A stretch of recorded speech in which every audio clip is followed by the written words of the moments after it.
Munich, March 2012. In the district of Schwabing, the apartment of an 80-year-old recluse called Cornelius Gurlitt is about to be raided.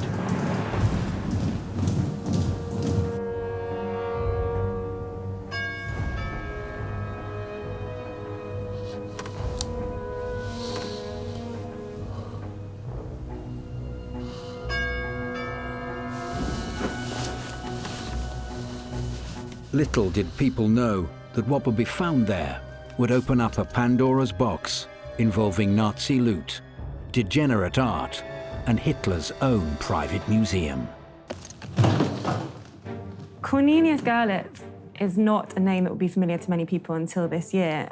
He's someone that lived as a recluse in Munich in a very modest flat. He's a bit of an enigma. He was a loner, but we don't really know much about him. Well, he was a very interesting man. It wouldn't be surprising if he had a slightly strange upbringing and some effect from that. He wasn't seen much out and about and was someone who hasn't even watched television since 1963. He's really lived completely a solitary life.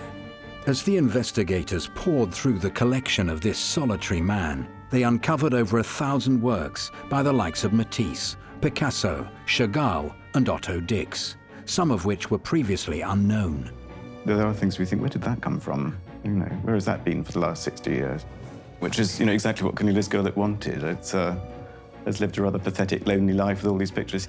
I wonder if it's all true. When the story was broken by Focus magazine, it captured the world's attention. Who was Cornelius Gurlitt? How had he stayed undetected for so long? And just where did all of these artworks come from? The answer to all of these questions begins in the town of Zwickau in eastern Germany in 1930.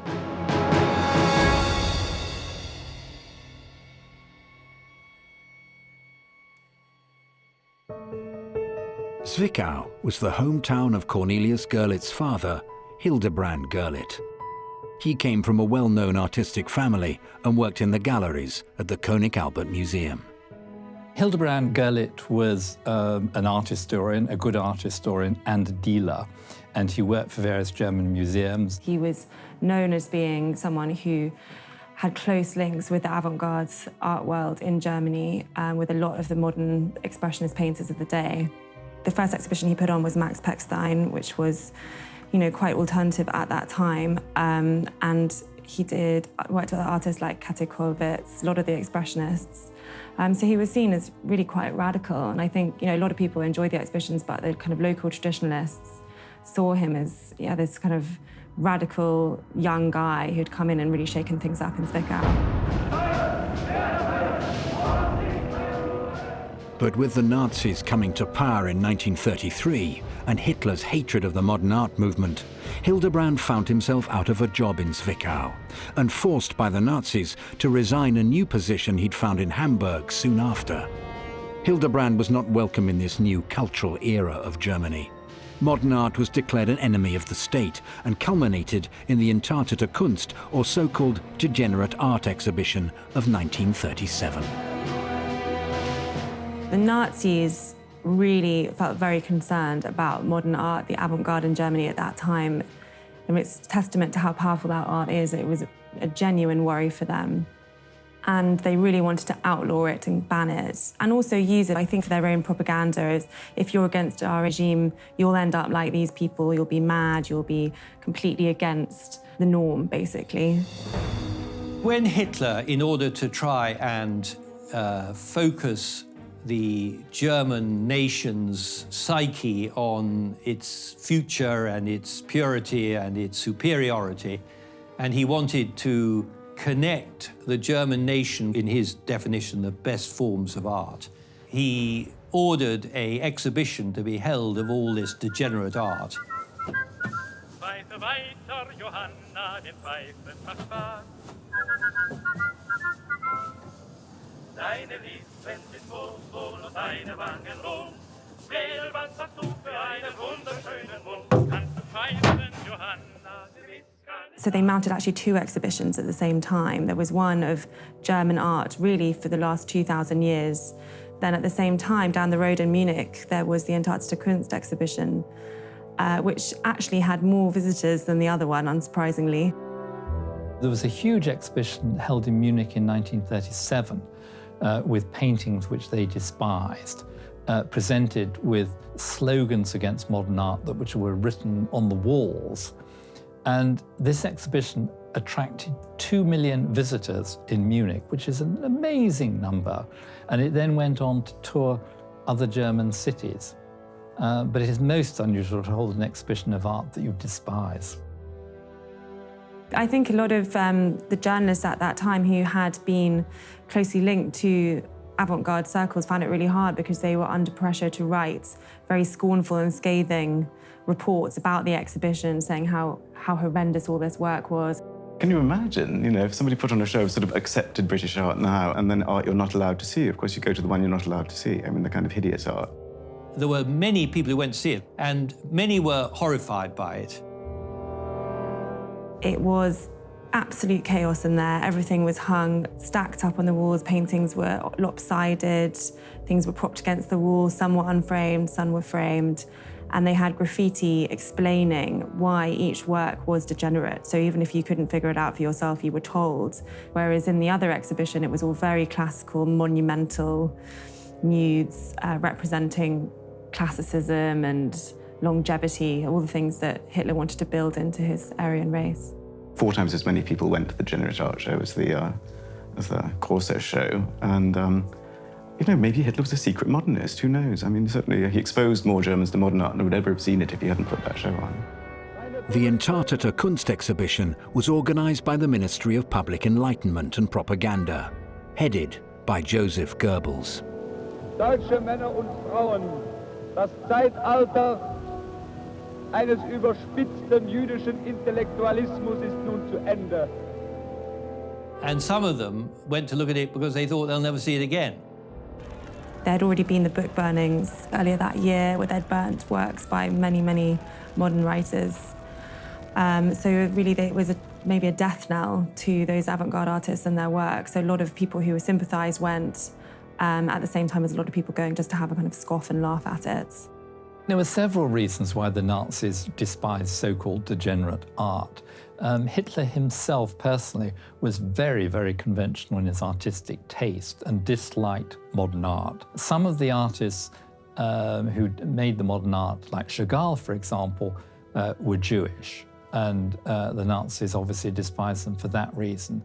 And there was also a very strong streak of conventionality in Nazi thought. They espoused old-fashioned traditional values, and modern art seemed to just run counter to that.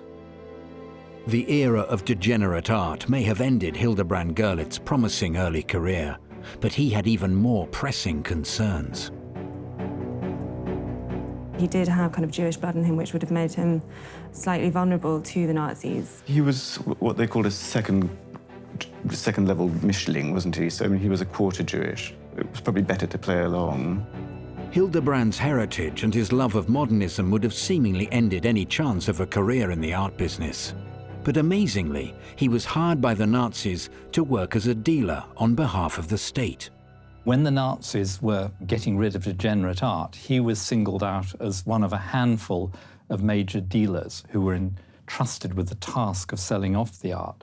So that's where he got quite a lot of his pictures, and he was quite interested in modern art. He was able to ingratiate himself with the Nazis because of his understanding of the whole of the Jewish and other collectors of that current generation of art, and become one of the main individuals who helped them loot art around Europe. He went on to work with the Nazis as one of 4 dealers who were charged with basically making some money out of the modernist or degenerate art as they saw it. I think there's a quote that says something like, "We've got to make some money out of this rubbish." So they just wanted to get it out of Germany and sell it off and get foreign currency in as well. He would argue that he'd saved some of the art by selling it off to foreign collectors rather than allowing the Nazis to destroy it. Hildebrand had a talent for gaining access to artworks, and he was soon buying pieces directly from those who had to sell as they were being persecuted or were forced to flee the country. This is my offer for all 9 of the drawings.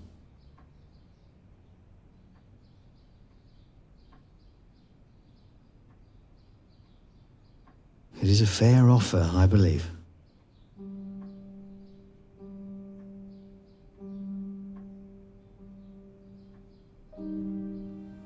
Good. Good. I'll arrange collection, handle all the details. It's very difficult to get inside the minds of people, and it was a very difficult period, and people did things that we would now regard as wrong in many cases. The art will be safe, at least.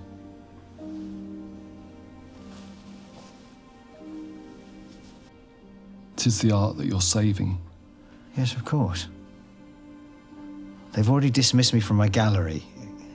If they think I'm offering generous terms, I have a family. I'm a quarter Jewish. One doesn't know precisely why he dealt with the Nazis, but the most obvious reason is that it was a way of making money. This was a very comfortable, easy life that got him out of all the problems of the rest of the war. And the money must have been extremely good at a time when, unless you were in the armaments business, it was very difficult to make any money. I'll send my man for the paintings this afternoon. Doctor?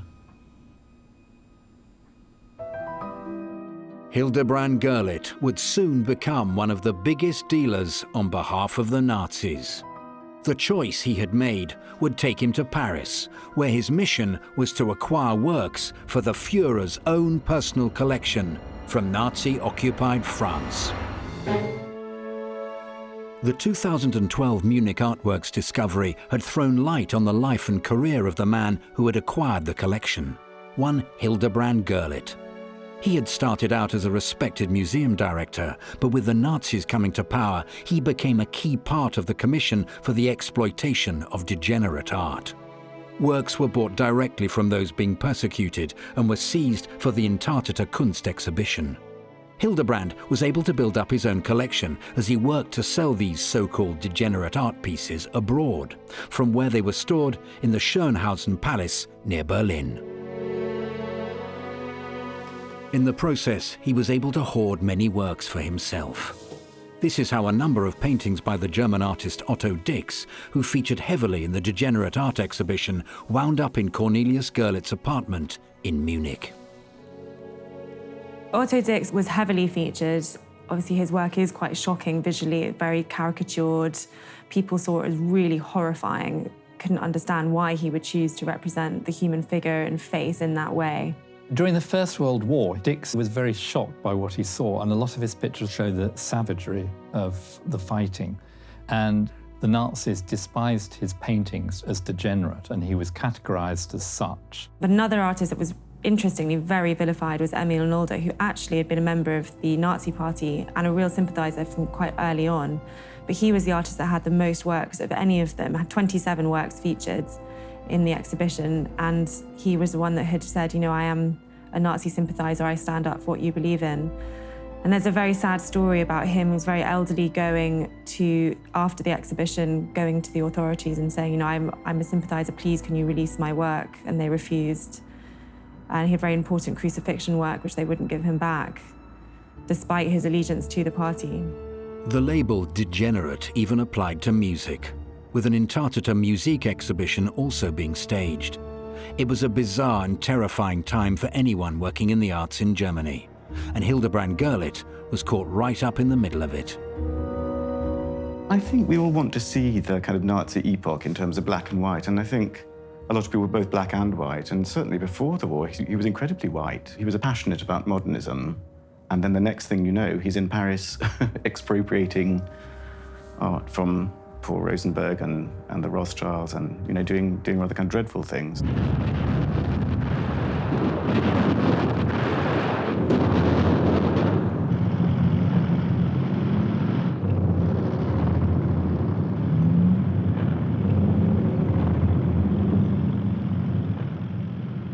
It was in Paris that Hildebrand took full advantage of his new position of power. The Entartete Kunst exhibition had made some of the best modern expressionist paintings available. But with the Nazis having taken control of France, some of the greatest art of the era was within reach. Paris has always been an important centre of the art market, particularly in the 20th century. So it's no surprise that a German dealer would have very good and close contacts with Paris and spend time there. The best art of all belonged to Paul Rosenberg.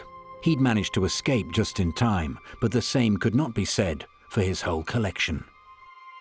He's an incredibly important dealer and came from a family of dealers, so he really had it in his lineage. And he was most famously Picasso's dealer from 1918 to 1940. He and Picasso were like sort of family, weren't they? They lived next door to each other and they spent holidays together, and it was, you know, it was a love thing. He was also a dealer for Matisse from 1936. So he really had the big names, and his gallery was on Rue La Boétie, and it was really known as the kind of hub in Paris of these modern artists that were breaking the mold. You could find them all there with Paul Rosenberg. Rosenberg was one of the most important dealers, particularly in modernist works, the post-impressionist, early 20th century works. He was among the most important dealers for that period. Well, he was kind of Mr. Cubism, really, wasn't he? He and his brother Léonce were the big sellers of mid-period Cubism, and they internationalized it. And they, you know, they opened a gallery in London, a gallery in New York, and they sold Museum of Modern Art, and were, you know, had massive collections and were massively rich. When things became more tense in Europe, he started to get nervous and did ship off a lot of his collection, which was very, very extensive. So went to South America, Australia, and also to London and New York to his galleries. But unfortunately, he didn't get everything out. And in 1940, he fled to New York, managed to get a visa, got his family out very quickly, but there were, I think, over 2,000 works left. Paul Rosenberg's confiscated collection, along with all other art labelled degenerate in France, was stored at the Jeu de Paume Gallery in Paris. Hildebrand Gurlitt was then able to purchase these works at knockdown prices at the nearby Drouot auction house. Many sales were made at the Drouot auction house, and that continued during the Second World War. And it was a place to trade in the work of the Impressionists and Post-Impressionists. Between 1941 and 1945, while Gurlitt was living and working in Paris, he was able to add top-quality paintings to his already impressive collection. But as the tide of the war turned against Germany, he needed to find a way to keep them for himself. As chaos reigned towards the end of the war, from about the early 1944 period, when it was clear that the war was lost and the Russians were approaching, there were a lot of people who spent most of their time thinking about how they're going to survive at the end of the war. And for somebody like him in a very privileged position, to move art to secret locations where he could say he was trying to sell it for the Nazis, but actually he was keeping it for himself at the end of the war. Having noted the warning signs, Hildebrand Gurlitt moved swiftly and managed to relocate much of his art collection away from his home in Dresden. They were kept on a farm outside Dresden, and then they were in some sort of nameless castle in some nameless town in nameless southern Germany. It doesn't seem to me a collection that was put together with love. You know, it seems a kind of expedient collection. It looks like the kind of collection that was designed to be sold quietly, not raise too many eyebrows.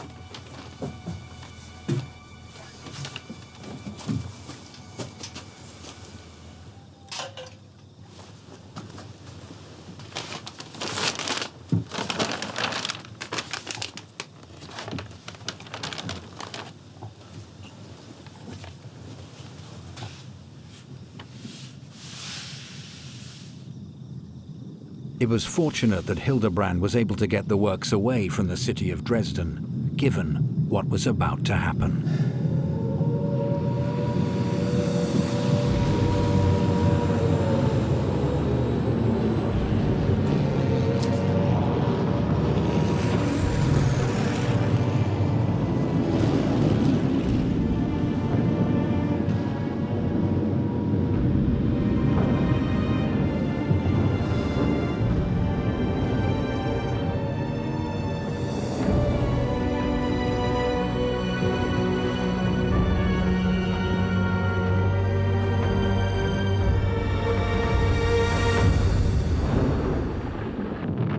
With the Allies approaching, the firebombing of Dresden provided him with an ideal cover story. Well, he had a home in Dresden, and actually his street was bombed, so I think Hildebrand saw it as a very obvious and clear solution to their hoard. I think they just said, you know, our street was bombed, all the records have gone, all the art's gone, we don't have anything, we have no letters, we've got nothing. And it made complete sense because it was actually bombed and no one knew that. I think Hildebrand had actually taken the art out at the very, very last minute when the Allies were approaching. So there was no reason really why it wouldn't be true that it was bombed. Hildebrand Gurlitt had another secret, though. He had been hired to find works of art for Hitler himself, and in the process had greatly expanded his own collection. His pretense that it had all been destroyed in Dresden was successful. For over half a century, the hoard was considered lost to the world. And it would have remained so had his son Cornelius not tried to sell one of his paintings just a couple of years ago. A sale that would see the net begin to close in on this 60-year-old crime.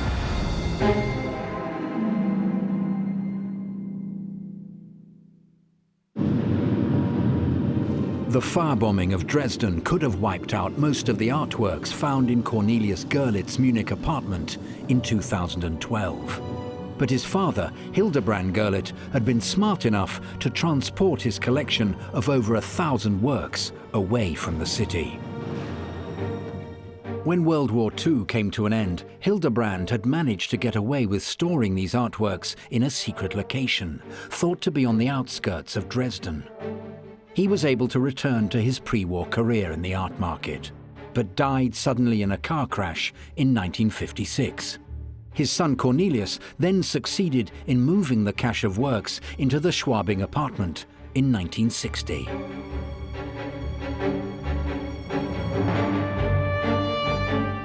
They remained here for over 50 years, where every night Cornelius would take the paintings out of storage to admire them.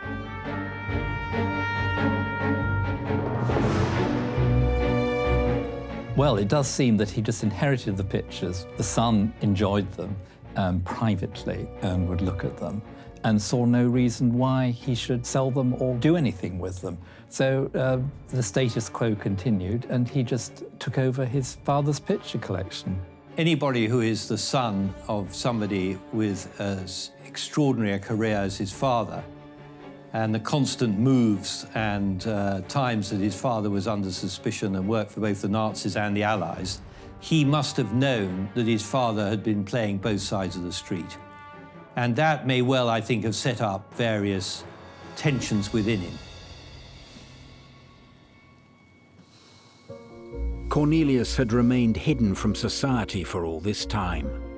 But with no state health insurance in his old age, he was forced to enter the art market himself and sell one of his paintings for much-needed funds. Spending so much time alone, Cornelius was known to write what he intended to say on cue cards when faced with a conversation. Good afternoon. This is the painting that I wish to sell. Good afternoon. This is the painting that I wish to sell.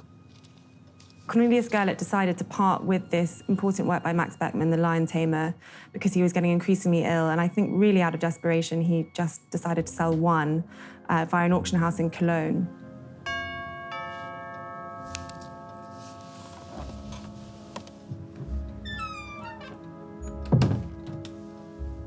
The auction house sent a representative, as they do, to come and do a valuation, and she came in expecting, I'm not sure what, and to a very gloomy, dark flat.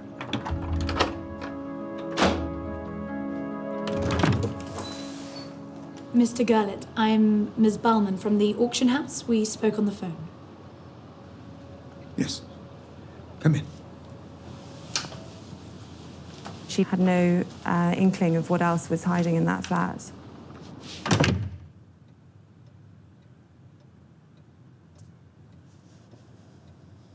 How did you come by it? Was it in your family? My mother's. You don't have any more then? No, this is the only one. This is the painting that I wish to sell. Well, when it was taken to the German auction house, Lempertz, it was very clearly in the provenance, his father's name was up in lights. And his father's name is on our red flag list. Any picture we see anywhere in the world with his name, we undertake extensive research.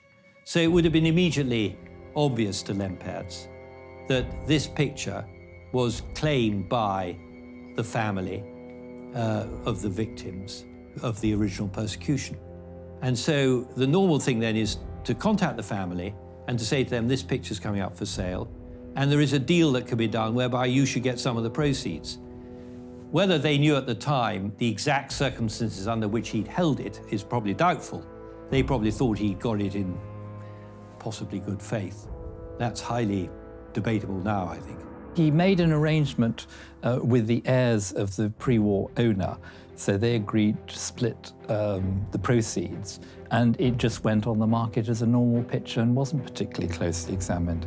I would like to know what was in the collection in 1956, before Hildebrand died, and how much of that has been sold off quietly in the intervening years. But by selling the Lion Tamer, Cornelius had started the process that would lead to his eventual downfall. He was merely following the example of his father Hildebrand, though, who had been expected to generate funds by selling modern paintings. But he also had another major role: to purchase or otherwise acquire works for the Führer himself. Hitler had grand plans for his own purpose-built Fuhrermuseum in his hometown of Linz, and he needed the greatest works in history to fill it. His desire to make a mark in the art world had started from a very young age, when he first moved to Vienna in 1905.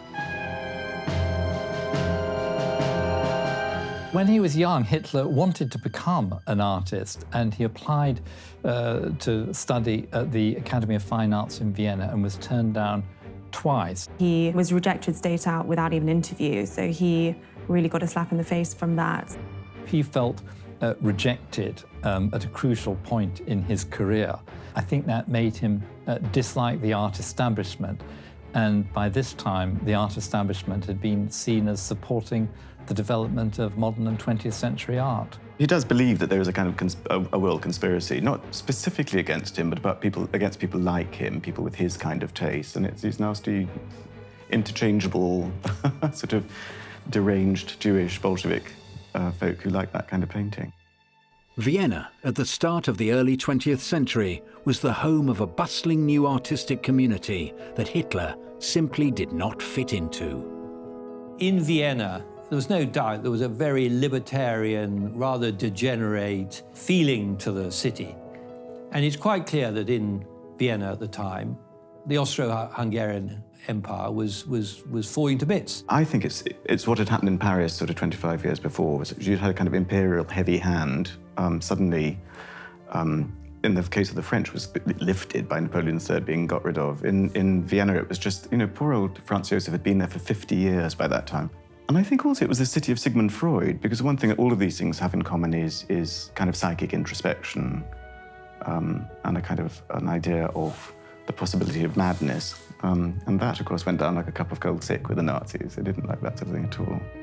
I think in Vienna what was incredible was a real mix of all the different arts, as it were. So there was the birth of atonal music happened in Vienna. You had a new psychological study from Freud. You had artists like Klimt, and then the next generation following him, showing an emotional response to art that was about the internal rather than the external. So it was coming from all directions. It was music, it was theatre, it was literature, it was art. It was a real sort of hotbed for this new avant-garde, a new way of seeing and thinking. There was some great work done in mathematics and science. There was some great work done in psychology, but you can see a lot of people would have felt that that was all pretty strange and a bit unsettling. And there was some, in many ways, great art, but what would be to them, and even now, rather shocking in some ways. It was very exciting, the early 20th century in Vienna. I mean, culturally, there were a lot of avant-garde artists who were really pushing the boundaries. In Vienna at the time when Hitler was living there in the earlier 20th century, there was quite a conflict between the avant-garde and the traditional art, which was the art that Hitler espoused. Hitler's traditional style, which included watercolors and drab sketches of the sights of Vienna, were not going to cut it in this new modern art scene. But his enormous political success allowed Hitler to finally fulfill his artistic ambitions with the construction of the Fuhrermuseum in his country of birth, Austria.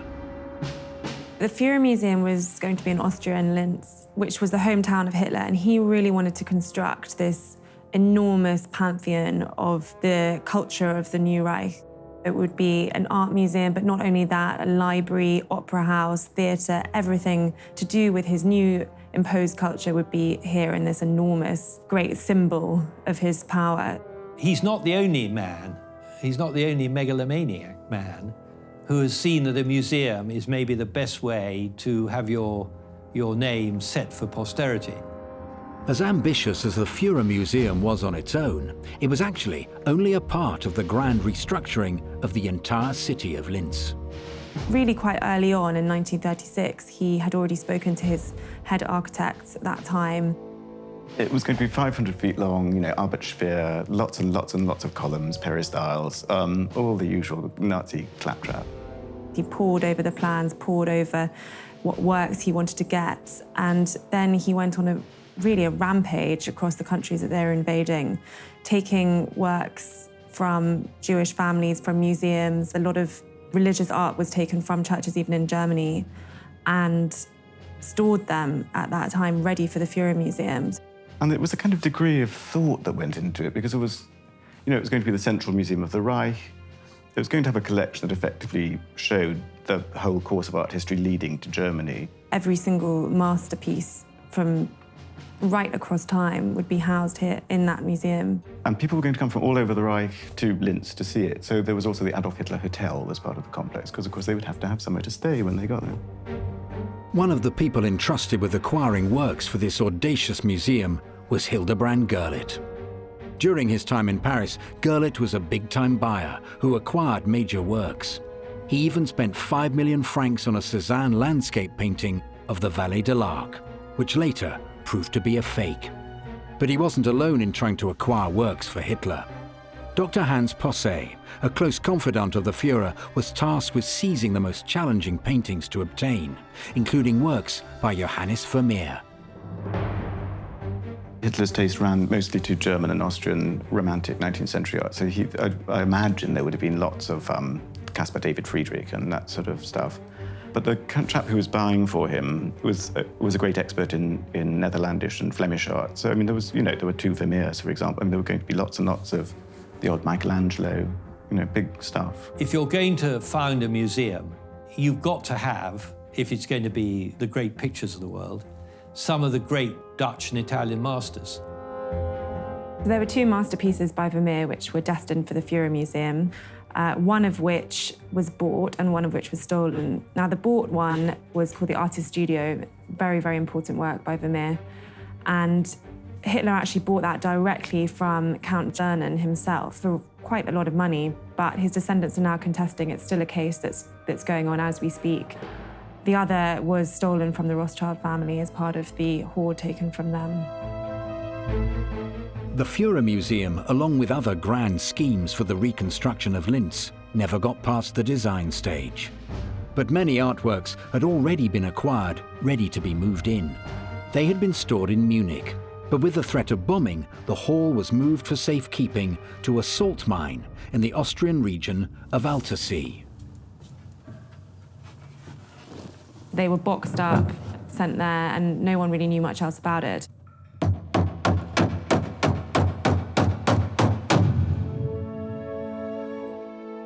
When the war in Europe came to an end, the Allies managed to track down the salt mine in Altersee.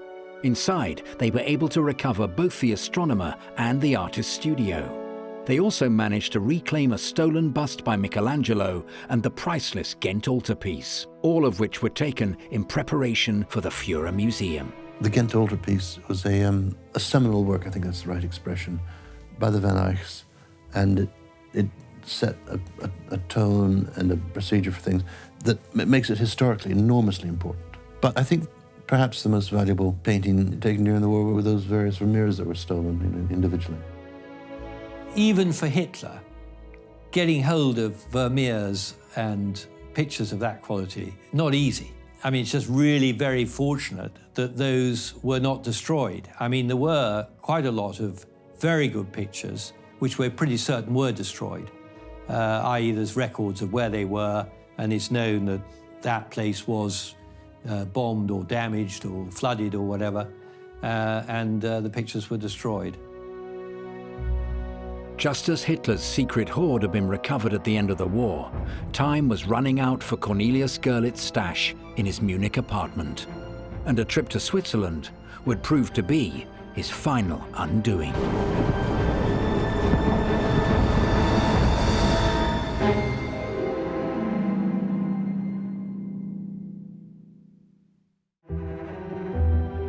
Until 2010, Cornelius Gurlitt's remarkable cache of over 1,400 artworks was still unknown to the world. He had managed to successfully sell the Lion Tamer painting by Max Beckmann for quick funds. But his luck started to run out when he was stopped at a customs point on a train from Switzerland. Well, Gurlitt was on a train and from Zurich to Munich, and he was stopped by German customs officials who were just doing, we believe, just doing routine checks, and he was found to have a substantial amount of cash with him. He had on him 9,000 euros, which is just under the limit of what you have to declare coming out of Switzerland. This was a train from Zurich to Munich. And then they looked for his identity papers and this, that, and the other, and he appeared to be a rather strange individual, hence the Germans then raided his flat.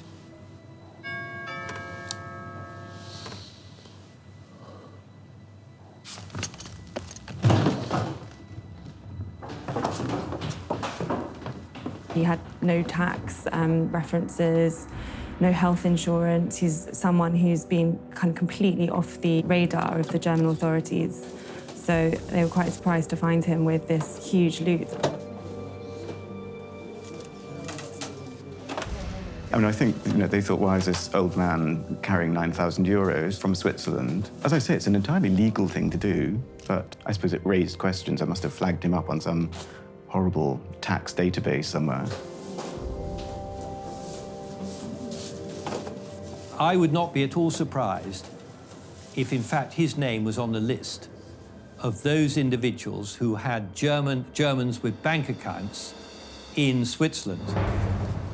There have been some whistleblowers in the Swiss banks who gave these lists of names to the American and German intelligence services. So I wonder whether, in fact, they hadn't spotted him, as it were, from one of those lists. When will you bring them back? Finding 1,400 works of art in Germany is just the start of the treasure hunt. The cramped London offices of the Art Loss Register have been besieged ever since German prosecutors announced the discovery of works by masters such as Marc Chagall, Henri Matisse, and Pablo Picasso. The race is now on to find the rightful owners. Well, what is unusual is the sheer size of the collection, 1,400 pictures and drawings. Ranging from works on paper right through to oil paintings. It's got a lot of the German expressionists in there, people like Emil Knowles, Max Pechstein, right through to Picasso's, Matisse's. So it's really quite broad, and it's said to be of value over €1 billion. It's slightly unfortunate the whole thing was kept very quiet for about a year or so, and it only emerged later when a German magazine discovered what had happened and published a story that it came out. And I say it's important to come out, but if there are claimants for the pictures, it's important that they're all recorded publicly so we know what's out there.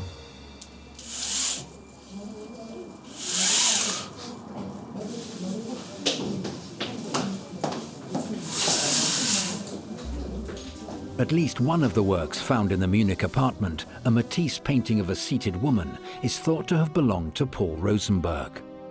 There's been a lot of criticism on the case that there haven't been so very detailed inventory released, which is against the established policy of how you should deal with stolen art. And the family of Paul Rosenberg are already questioning whether this is their seated woman. The recovery process of Paul Rosenberg's stolen paintings has been long and arduous. It started right at the end of World War II with Rosenberg's son. Lieutenant Rosenberg was the son of Paul Rosenberg, who was the Parisian dealer who fled to New York at the start of the war, who had been the dealer for all these great Matisse and Picasso and people like that. And he found some of his father's pictures, and as well as all the other things. And it's fascinating. I mean, there's still 70 Picassos missing, aren't there, in the world from the war? And lots of Paul Rosenberg's collection is still unaccounted for. But that's a separate part of history, because then Paul Rosenberg's granddaughter is Anne Sinclair. She's a wonderful lady, and she's pursuing the pictures in her own way through the courts, and is actively involved in that at the moment. So you can see this evolution of how the stolen art is recovered if it belongs to Anne Sinclair and her family, the descendants of Paul Rosenberg. Then I think they have every right to make a claim for it. However, just 6 months after his story was revealed to the world, Cornelius Gurlitt passed away following ill health after heart surgery. During that time, it was discovered that he held even further paintings in 2 properties he owned in Austria. These included works by Renoir and Monet. In a surprising twist, though, the Bern Museum of Fine Arts revealed that they'd been named the sole heir of Cornelius Gurlitt's collection, despite him having had no connection to the institution during his lifetime. But the restitution process of many of the works in the collection could continue for a long time. It's extremely complex working with restitution, tracing back and trying to figure out who actually owns these paintings and in what circumstances they went from the family or owner pre-war and into the hands of Hildebrand Gurlitt. So it's going to be a lot of research, very detailed, and who knows how long it's going to take, and actually if we'll ever know the full history and provenance of every single work. Well, I think one of the lessons of this is that the art trade has to be more open, and people buying at auction have to ask more questions about the works. This is happening more now, and there's been increasing focus in the last 10 years on provenance. But I think the Gurlitt case shows the importance of monitoring it carefully and people asking questions. By and large, the rule of thumb, so far as right and wrong is concerned, is if the Nazis have had anything to do with any art deal between the mid-30s and 1946, they must always lose. It's a principle. It's not anybody's law or anything like that. It's just a kind of modern principle, which I agree with. So, could there be any more Cornelius Gurlitts out there with hidden masterpieces just waiting to be found? To get well into the 21st century and for these things still to be coming up, it is quite an eye-opener. I don't think they're going to be everywhere. I think it's probably a very rare case. There are quite a lot of people who've got the odd work or two, but something of this scale has not emerged in many, many years. I think it's unlikely there are many people who've got something of that size stashed away secretly. I think this is a real one-off, and the fact that he was such a reclusive character made this possible, but it's certainly not going to be something that happens every day. It will probably take years to sort out the pictures and what category they fall into and whether any were looted, and the whole saga will take a long time to resolve. At an antique store in London, a remarkable discovery has been made that has thrown light on the bloody end of the Tsars of Russia and the birth of the Soviet Union. Well, it was a miracle. We were here at Wartsky, and in through that very door behind you walked a gentleman. He was the most unassuming, unprepossessing individual, but in his hands he had a sheaf of photographs. This mysterious stranger had pictures of a lost treasure made by the legendary Carl Fabergé, a master jeweler and favorite of the Russian imperial court. Like the Romanovs, Fabergé himself would ultimately be a victim of the terrifying Russian Revolution. And one of his greatest creations would go missing for a century, having to survive 2 world wars and a precarious trip to America, before pictures of it finally made their way to London. This has been the target of our dreams for so long that I recognized it instantaneously. But of course, as an antique dealer, your first reaction is no. You doubt everything. But looking at the images and then looking at him, it had to be true. 50 Imperial Fabergé eggs are known to have been made. Could one of the missing ones have finally been found? Of course, we couldn't confirm that until we'd handled the object itself.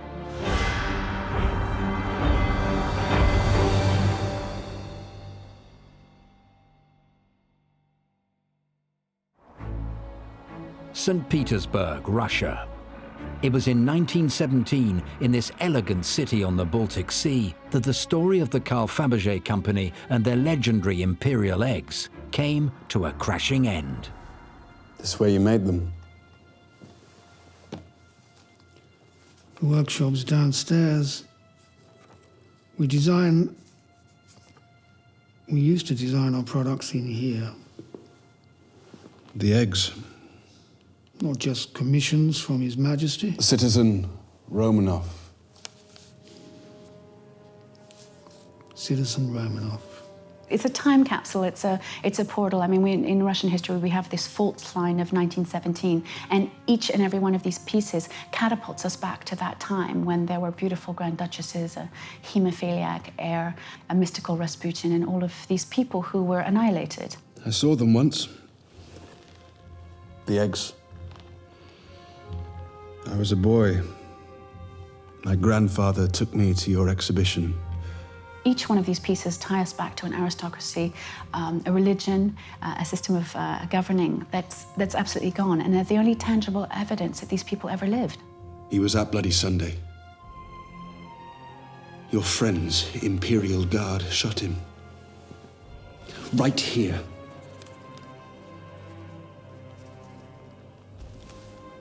He was just an old man.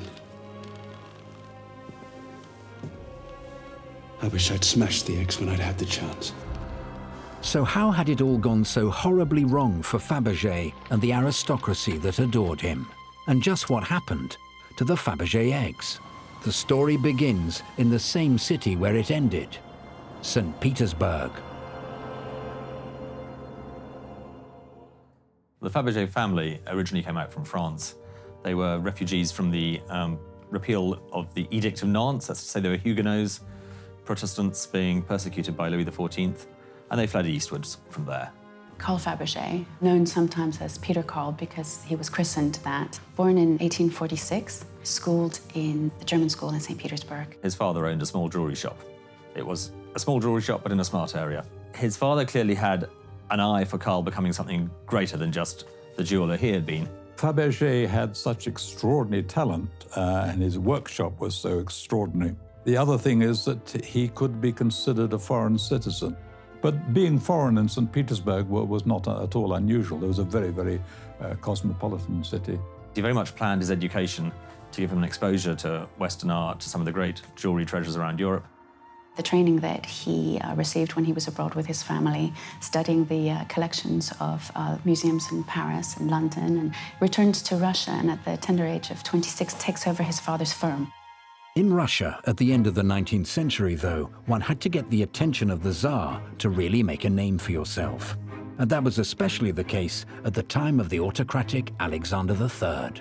Alexander III was so horrified by his own father, who was generally a liberal and a progressive, that he decided to reverse every reform. On the other hand, there was quite a lot to be said for Alexander III. He was almost the only Russian leader never to declare war on another country. He was also an extremely brave and powerful man. Perhaps his major mistake was not preparing his son, Nicholas II, to rule. Carl Fabergé implemented a plan that would eventually catch the eye of this imperious Tsar. He started working on restoring ancient Scythian jewelry, which had recently been excavated from the Black Sea. He works on a volunteer basis at the Hermitage, appraising and repairing objects without invoicing the court. And it all really paid off for him in 1882. There was an exhibition of Russian art at which Fabergé exhibited, and what he was exhibiting was pieces derived from those Scythian artifacts, which appealed hugely to the Russian public because they gave the impression that Russia had this art-rich prehistory to compete with anything in the West. That exhibition was visited by the Russian royal family, and the Tsarina, Maria Feodorovna, bought the Tsar a pair of cufflinks from the Fabergé stand, cufflinks with a cicada motif.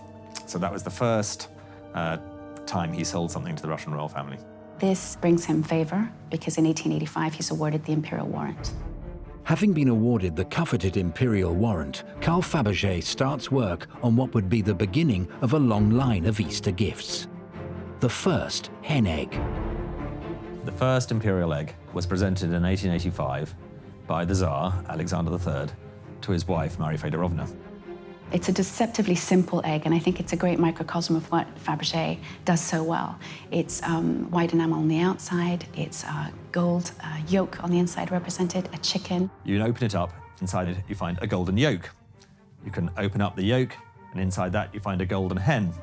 Inside was an imperial crown and a pendant. So it was like a matryoshka, you know, one of these Russian dolls. He was probably wanting something to delight her, something to amuse her. What better way to celebrate 20 years of marriage and Easter in one, and led to a commission, an ongoing rolling commission that lasted 33 years. Clearly that first egg worked, and each year the emperor would give the empress an Easter egg from Fabergé. Famously, Fabergé started to get total autonomy in the designs, and with only 3 commands: that each gift should be egg-shaped, that each one should be different from any predecessor, and that each one should contain something of a surprise, something that would delight the empress. Carl Fabergé would quickly become a favorite of the Russian royal family. But neither they nor he saw the huge changes which were coming to the Russian Empire that would leave both Fabergé and his incredible imperial eggs in great peril.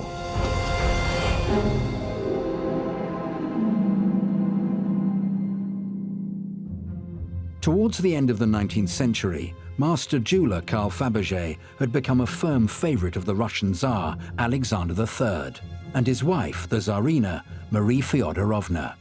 His one-of-a-kind imperial eggs had become a highlight of the Easter celebration. In 1890, he presented the exquisite Danish palace's egg, complete with the surprise of folding miniatures. This was followed by the Memory of Azov egg, which commemorated a voyage taken by the future Tsar Nicholas II on the armored Russian cruiser, the Azov, where he narrowly survived an assassination attempt in Japan. The diamond trellis egg, made from pale jadeite, was presented in 1892 and was followed by the Caucasus egg of translucent ruby enamel in 1893. The Renaissance egg of 1894 would prove to be the last presented by Tsar Alexander III to his wife Marie. That same year, the Tsar suddenly fell ill with an incurable kidney disease, and he died at the age of only 49. The sudden death of the Tsar left his son, the terribly unprepared Nicholas II, to take the throne. And things got off to a dreadful start when, at a celebration of his coronation at Kadynka Fields near Moscow, a stampede killed over 1,300 people. The public at large was not impressed with Nicholas's response to the tragedy.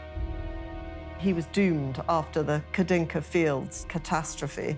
He wasn't strong like his father. He wasn't expecting to be Tsar. He was only in his 20s.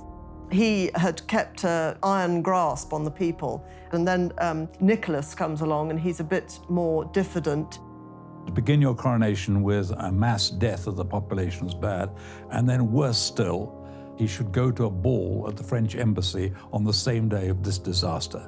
So that, in fact, did his prestige an enormous damage from which he never recovered.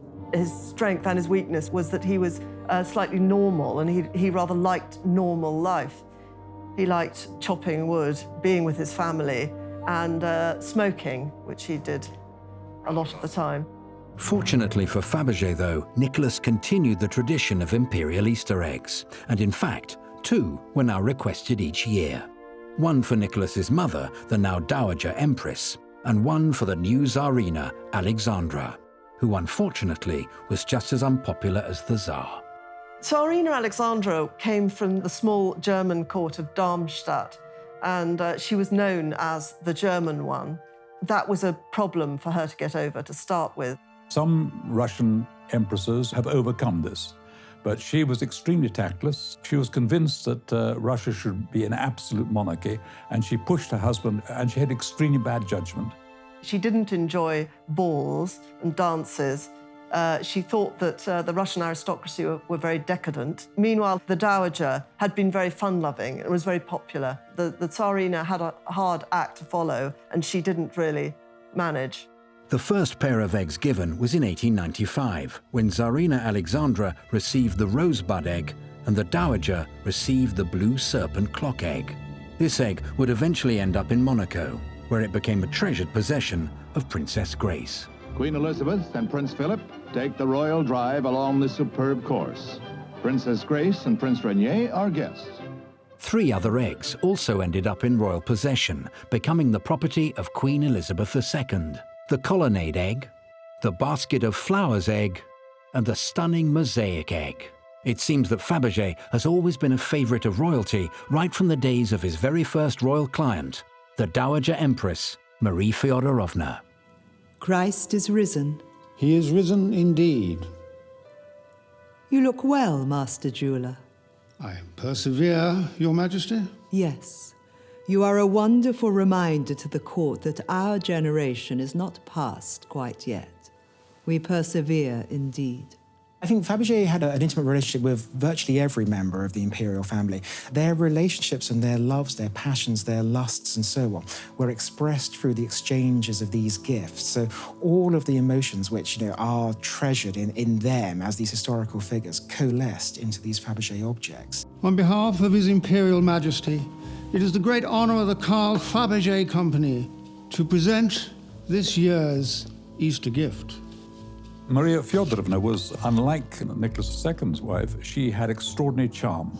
Once she was the Dowager Empress, she was the most respected member of the royal family. The Dowager was generally more charming and outgoing than the Tsarina, and she had established a good relationship with Fabergé. He had obviously prepared the surprises very well. She'd always liked them.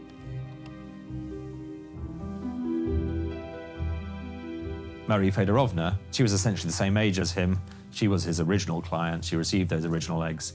And there are certainly letters from her, for example, to her sister, who was our own Queen Alexandra here in the UK, in which she said, Fabergé brought the most wonderful egg. I told him you were a genius. Clearly, she liked him. I hope Your Majesty is pleased.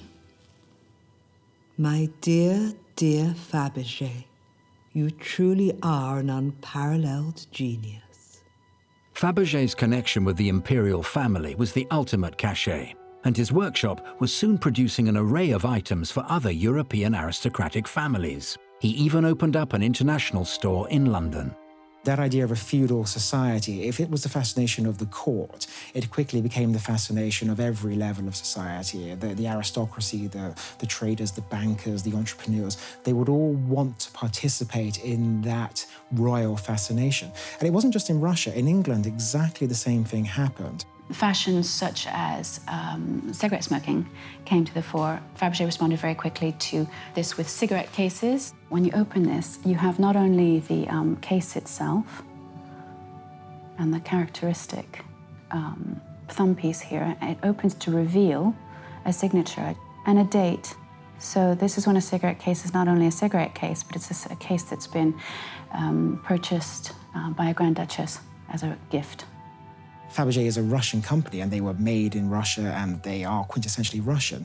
It does have a distinct English flavour, and I think there is perhaps more Fabergé within a mile radius of where we're stood now than there is in the entirety of Russia and America put together. Essentially, the London shop was started on the back of commissions or requests for objects from the British royal family, and the British royal family had learnt to love Fabergé because of the relationship between Marie Feodorovna and Alexandra. Edward VII and then Queen Alexandra, the sister of Maria Feodorovna, they were also fascinated by Fabergé, and as a consequence, English society became fascinated by Fabergé. There's a famous story of, I think he was by then Edward VII, being given a present by a friend, saying, actually, I don't particularly want this. If you want to buy me something, go down to Fabergé's shop and look at what he's got. Although the 50 imperial eggs are undoubtedly the most desired today, Fabergé did make other Easter eggs for paying customers, including the wealthy Kelch family. If you were a Russian lady of some stature, you would have chains of miniature Fabergé eggs, and then there were eggs in between that were given the size of hen's eggs, and there were various types, which are all marvelous, and they're all wonderful. The problem with making stuff for the Russian royal family was the bureaucracy he had to deal with. He did find it more congenial making objects for the newly emerging middle classes, or very rich middle classes, I should say. Two very prominent European families who commissioned works from Fabergé were the Rothschilds and the Nobels, for whom the Nobel ice egg was made. They were happy to spend what it required, happy to give him carte blanche, and to take what he made for them. And he made some fabulous objects for them. Fabergé made 2 eggs every year during Nicholas II's reign, with the exceptions of 1904 and 1905, when no eggs were presented. During this period, Russia suffered a disastrous defeat in the Russo-Japanese War. 1905 was an especially bad year, with the Bloody Sunday Massacre being carried out in St. Petersburg and the eventually unsuccessful 1905 revolution. Work on the eggs resumed in 1906 with the swan egg, with its automaton miniature. Carl Fabergé had brought his son Agathon into the company, which now had over 500 employees. Nephrite exterior, watercolour miniatures of the children.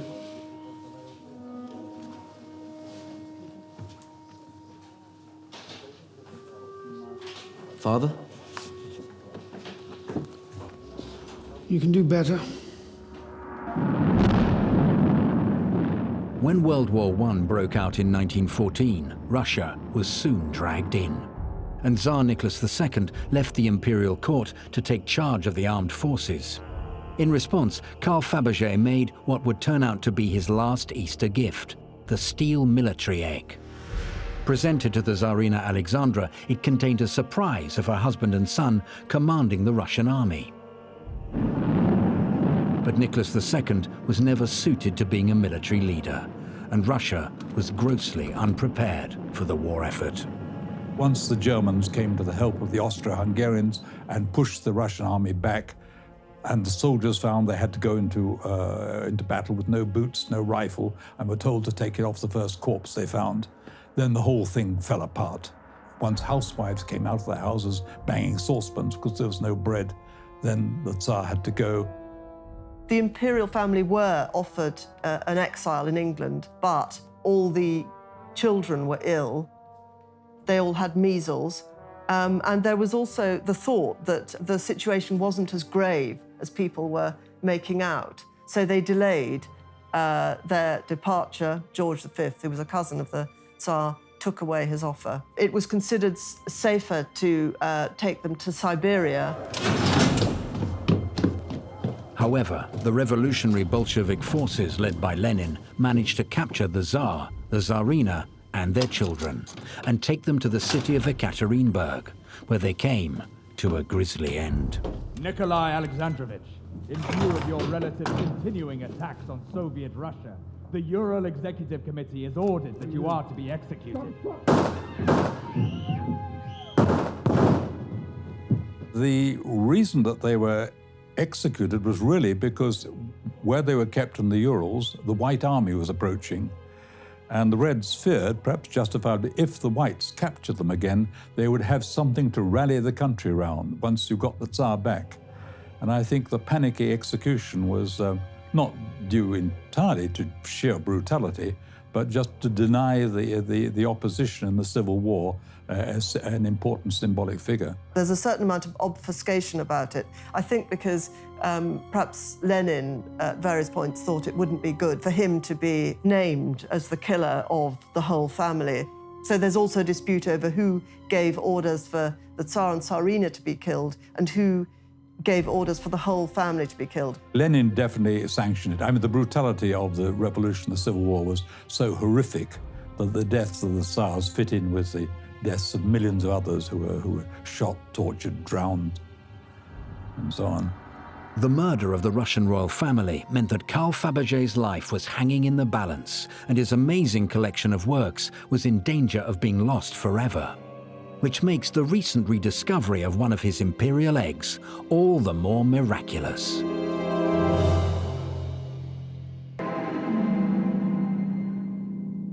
In July 1918, the Russian royal family was executed and all their possessions seized by the new Soviet state. Carl Fabergé, very much a part of the now extinct Imperial Russia, was in danger of meeting a similar end. I saw them once. The eggs. I was a boy. My grandfather took me to your exhibition. I'd pestered him about it for weeks. Did you have a favorite? In the early 1900s, he built a purpose-built headquarters in St. Petersburg with the shop on the ground floor, floors above that included essentially workshops where a lot of the jewelry happened, although a lot of the other more specialist work would happen in other workshops outside, and then on floors above that, the design studio. 1 ruble, 10 kopecks it cost to get in. You wouldn't even bend down in the street to pick that up, would you? 1 ruble. I didn't know that was more than he made in a week.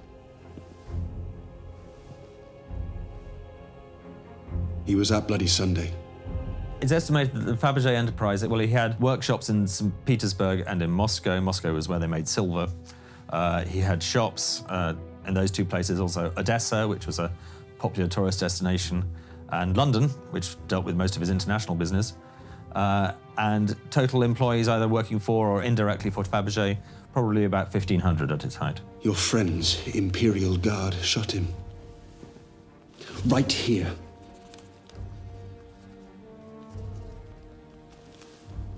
He was just an old man. I wish I'd smashed the eggs when I'd had the chance. They had a first stage of revolution, a parliamentary government, but it couldn't end the war, and it couldn't continue the war. The officers wouldn't stop fighting, the soldiers wouldn't go and fight. And finally, a small group of highly organized men, the Bolsheviks, understood how to make a revolution. I wish many things were different. Comrade Lenin back in exile, you mean? Bloody Nicholas in his palace. They understood you don't have to have large numbers, you just take the railway junction and the telephone exchange. Once you hold those 2, everyone else is paralyzed.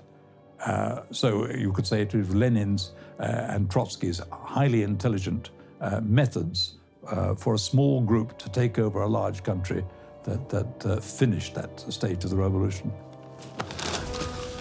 You're all looters, war profiteers, parasites, growing fat while the working man dies!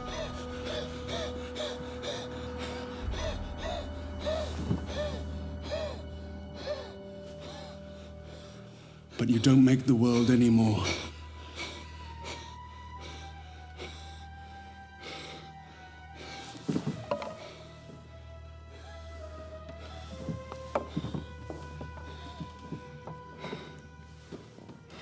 Time to go, citizen. Famously, the Bolsheviks arrived at Fabergé's business to take it over. He said, just give me a minute to fetch my hat and coat, and essentially slipped out the back.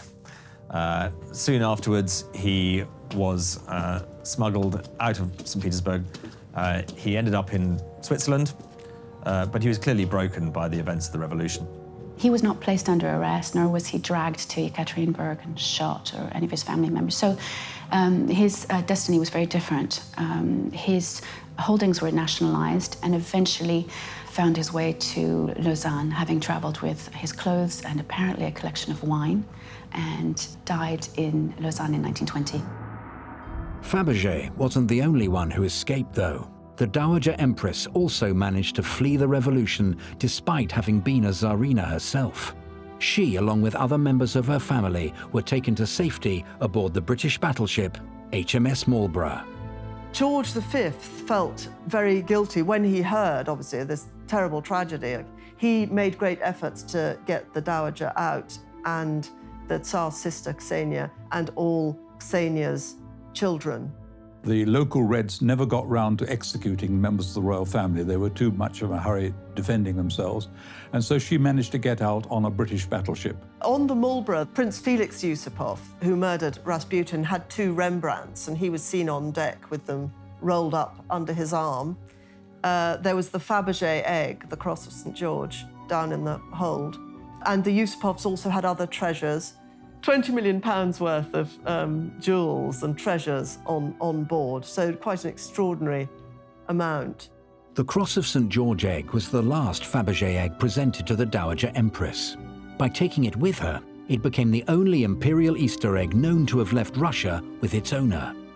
Carl Fabergé may have escaped to Switzerland, but his son Agathon, who'd become a key part of the Fabergé company, was not so lucky and remained in the now Soviet Russia.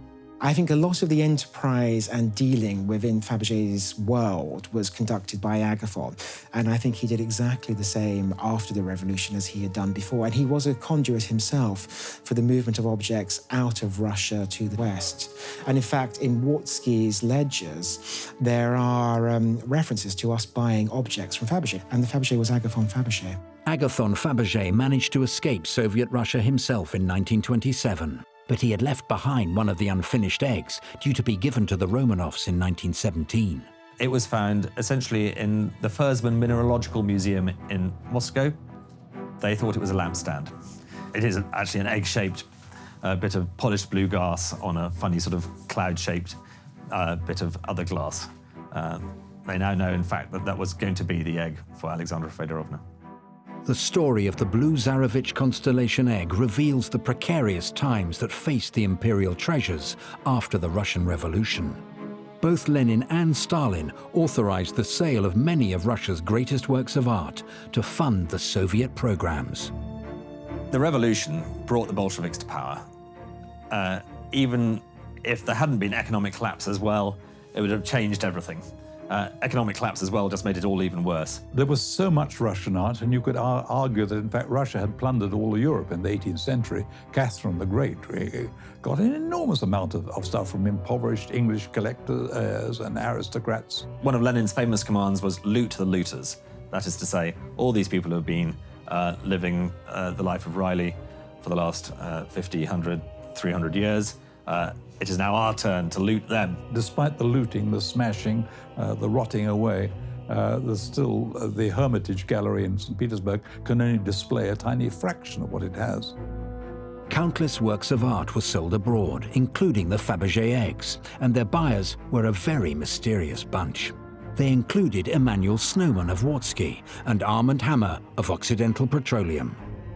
Armand Hammer is a fascinating character, and he was almost the Joseph Devine of his day. Multi-millionaire capitalist who alleges that he is in fact a communist, and then goes over and makes big deals with Lenin. He was not a communist, he was a capitalist through and through. He organized trunk shows through department stores across America and catered to the way that women bought things and made Fabergé pieces accessible to the American public. Ultimately, he became the agent for the sale of Russian works of art, primarily, almost solely, to America.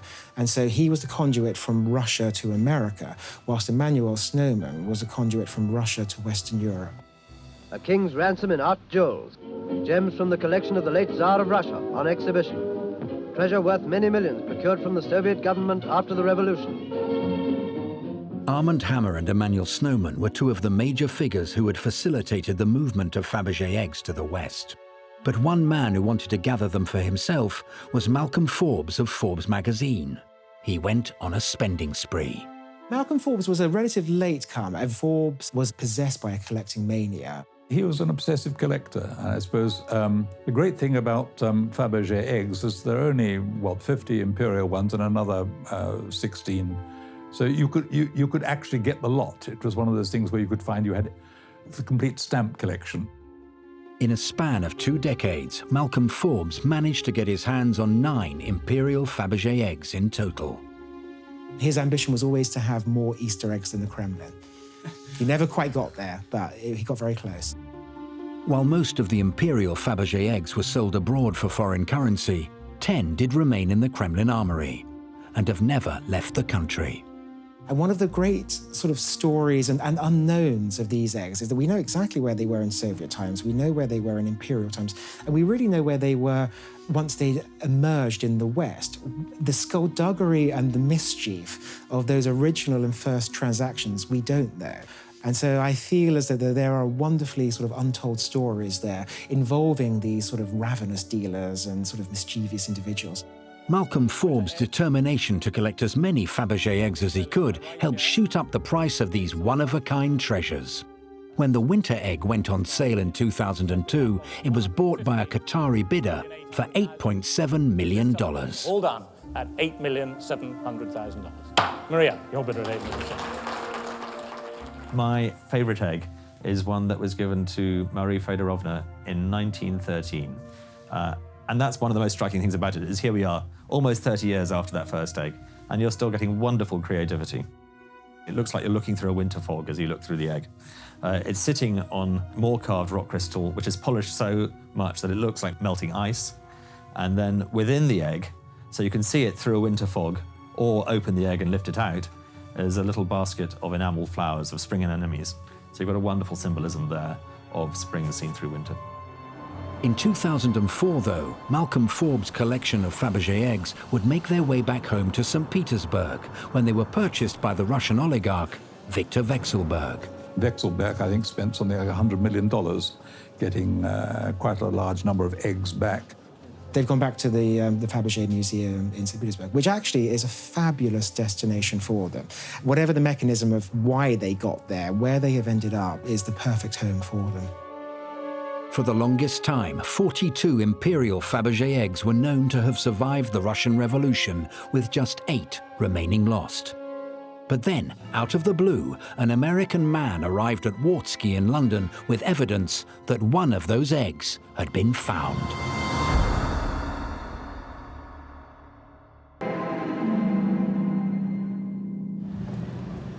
Wartski in London is forever entwined with the history of Fabergé, so it's the only place you would go if you thought you'd found a missing Imperial Fabergé egg. And that's exactly what an American individual recently did. In walked a gentleman, and he was the most unassuming, unprepossessing individual. He was wearing a plaid American shirt, the quintessential red plaid American shirt, jeans. He asked me by name, and when I came up, he couldn't actually speak to me. His mouth was dry with fear. There was a sort of like a sort of inability to communicate. Just a couple of years before, a pair of intrepid researchers looked through a 1964 catalogue of the auctioneer's Parker Burnett, now a part of Sotheby's. Within it, they discovered an image of the missing third Imperial Fabergé egg, which had been sold with everyone unaware of its true origin. The only other known image of this egg is from the 1902 von Dervis Mansion exhibition, where many of the Fabergé eggs had been displayed. But this new discovery proved that the egg had made it to the West, and there was now a far clearer photograph of it. Kieran McCarthy of Wartski was part of an article published by the Daily Telegraph on this catalogue discovery, which gave some hope that the egg may turn up someday, now that it was proved to have survived the Russian Revolution. But little did he know how quickly that article would lead him to the egg itself. I went out to America as pretty much as quickly as my feet and the wings would carry me afterwards. We travelled a long way to a very remote part, and I walked into the kitchen of this house, which is 1,000,000 miles from Imperial St. Petersburg, and sat on a kitchen counter. There was a cupcake, and next to it, the missing Easter egg. A Google search had proved key in bringing owner and expert together. He had no idea whatsoever that it was Fabergé. He had no concept that this was a missing Imperial egg. And so he typed into Google, of all things, he typed Vacheron Constantin and egg. What came up was all of the art historical research which I and Wartski had been involved in surrounding this egg. And so, although the miracle of him walking through our door one day was a miracle, the actual link and the reason why he walked through our door was that research. It proves that these eggs are out there to find. You know, there were 50 eggs. Some of them were destroyed or melted down or disappeared. And we had thought that 8 were missing, and until recently that was the case. And then this third egg appeared. Well, the egg displays every wonder of Fabergé's work. The first is, it's a very simple construction. It's a reeded gold egg, but the simplicity belies how difficult it is to make. Each one of these reeds is formed by hand by a craftsman at a workbench. They taper at the same rate to an exact point, both at the bottom and at the top. And when you press the diamond at the front, it opens to reveal the watch by Vacher and Constantin. And this scrolling around the bezel of the aperture where it's there is found on many of them. It's the identical engravings on the cradle with garland's egg. And so you begin to see these little sort of hints of what Fabergé has done before and of how Fabergé's craftsmen worked. And another aspect is when you flip the watch up, it sits, which is a beautiful little piece of design which actually allows it to work as not just an Easter egg, but as a clock. And where you really see the absolute tour de force of goldsmithing is not so much in the simple egg, but in the far more elaborate stand. 4 coloured gold roses, and roses are an emblem of love. And so the Tsar and the Tsarina, when they saw this, would know that it was an expression of love. And then the lion paw feet, they're beautifully finished on top, and they are slightly stylized, but very sort of endearing lion's paws. But when you turn it over and look at the base, the pads and the underside of the feet are as beautifully represented. And of course, the Tsarina would never have seen that because it would have sat like that. This is one of the most sophisticated pieces of goldsmithing from Fabergé's or anybody else's hands that has ever been created, and it would have been a gift appropriate for a Tsar. But what of the 7 Imperial Fabergé eggs that are still missing? Well, one of them is called the cherub with chariot egg, and it could be seen in the same photograph from the 1902 von Dervis exhibition that featured the 3rd Imperial egg. Sitting sneakily behind the Caucasus egg, you can see the wheel of the cherub with chariot egg, and can catch a glimpse of it in the reflection of the glass casing. This artist's interpretation shows what the egg could look like if you happen to notice another £20 million treasure at an antique store. But this isn't the only Fabergé egg of which we have but a faint glimpse. The 5th egg in the series is known as the Nécessaire egg, and it featured at a 1949 exhibition of Fabergé eggs in London. London and a Regent Street jeweller's becomes the setting for an exhibition of the work of Carl Fabergé, that great craftsman of Tsarist Russia. His son, Eugène Fabergé, holds one of the jewel-studded enamel and gold Easter eggs made for the last empress as a gift from the Tsar.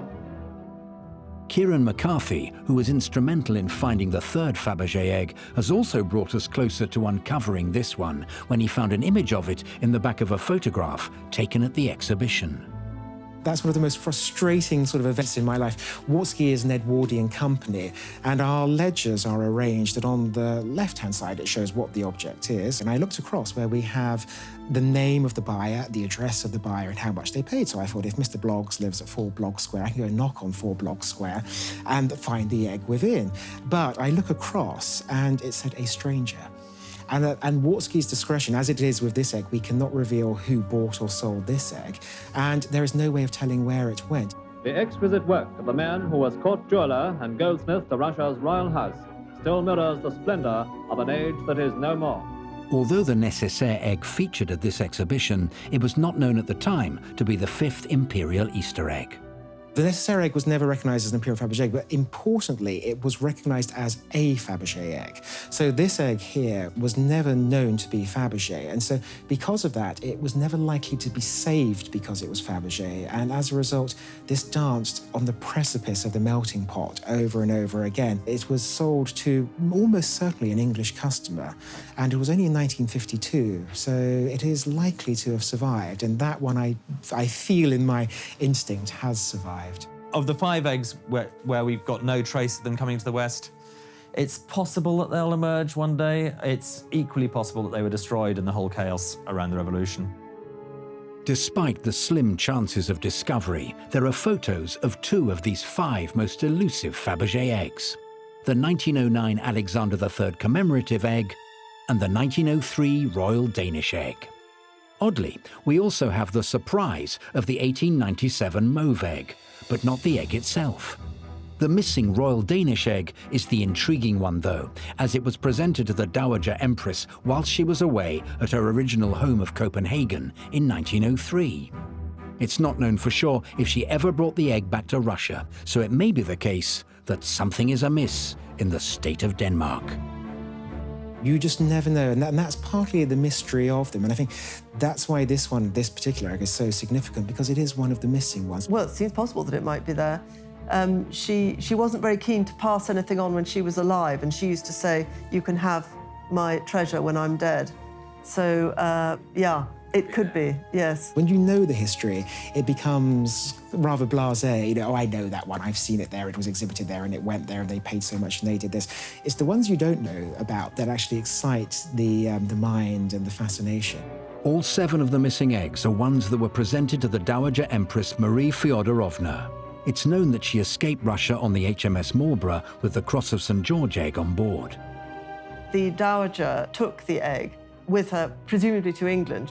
I think then Ksenia, her daughter, then Vasily, her youngest son, ended up with it, and then he sold it. But there's no reason why this should have been the only egg she took with her.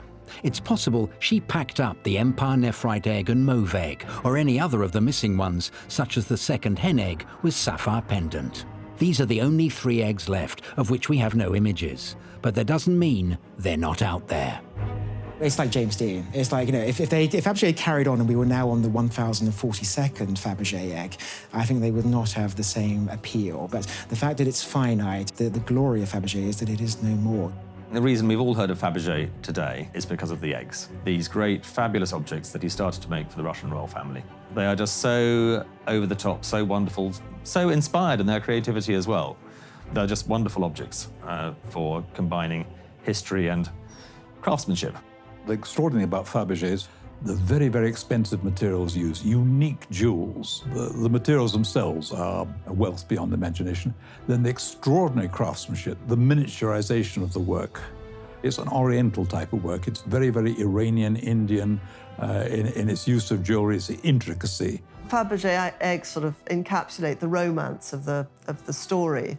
So much care gone into them. They're a product of the social, cultural, financial, political circumstances of that moment. And it's that collision of great craftsmanship and uncompromising patronage that gives rise to this fascination with Fabergé.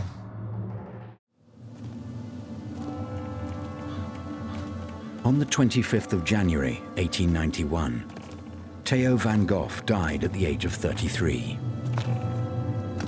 Just 6 months earlier, his brother, Vincent van Gogh, had also died, leaving behind an astonishing collection of artworks that were almost completely unknown.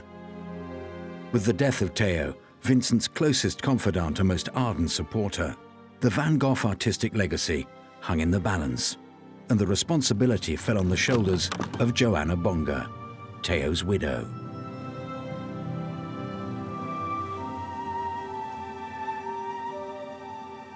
This was a great act of faith. She may only have met this very difficult person, her husband's brother, 2 or 3 times in her life, and yet she determined to keep together this legacy of painting. She did it with great tenacity and also found skill with lending pictures, allowing pictures to be bought, so that slowly and then increasingly quickly the fame of Vincent began to spread.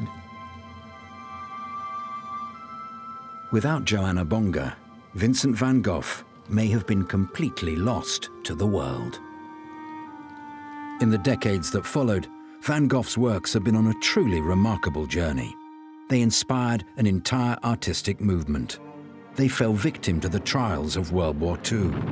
They have been the target of greedy forgers and daring thieves. 22 million. And their value has skyrocketed from the day they first caught the world's attention. The man himself also became a legendary figure thanks to the publication of the letters between Vincent and Theo. And the story is still being told. A long-lost masterpiece by Vincent van Gogh was only revealed in 2013. I think Van Gogh will always have huge commercial value because of the myth of the man. He really is this character that everyone is fascinated by. She sold more than 250 works of art. We are sitting here having this conversation because that's why Van Gogh has grown so famous. She spread him over the world. We have glimpses of his other lost paintings, some of which could still be out there.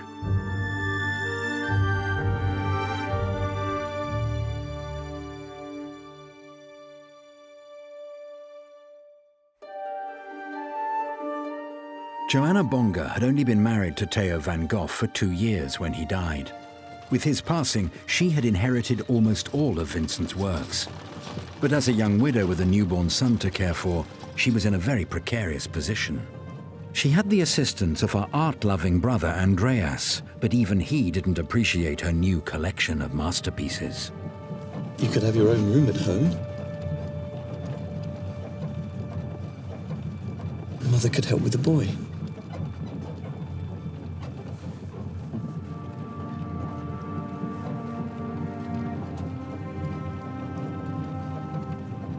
What will you do for money?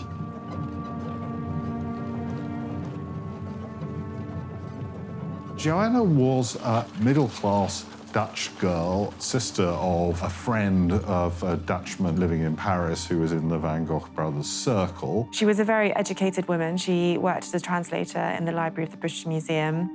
I think it was a mixture of sort of Dutch steeliness and Victorian sentimentality. She doesn't seem to have been tremendously interested in art before she was pulled into this circle of avant-garde art.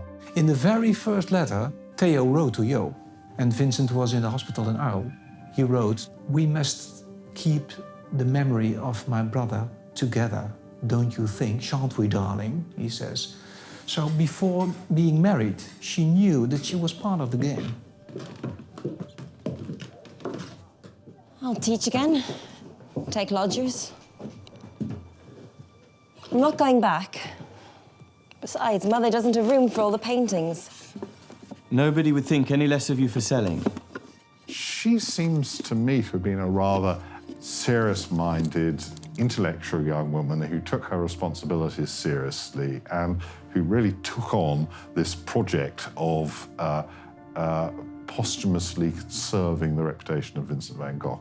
She was the person who championed Van Gogh after his death. I think she really saw herself as taking over the mantle from Theo, who was his main support, both commercially and emotionally. And she knew how important it was to him to really launch the career of Vincent. Why don't we try to find a buyer for you here? I could ask in my office if you'd like. The insurance brokers. Well, it wouldn't be much, obviously. No, they don't approve of bohemian art, do they? Well, it's better than nothing. Johanna Bonge's brother Andreas, who had known Vincent van Gogh, would eventually assist in Johanna's quest. But at one point, it's believed he proposed a horrifying solution to his sister's storage problem. You know, they may not be painters, Joe, but they're perfectly decent people. It isn't boring to work hard or provide for oneself. Not everybody's brother is so easy to take advantage of. Well, it's said that Andreas Bonge wanted to destroy the paintings after Vincent's death. It does seem strange afterwards, and it does seem slightly out of character. So it may have been something he did, or he thought of at one point very quickly. There still weren't very many sales, there still wasn't very much of a reputation, so it would have been an entirely rational thing to do, not to hang on to all this junk. I'm sorry. Theo loved Vincent. I know. He was happy to help. And Vincent did work hard. He made himself sick. He worked so hard. I'm sorry. She was fiercely protective of his art. She really saw herself as carrying on Theo's legacy, making sure that Vincent became known and got what he deserved, really, as an artist. She apparently decided that what she ought to do is devote herself to as becoming a sort of curator of this collection. I'd like you to leave. But I only want what's best for you and the boy. You won't get a better price in Amsterdam. Get out! Vincent was a genius. Theo knew. I'm not selling.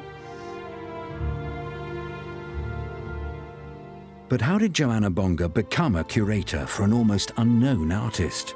Her discovery of the letters written between the brothers would prove key in telling the lost story of Vincent van Gogh's life, as would his reputation amongst other avant-garde artists who also struggled for recognition of their work.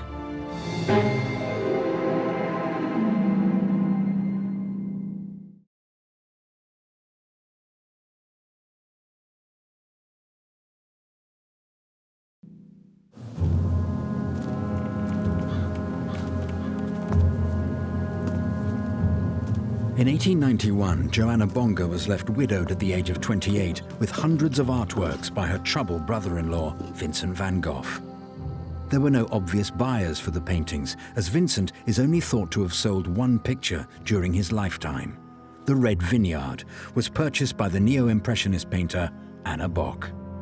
Vincent may not have had any real commercial success, but he was very appreciated by the other avant-garde artists of his era. This reputation he developed would prove a starting point for Johanna's quest, as would her discovery of the letters that Theo and Vincent wrote to each other that brought Vincent's story to life. She found them in a kind of bottom drawer. They were living in Pigalle at the time, her and Theo. And of course, she, poor woman, was widowed very young, and she was left with nothing except 200 Van Goghs. She said, every week I saw the yellow envelopes coming in, and Theo put it in the cupboard, and she got letters too from Vincent. But she said, I only want to publish the letters after his work will be known. So she waited, and she did it on purpose. And I have a very strong idea that she waited until the mother of Vincent and Theo died. So it was not too complicated for this old mother. I think there's something like 700 between the two boys. Most of them are from Vincent because he threw Theo's away. The great one where he says, I'm going to sign my pictures Vincent because the French can't pronounce Van Gogh. You know, that kind of thing. They're wonderful letters. She was so aware that when she married Theo, she got Vincent too.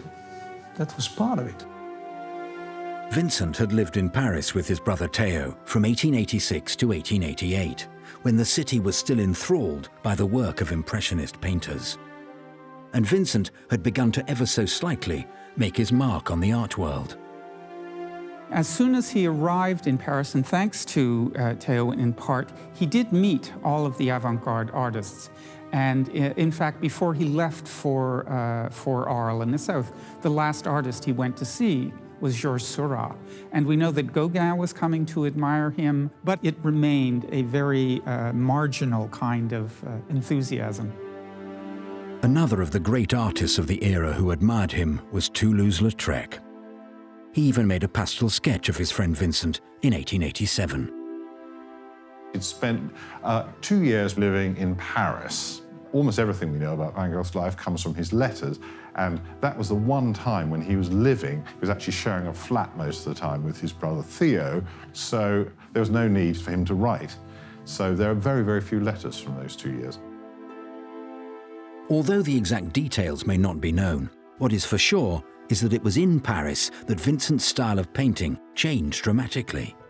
He'd been influenced by the Impressionists of the era, but also by Japanese art.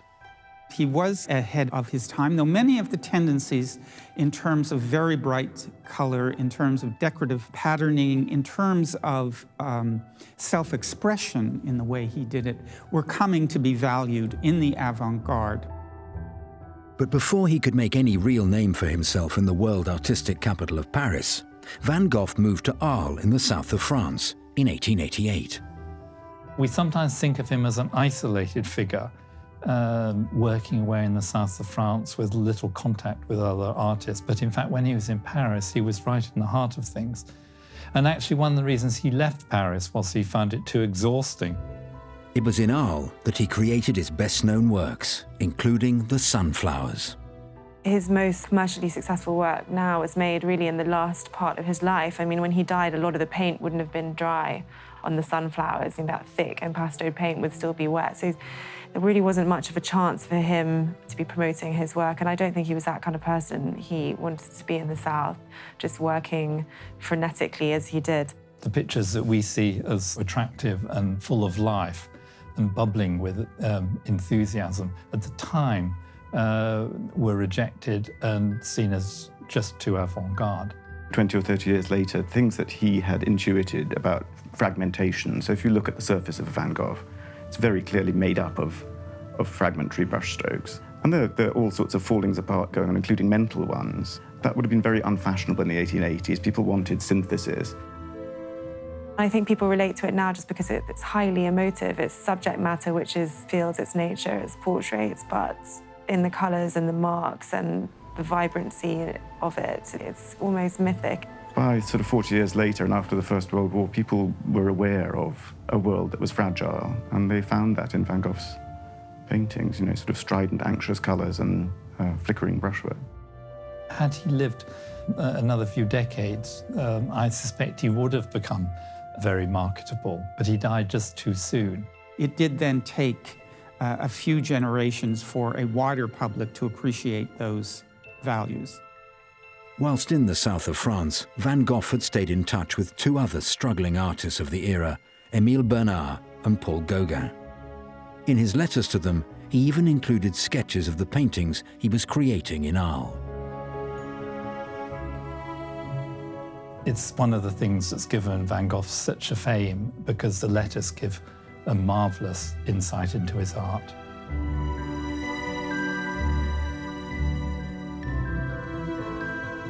Van Gogh, Gauguin and Bernard had also remained in contact by painting self-portraits and sending them to each other, with the other member of the trio in the background. If you look at the museum, you see some paintings by Gauguin and by Bernard. Why are they there? Because they were exchanged. As he had done for most of his adult life, Van Gogh wrote many letters to Theo during his time in Arles. My dear Theo, many thanks for the canvas you sent. Now we can join battle once more.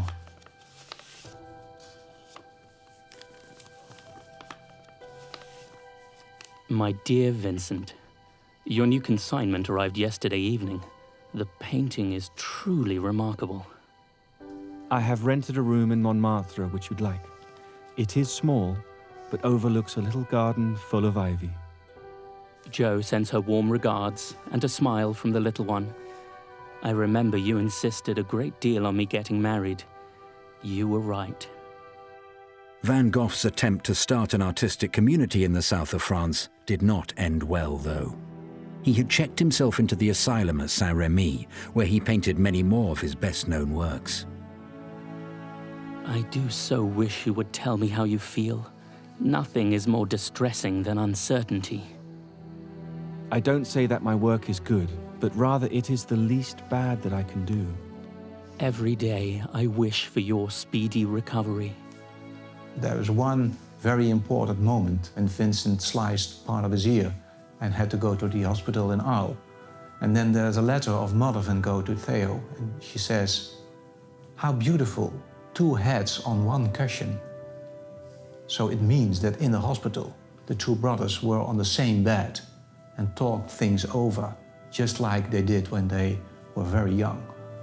And I think that's a very moving moment in realizing how close this relation was. All your kindness to me, dear brother. I've felt it more than ever today. Don't bother your head about me or about us, old chap. I am beginning to consider madness an illness like any other, and we all must accept the illnesses of our time. Do not despair.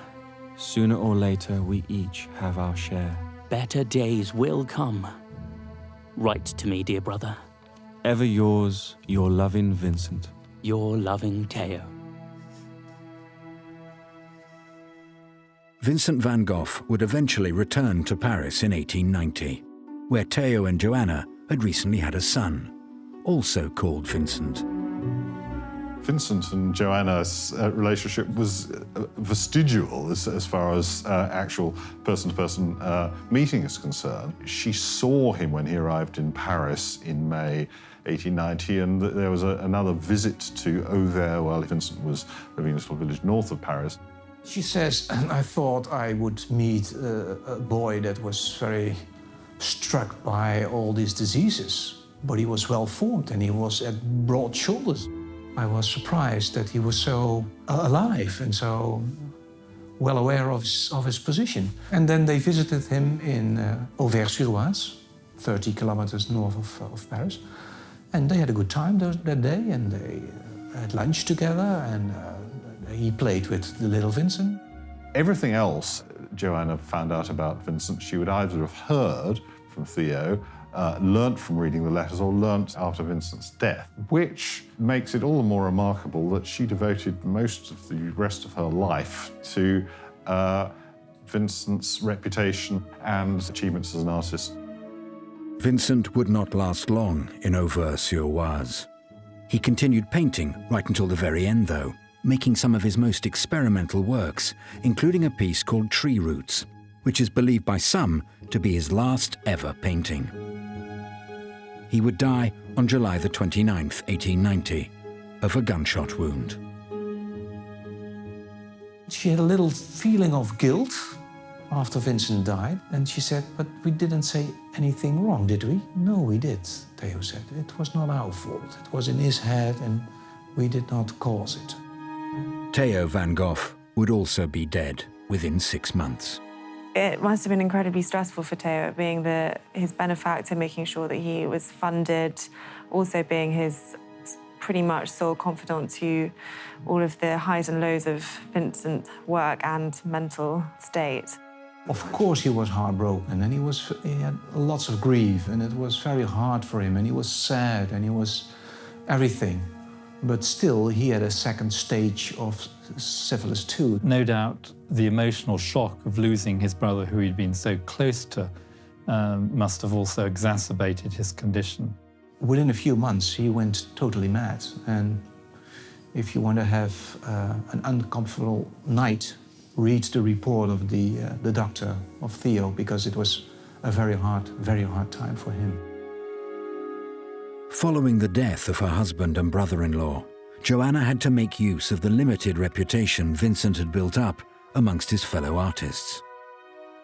Following the death of Theo and Vincent, Johanna really rallied to make sure that his art became known. And her house became a sort of hub for people interested in Van Gogh, and she really, really pushed him. It didn't take her long. Soon, Claude Monet came to see Van Gogh's works and announced his surprise that a man who loved flowers and light so much could have been so unhappy. Another giant of the time, Camille Pissarro, also showed his appreciation, declaring that Vincent's flowers look like people.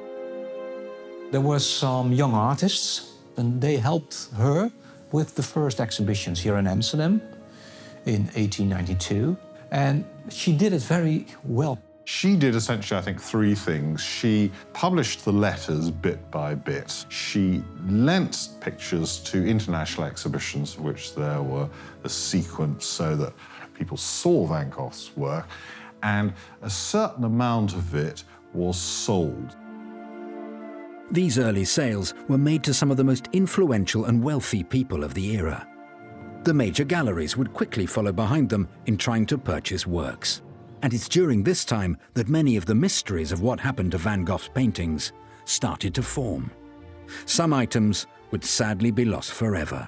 Some are still missing, and one has been sitting unappreciated in an attic for decades.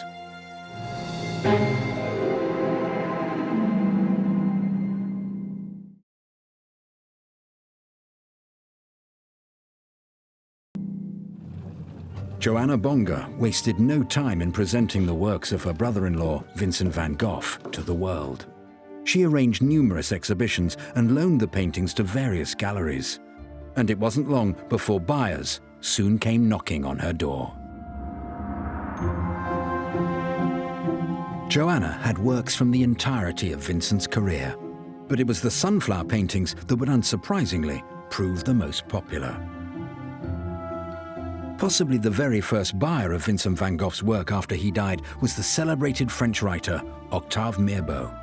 In 1891, he purchased both the Irises painting and the Three Sunflowers painting for a mere 600 francs. In 1894, Emil Schuffernecker, an avant-garde artist himself, started collecting Van Goghs when he purchased one of the series of sunflowers. Amazingly, he chose to alter the picture by stretching out the canvas on all sides and painting in the gaps himself. Hugo von Schude, the director of the National Gallery in Berlin, was also taken by the sunflowers, buying one of the series for himself in 1905. The painting has remained in Germany ever since. But it was in 1908 that the most determined collector emerged. That year, Helena Kroller-Müller first acquired this early painting by Van Gogh, titled Edge of a Wood, and it would begin a long love affair with the artist. Helena Kroller-Müller was a very, very wealthy person, one of the wealthiest persons in Holland at the time. When Helena went to Paris, she did not buy little bags, but she did buy Van Goghs, just having them 5 at a time or 10 at a time. She mostly, but her husband also was buying. In the beginning, she started buying one and one, and then they went to Paris to auctions, visiting artist studios. And there is one weekend she bought 5 Van Goghs. Together, the Kroller-Müllers managed to purchase 91 Van Goghs, making it the second largest collection in the world, and eventually the centerpiece of the Kroller-Müller Museum. It was very obvious that in the Netherlands, she was the wealthiest collectioner at that moment. For her, Van Gogh was the greatest artist that there had been, and he was sort of the start of modern art. And she was also very interested in him because he was painting and drawing social themes, and she was a very social conscious person, so that attracted her too. Helena Kroller-Müller's support played a key role in developing Van Gogh's legacy, but surprisingly, she had no contact with Johanna Bonge and bought her paintings from the first dealers in Van Gogh's works. That's quite surprising because Jo had the paintings, and if you see with a kind of U-turn what went from Jo to Helena Kroller-Müller, that had everything to do with the fact that Helena Kroller-Müller was a very, very wealthy person, and Jo was a very convinced social democrat. And I think the characters of the ladies were not that close to each other. She was also played a very important role in that because she showed her own collection. She gave them a loan to other exhibitions, both nationally as internationally. And Jo Bonge also gave her collection. They both were very important in making him so famous and so well known. Johanna Bonge would marry again in 1901. Her new husband, Johann Cohen Gottschalk, was also an artist and painted portraits of her. But she would be left widowed again in 1912. She went to live in New York City soon after World War I broke out, and it was during this terrifying time that she first published the letters of Vincent and Theo. They sold very well. It was during the First World War, and people think that's the wrong moment to publish letters like that. But on the contrary, during wartime, people are more attached to literature or to very important things that were happening in the past. After World War I, Johanna returned to the Netherlands, where she continued to work on building Vincent's legacy. She loaned out the sunflowers to another artist called Isaac Israels, who used them as the backgrounds for his paintings. Israels also painted portraits of Johanna, with whom he had once had a brief relationship. Isaac already knew Theo when he lived in Paris and visited him there. And he was a well-known painter here. Painted a lot of impressionist things in cities, very well known in Amsterdam. Jo and he met each other, and they liked each other very well. They liked each other very, very well. We have the diaries of Jo still, and there is a line, and she says, "I was at the studio of Isaac Israels. We played with fire." And then 2 lines are cut out. Very interesting. And I think the only one who could have done this was her son, Vincent.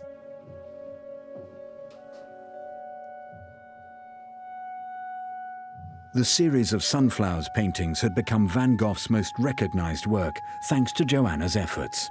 In 1924, Jim Eade, the curator of the National Gallery in London, made it his mission to purchase one of the sunflowers. But it wouldn't be easy to convince Johanna to part with her personal favorite. Would you care for some tea? Yes.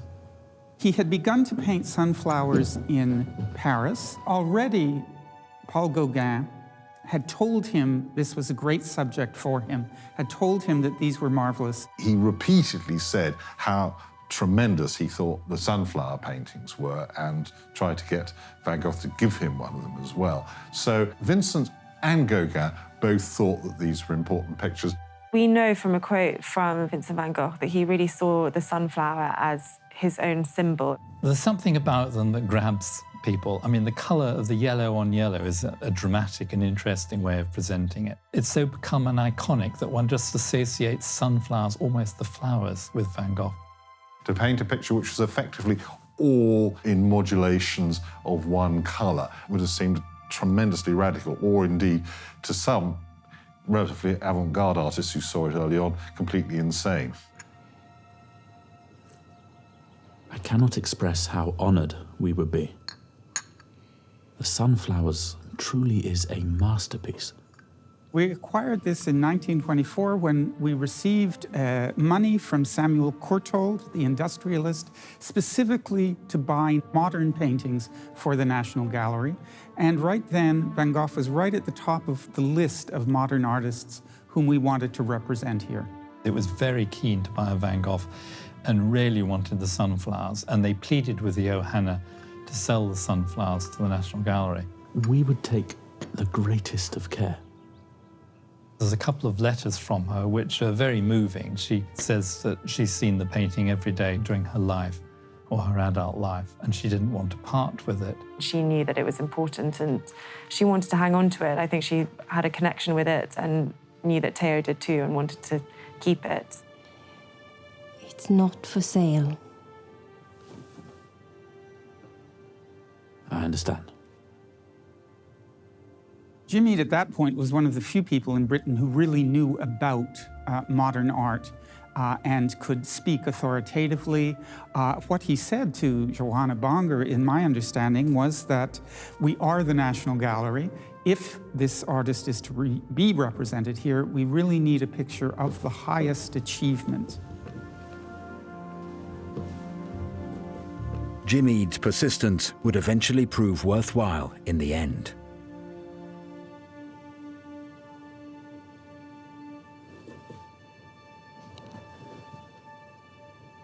A few days later, she sent another letter to the director of the National Gallery saying that she would reluctantly sell it for the sake of Vincent's glory, because she wanted him to be represented in such an important gallery. Dear Mr. Eade, I have tried to harden my heart against your appeal. I have looked on that picture every day for 30 years. I could not bear to part with it. It was really the kudos and importance of that gallery that made her think this is really going to set in stone Vincent as a titan of the 20th century. I have come to realize that no other picture could represent Vincent in a more worthy manner. He would have wanted it to be there in your gallery. It's interesting that Van Gogh actually had lived in London earlier in his life when he worked as an art dealer when he was in his early 20s, and he loved going to the National Gallery. So it's very nice that his sunflowers have ended up there. She also would have known that he was a great admirer of certain aspects of British art and British literature, the moralizing side of it, that art was about something, that it taught you things. It is a sacrifice I must make for his glory.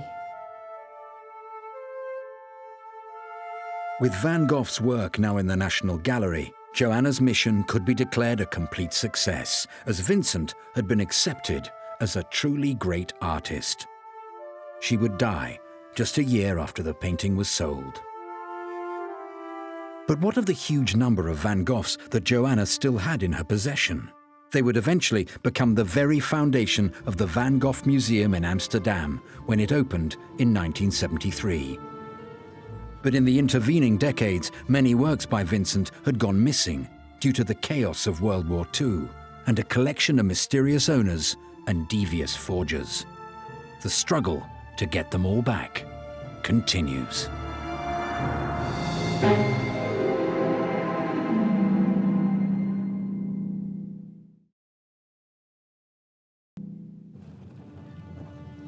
Johanna Bonga, the guardian of Vincent van Gogh's legacy, died on September 2, 1925, soon after selling the painting of 15 sunflowers to the National Gallery in London. Before she passed away, though, Van Gogh had already inspired a whole new generation of artists, especially in Germany. It truly was Germany that first embraced him as a great artist. And if we look at the art that emerged in Germany in the decades following, it is as if they'd been waiting for someone who would show them how to paint with this intense expressivity and with this extraordinary sense of color. Van Gogh had in fact been so lauded in Germany that fakes of the artist first started to emerge here. The major incident was in the 1920s when a Berlin gallery owner, Otto Wacker, faked dozens of Van Gogh paintings, which were initially accepted by the experts, and then they realized they were wrong, and he was found guilty. And since then, there has been a continual problem of faking. A number of Van Goghs have been de-attributed, even those which belong to museums. So it continues to be highly controversial. The fear of fakes continues to the present day. One of the Sunflowers paintings once owned by Emil Schuffenecker was sold for a record £22.5 million in 1987. It was known that the picture had been extended around the edges, but some at the time claimed that the whole painting was a copy done by Schuffenecker. However, this claim was later confirmed to be untrue. The problem of fakery has also dogged another work by Vincent van Gogh for nearly its entire existence. But in 2013, the Van Gogh Museum was able to present a newly rediscovered painting for the first time in many decades. The Sunset and Montmajour. It is a great pleasure for us to present to you this morning a new work by Vincent van Gogh. That painting was one of the paintings that was owned by Theo van Gogh and passed into the hands of Johanna, and it was first sold in 1901, and then it went through a period until 1908 where we don't know the provenance. And then it went into the collection of a Norwegian businessman. Quite soon after he bought it, he was told it was a fake, so he just put it up in his attic, and there it stayed with his family. And then about 20 years ago, it was sent to the Van Gogh Museum to ask whether it might be authentic, and at that point it was rejected, and the museum said it was not right.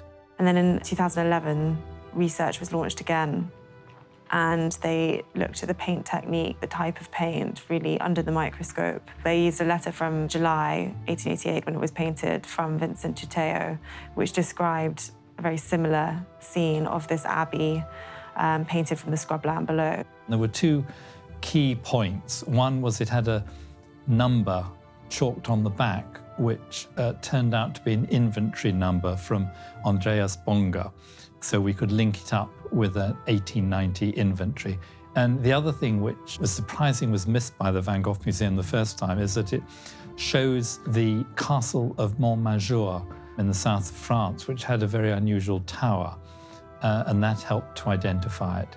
There is a kind of rule in art history that when a picture disappears off the beaten track, when it goes to a place like Norway, where it's not seen by a lot of people, then it becomes, the assumption arises, oh, it can't be right, and it falls out of favor. The discovery of this new work gives us hope that other missing Van Goghs may be found one day. Many of them vanished during World War II.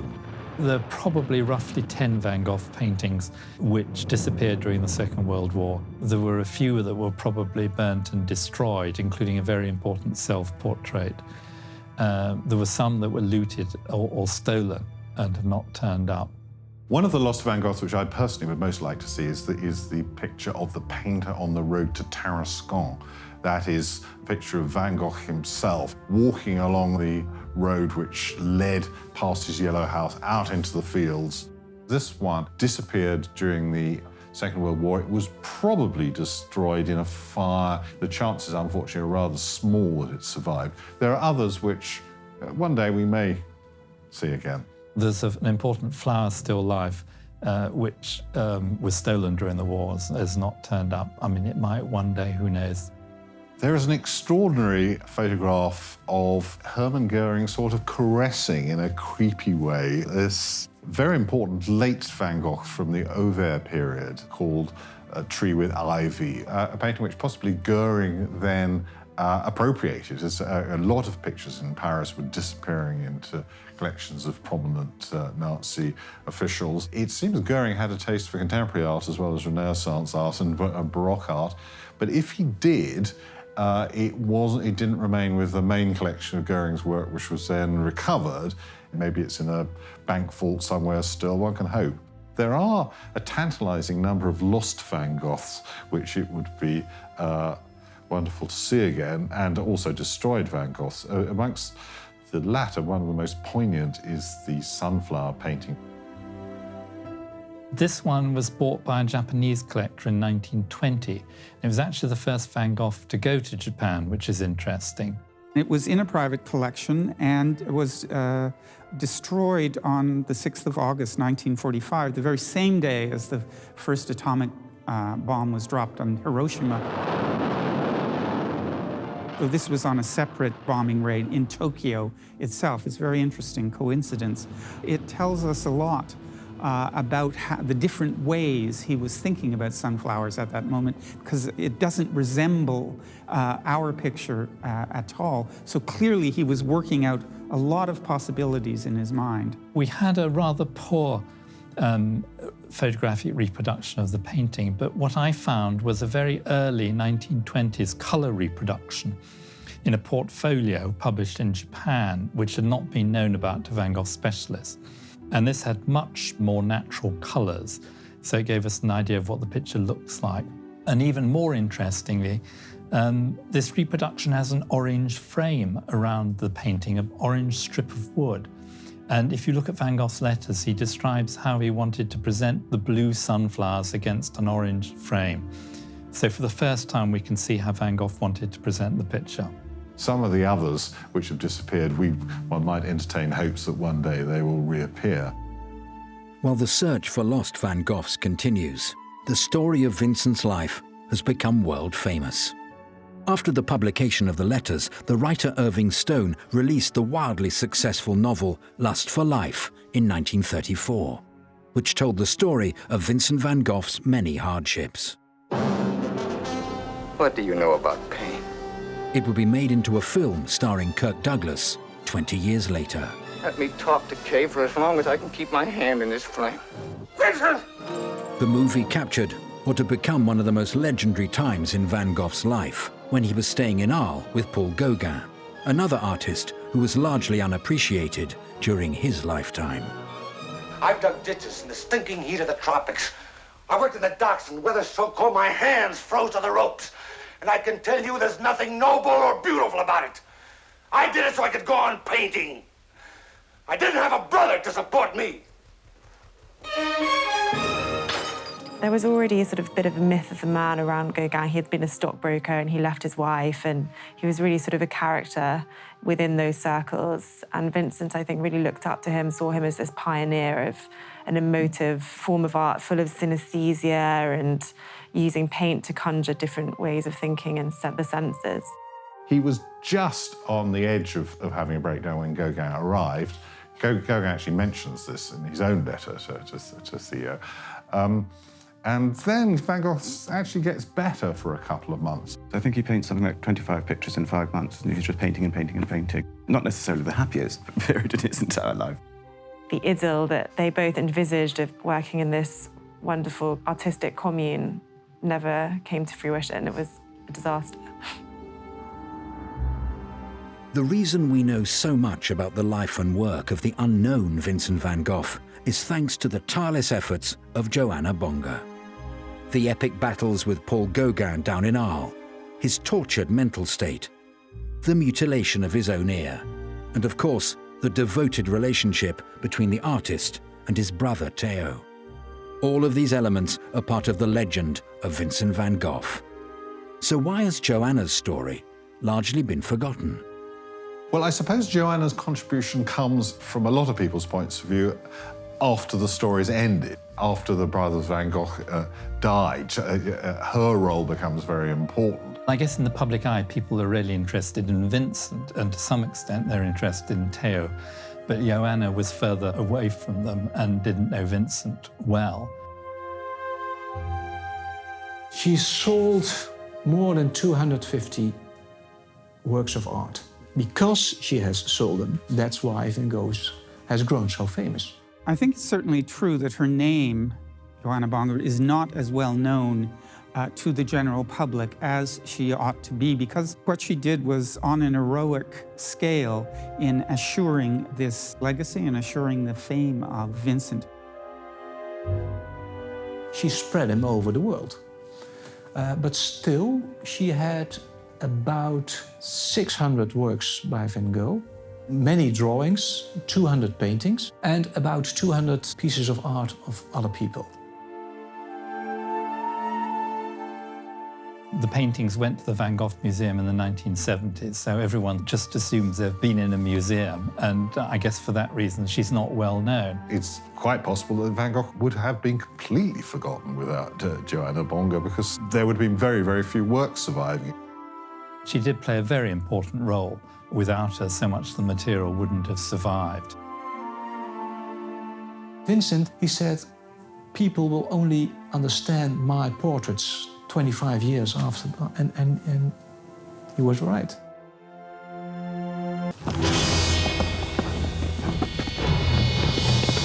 The Nazis carried out the greatest plundering of treasures in human history. Precious works were seized from within Germany soon after they came to power.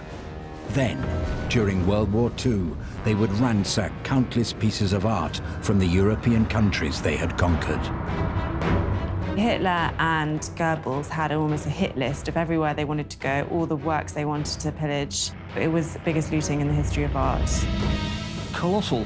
It just drains the imagination to think and to read about the scale of it. But the tide of the war turned, and the Allies now had the upper hand. And as the Nazis made their retreat, it became the task of the monuments men to recover all that they had stolen. This was a group of people who'd worked in museums or who were art historians. Experts in their field who were charged with going across Europe and finding missing works, cataloguing them and returning them back to the original owners. Their mission took them down the deepest of mines and up the highest of castles, the far-flung locations where the Nazis had stored their looted treasures. Many masterpieces were rescued at the last moment, and Herculean efforts were made to save as much as possible from the relentless bombing campaigns. They were very successful, even though there are tens of thousands of items that can't be traced. They all put great efforts into trying to save as much art as possible and did an enormous job in a relatively short period of time. Not everything was returned, and the hunt continues for the last remaining lost treasures of World War II.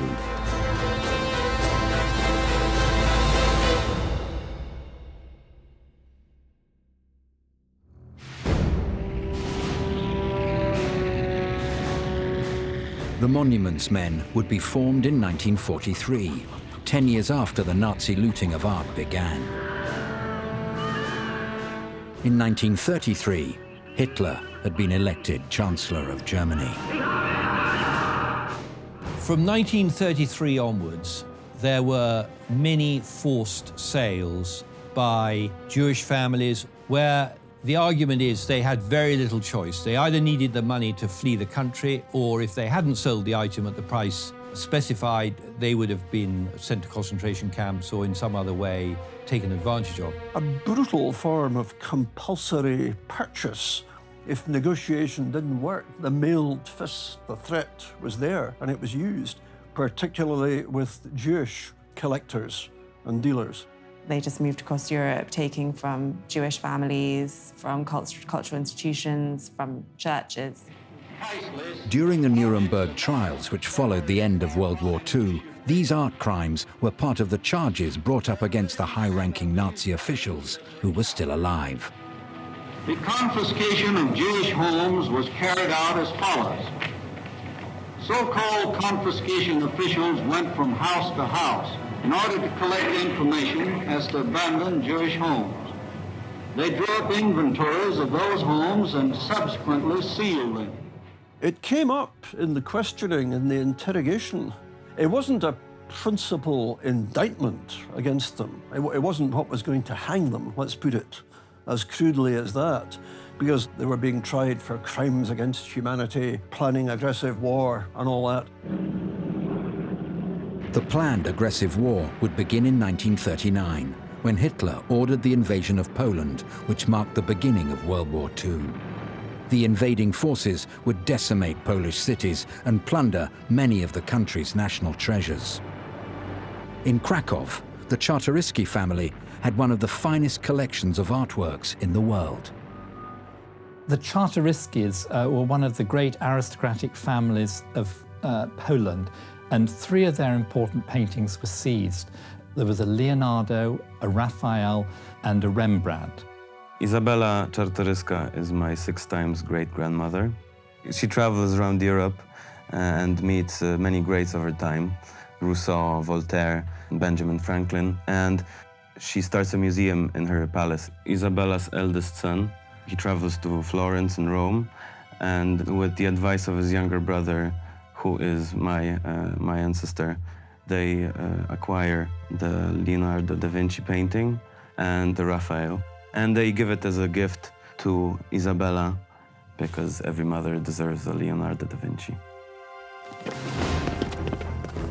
The Czartoryskis had attempted to thwart the invading German army by moving the paintings outside Krakow to a country house, where they were hidden behind a false brick wall.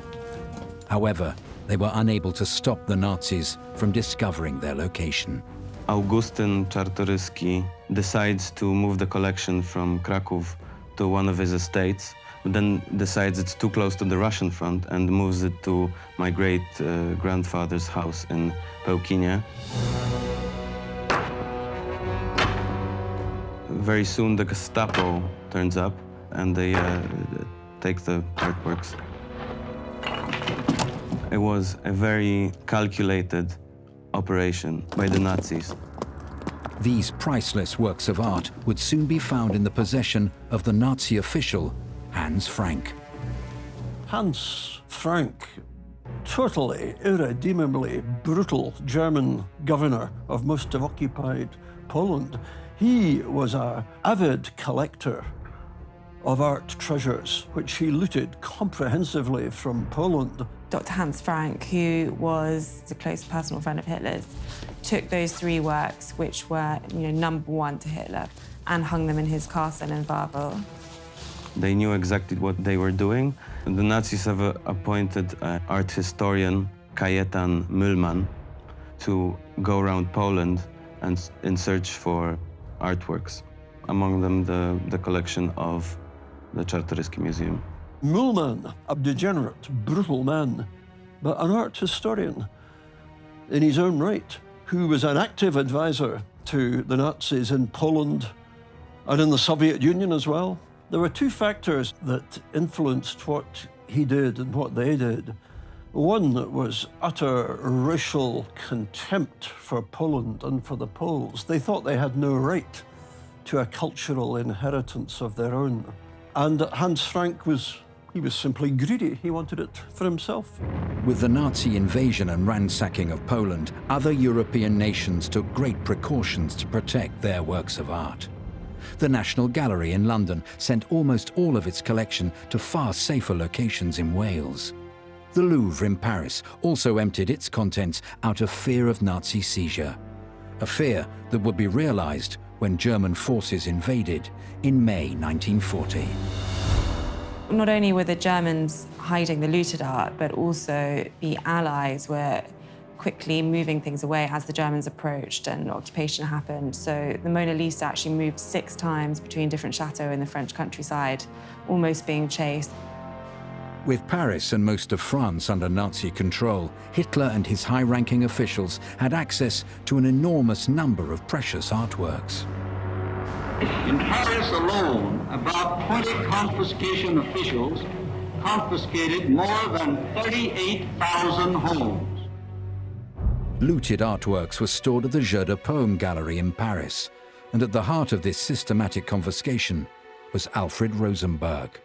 He was appointed with Hitler's approval after the fall of France to coordinate the appropriation of art from occupied Western Europe. Rosenberg was a Hitler protege, a dogma idealist, theorist for the Nazi cause. And he was put in charge of the seizure of art in Paris, much of which Hitler wanted for his own museum at Linz. Rosenberg was one of the Nazi officials prosecuted at the Nuremberg trials, where his own reports of the looting that he relayed to Adolf Hitler were used against him. I beg of you, my Führer, to give me a chance during my next audience to report to you orally on the whole extent and scope of this art seizure action, which will be used as a basis for this later oral report, and also accept 3 copies of the temporary picture catalogs, which too only show a part of the collection you own. He was ruthless in the way that he went about it, and helped himself to quite a bit as part of the operation. Rosenberg then closes with this touching tribute to the aesthetic tastes of the Führer, tastes which were satisfied at the expense of a continent, and I quote, "I shall take the liberty during the requested audience to give you, my Führer, another 20 folders of pictures with the hope that this short occupation with the beautiful things of art which are nearest to your heart will send a ray of beauty and joy into your revered life," unquote. Rosenberg was in charge of the ERR and the Jeu de Paume. Now, there were other generals like Goering and so on who were trying to get their share of the booty.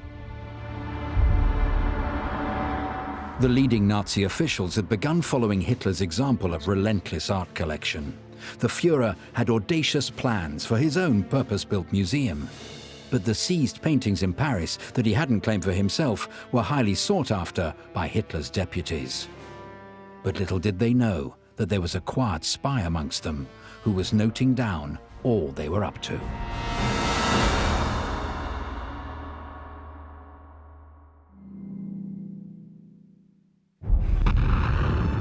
At the start of World War II, the Nazis had looted extensively across the European countries they'd invaded. But many of the greatest works were kept in the Jeu de Paume gallery in Paris.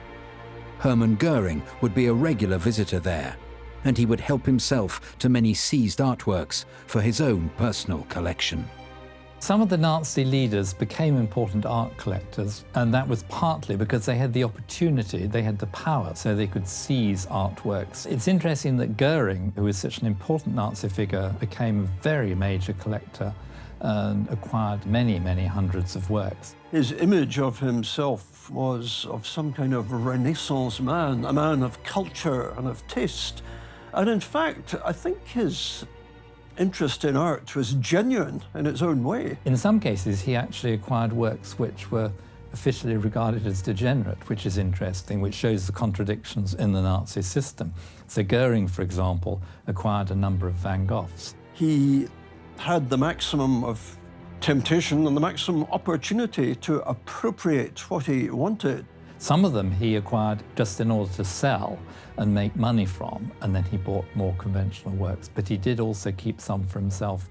What is extraordinary is the frequency of these visits. Supposedly he was Hitler's deputy, Reichsmarshal, in command of the Luftwaffe, but these commitments appeared to be no impediment to the time that he found to make these trips to France. But secretly, it was at the Jeu de Paume Gallery that the work of the Monuments Men, or really, the Monuments Men and Women, began. There was a very brave woman, Rose Valland, who was the curator in the Jeu de Paume, which is next door to the Louvre, and which was the collecting point which the Germans used in Paris to bring together what they were taking from Jewish families and other museums before shipping it to Germany. She basically pretended to be a collaborator with the Germans. She spoke fluent German but didn't let them know, and noted where all the big shipments out of the museum, where all the masterpieces were going to, and flagged it to the Allies. She was in a position to be able to register and record everything that was being sent to Germany and to work out where it was going. The records that Rose Valland kept would prove key in the recovery efforts. And she would soon get vital assistance when the United States officially joined the war effort, and the Monuments, Fine Arts and Archive program was launched. With confidence in our armed forces, with the unbounding determination of our people, we will gain the inevitable triumph, so help us God. Roosevelt signed a decree in 1943 to actually put together a team of individuals who had the requisite expertise. Now, there's always a big problem when you're doing something like this as to how much military credibility the individuals have to have and how much art history credibility. They weren't normal troops. Obviously, they were sent out to work with the Allied forces, but the average age was 40. They had no fighting experience, so they really were not in their comfort zone. An art historian on the battlefield who can't talk with credibility to a field commander will not get what he needs. And somebody who's not an art historian won't know what to do. Altogether, there were several hundred people who'd worked in museums or who were art historians who worked for the Allies during the war, and they accompanied soldiers at the end of the war. It was originally a United States initiative where the learned societies in America who'd heard about looting in Europe said to the US government, we must do something about this. And they also were aware of the fact that there would be a danger of looting by Allied soldiers who were getting into what had been German-occupied territories.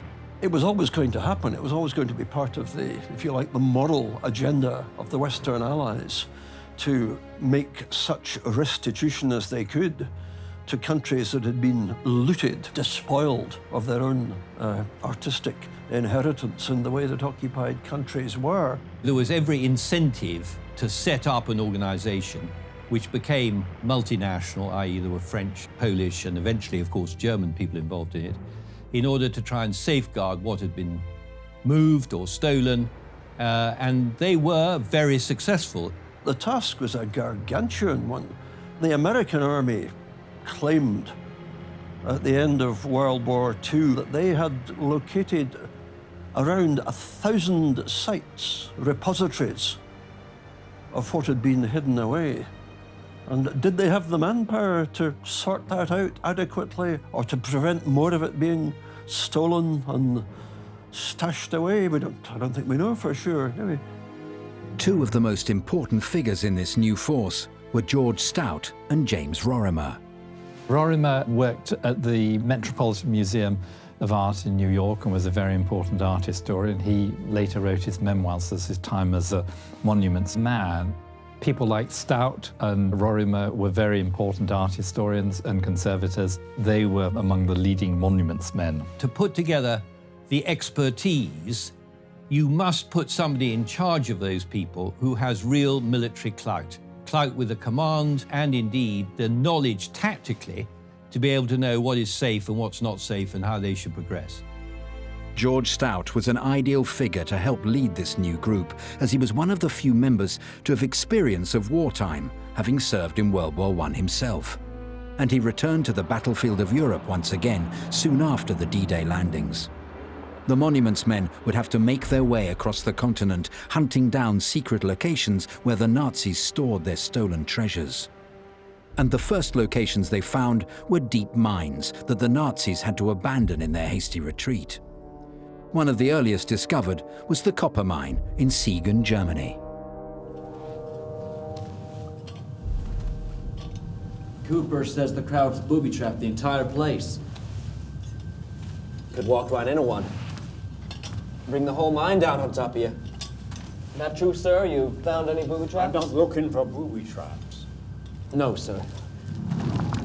The Germans were worried for the safety of artworks. They were worried about Allied bombing, so the paintings and artworks were moved from the cities to safe places, initially in the countryside, and it was then realized that the safest place to keep them was in an underground mine. How many tons of rock do you reckon are above us right now? About 1 million, I'd say. It'd be quick, wouldn't it? All these mines were used to store art when the bombing was clearly a major threat. In these mines were put, in Germany, the items which were going to go to the Fuhrermuseum and so on, and also items particularly from France, which came from the collecting point in the Jeu de Paume in Paris. You don't worry much, do you, sir? I'm worried now. About booby traps? No. About moisture. Actually happened quite late, before 1945. They started moving pieces across and storing them deep in the mines. And there were thousands of tunnels within it, so it really was a case of it was very difficult to find. There were large cavernous spaces underground where the artworks were stored. It was reputed that at the end of the war, the Nazis had ordered that the mine should be blown up. But fortunately, this didn't happen, and it was liberated by American forces and the Monuments Men. I think the sheer scale, volume, and beauty of the items that had been taken really amazed not only the commanders but also the troops. And that is what led to everybody understanding what a huge operation the Germans had got into in order to strip Western Europe, and that is without talking about most of the stuff which they took from Russia and Eastern Europe, much more of which was destroyed. The Monuments Men needed to move fast to rescue any more stolen treasures from the endless mine shafts and castle corridors where they were hidden. Hitler had issued the Nero Decree, which threatened to destroy all of these looted works rather than let them fall into the Allies' hands.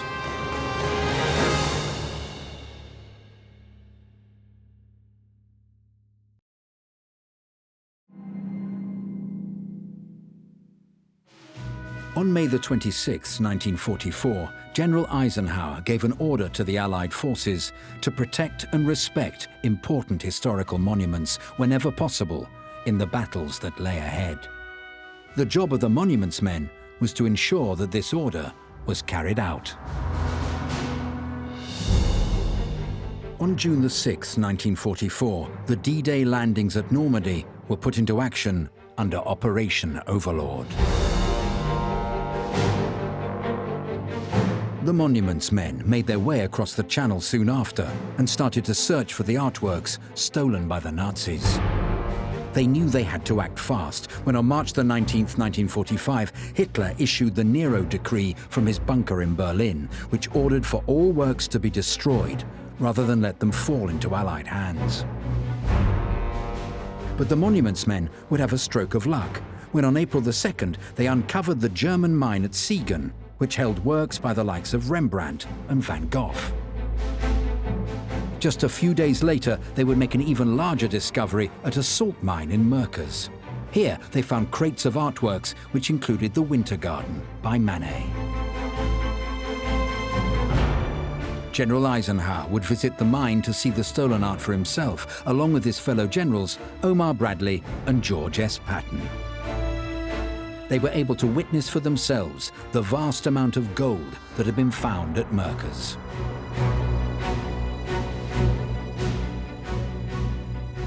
A salt mine, a hiding place for a Nazi hoard of gold bullion, currency, jewels, and other forms of wealth.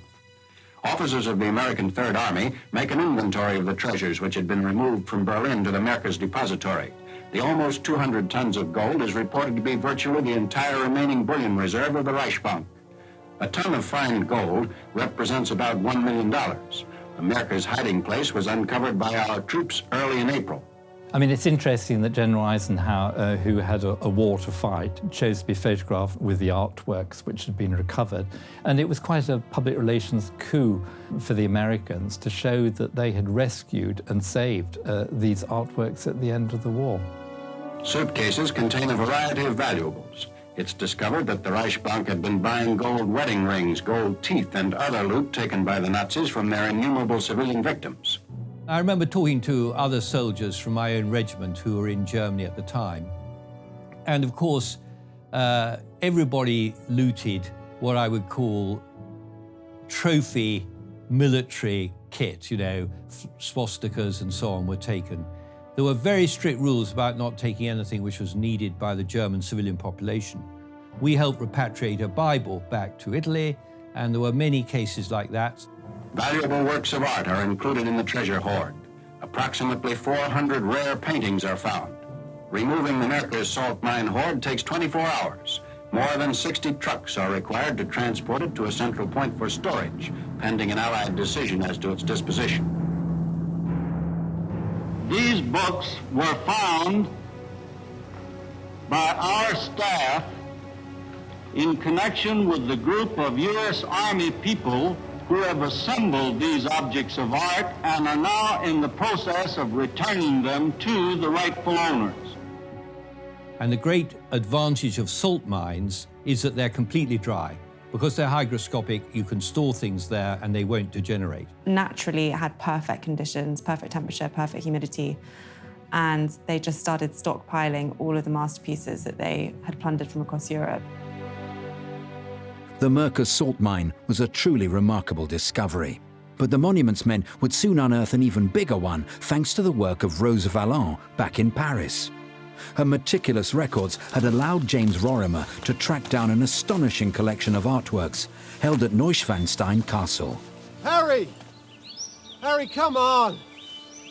Joining him in his discovery was Private Harry Ettlinger, a German Jew who'd escaped to America before the war and was now returning to his homeland as part of the US Army. At the end of the war, there was this big effort by the Monuments men to repatriate stuff to the country from which it was taken, to make certain these items went back to their original private owners. Neuschwanstein is this fairy tale castle at the foothill of the Alps in Germany, and it was used as a repository or safe place for paintings from the Munich collection, a fantastic gallery. And it's also, more importantly, actually, the destination for art looted from Jews in France. Neuschwanstein Castle, although it looks medieval, was actually built in the 1860s, and it wasn't finished, which meant that it had lots of space, unfinished rooms that adjoining corridors where they could store multiple pieces of artwork. Tower's over 300 feet tall. In the wartime, there were racks along all of the walls which were absolutely filled with paintings. So there were thousands and thousands of paintings in a series of rooms. Then there were the rooms in the main castle itself. Over 300 of them, spread over 6 floors. I think there were over 21,000 pieces of art stored there. 21,903 pieces of art. These included 5,281 paintings, 684 miniatures, books and manuscripts. It's like something out of a fairy tale. Other rooms with decorative art, with sculpture, jewellery, miniatures, medieval works of art. So they also found there some leather-bound books, cards, references of all the works that were on the list to be looted. Paintings, jewelry, rare books and prints, stacks of furniture, all shipped in from Paris. Gold? Only 2 rooms full of it. But the real treasure is right through here. Well, it's fortunate that the Germans, who were meticulous record keepers, but even so, in the chaos of 1945, anything could have happened. The records of what they had taken were found with the items themselves. A Nazi catalogue of their theft. 20,000 records. Where the items came from, who they belonged to. And you're going to translate it.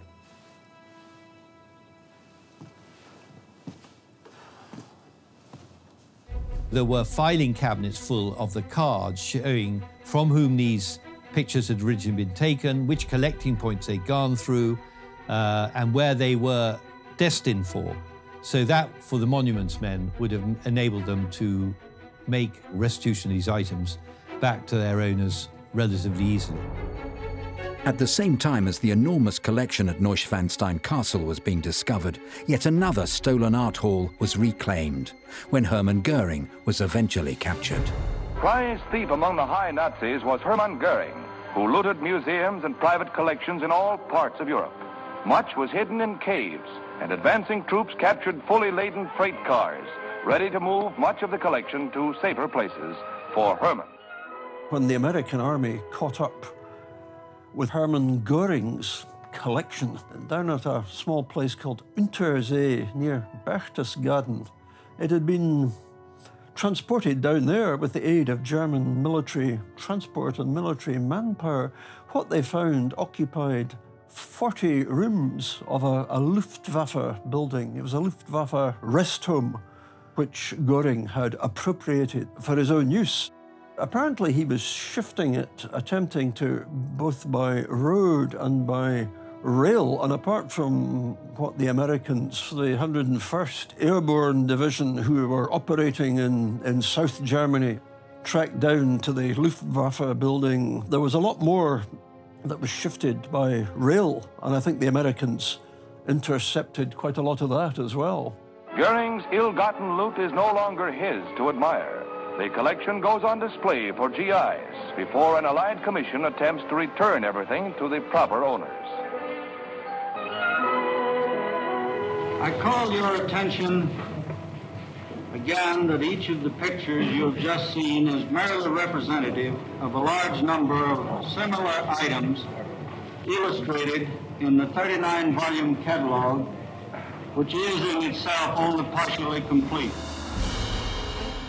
The stolen art collections of the top Nazi officials were gradually being reclaimed. But the biggest treasure trove of all, that which Hitler had set aside for his own personal museum, was still to be recovered by the monuments men in Austria. But the search continues to this day for all the lost treasures that slipped through the net.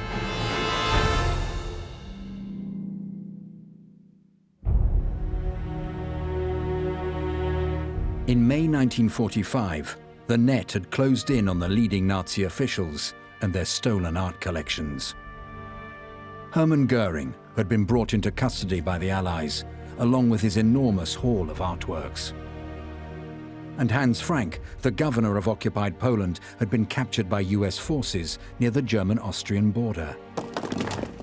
He had an extensive collection of looted paintings, including the famous Czartoryski collection, which featured The Lady with an Ermine by Leonardo da Vinci, The Landscape with Good Samaritan by Rembrandt, and The Portrait of a Young Man by Raphael. Both Goering and Frank would eventually be tried at Nuremberg. At the end of the war, in 1944, when they were evacuating Poland with the Russian invasion from the east, Dr. Frank took the Leonardo and probably the others back to his own private residence in the south of Germany. Frank took the pictures to his country house, and two of them were later recovered, the Rembrandt and the Leonardo. The Raphael is still missing, and it's possibly the most important artwork that was looted and lost during the war. It's right down here, sir. Frank insists he didn't steal them, says he was just safeguarding them.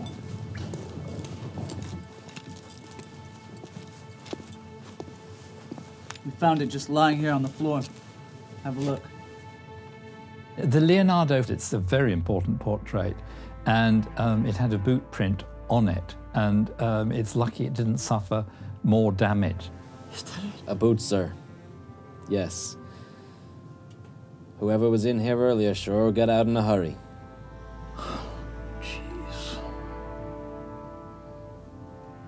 There's a famous photograph of it on a railway platform, and fortunately the painting survived in relatively good condition considering its checkered history during the war, and is now one of the most important Leonardos. It's been estimated that over 800 objects are missing from the museum, and among them the Raphael. The Raphael is still missing, and it's possibly the most important artwork that was looted and lost during the war. Portrait of a man, and many people think it's actually a self-portrait of Raphael. Sadly, only one was never found, Raphael's portrait of a young man, and that was last seen at Wawel. And there have been some supposed sightings of it. There was speculation that maybe after 50 or 70 years, it might turn up somewhere when supposedly the case expires. There were thoughts of it being locked in a bank, which then got proved to be a hoax. So it's largely thought now that it is missing. We have no evidence of what happened to it, and it's just possible it might turn up in someone's attic at some point. The Raphael painting may be the most famous missing work from the Czartoryski collection, but many other great pieces of art have still not turned up. This 15th century work by Italian artist Norocchio de Landi is still missing, as is a work called Saint with a Book that was stolen to order for Hitler's private collection. Hans Frank and Hermann Goering's stolen caches of art had been recovered, but the greatest collection of all had been assembled for the Führer himself. He had plans for his own purpose-built art museum in his hometown of Linz, and its vast contents were being stored in a salt mine elsewhere in Austria. There was a great sycophantic effort by senior Nazis to suck up to Hitler. And one of the things they did when they put together these items which they confiscated in France or other countries was then to record them in leather-bound volumes for him, and eventually those leather-bound volumes would have presumably been part of the inventory for the Linz Museum. And then some of those volumes were discovered by the Monuments Men. By early 1945, Hitler was dead and Germany had surrendered, which meant that the Monuments Men were now racing against the invading Soviet Union to get to Hitler's vast collection. Getting to the sites where the Monuments Men guessed there would be valuable stuff that could be found, I don't think that could ever be a military priority, of course. They had given up in Berlin by March 1945. It was really an unadmitted deal that the Soviets were going to get to Berlin first. But as the byproduct of ultimate military victory, there came access to the sites.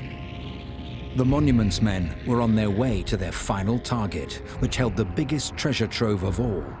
Their mission thus far had seen many successful recoveries, but much had been lost forever in the fighting. In Florence, Italy, bridges that had been designed by Michelangelo had been blown up by the retreating German forces.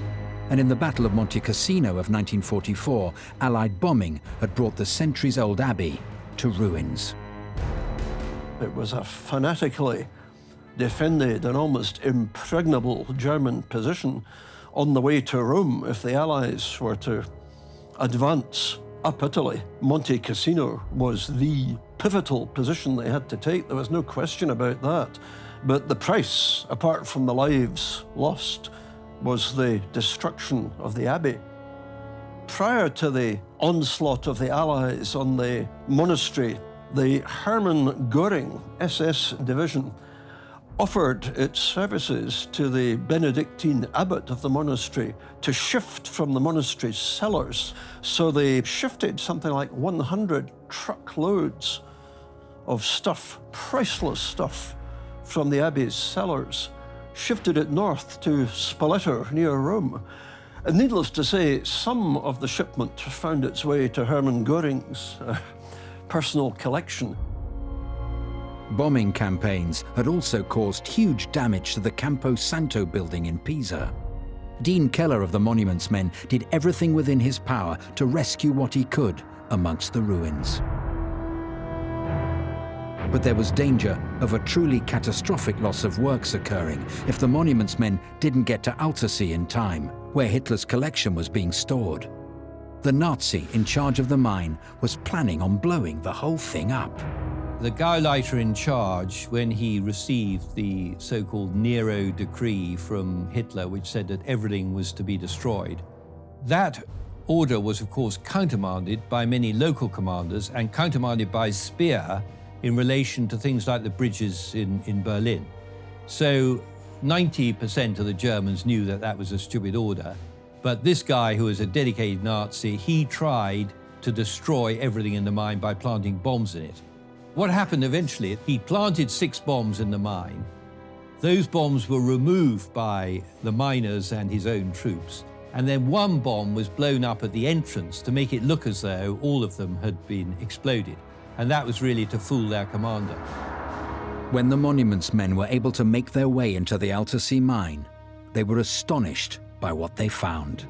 Hitler thought of himself in a bizarre way as a trustee for the German people of an art collection that he could build up thanks to the opportunities that war and victory provided. In the Altersee mine were some of the best works which Hitler himself wanted for his own collection. Leda and the Swan, the Vermeer Astronomer. There were some of the really best possible pictures which were stored there. Among the paintings which were destined for the museum, there were a couple of Vermeers. There was one from the Czernin collection in Vienna and another from the Rothschilds family in Paris. Hitler didn't luxuriate in his own collection in the way that Göring did. A lot of what Hitler collected was kept stored, carefully documented and photographed. Hitler, of course, entertained the fantasy of an art museum at Linz, close to where he was born, in Upper Austria. We have these images, and in fact there's photographic proof of Hitler, even in the final days of the war, poring over the grandiose architectural plans for this museum in Linz. This is typical of the important works of art, the masterpieces, which was seized by Hitler for his grandiose museum.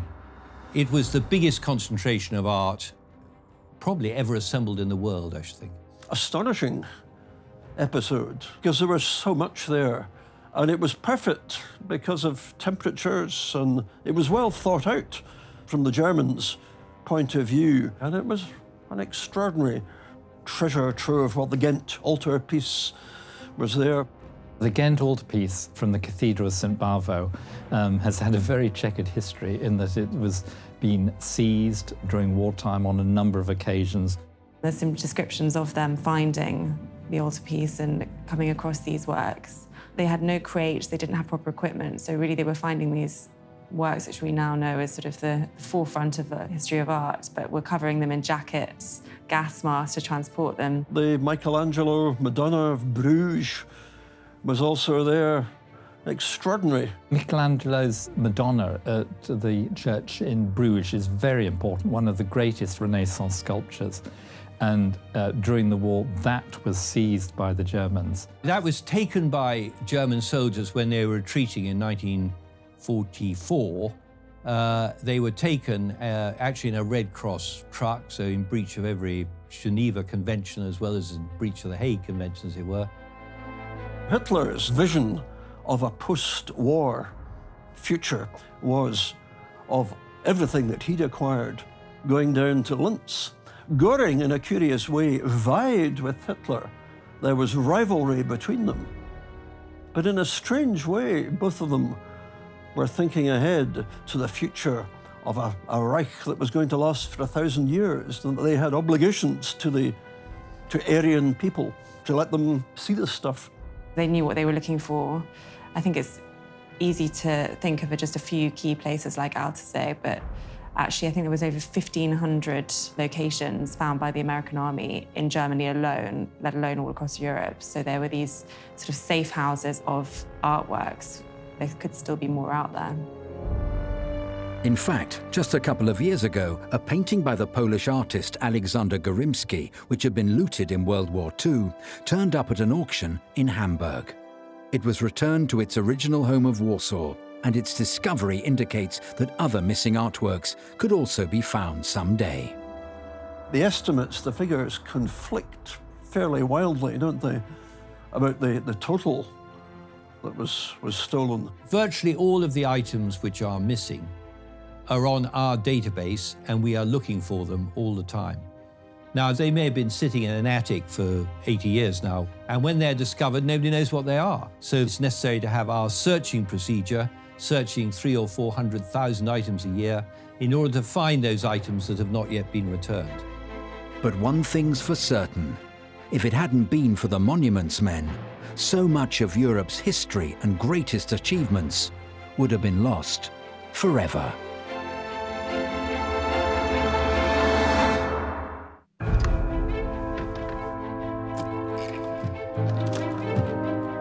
The Mona Lisa by Leonardo da Vinci is the most famous painting in the world. But despite its legendary status, few are aware that it was once stolen from the Louvre and was considered lost for 2 years. It was a sensational thing when it happened. Many people have forgotten that, and not many people know about it. In 1911, an unknown intruder made his way into the museum and left with one of Europe's greatest treasures. The museum opened, the crowd started coming in, and people started noticing the empty space on the wall. A frantic effort was made to recover this priceless work of art, but the police had few leads to go on. Newspapers around the world ran theories of who was behind the theft, from wealthy industrialists to enemy nations.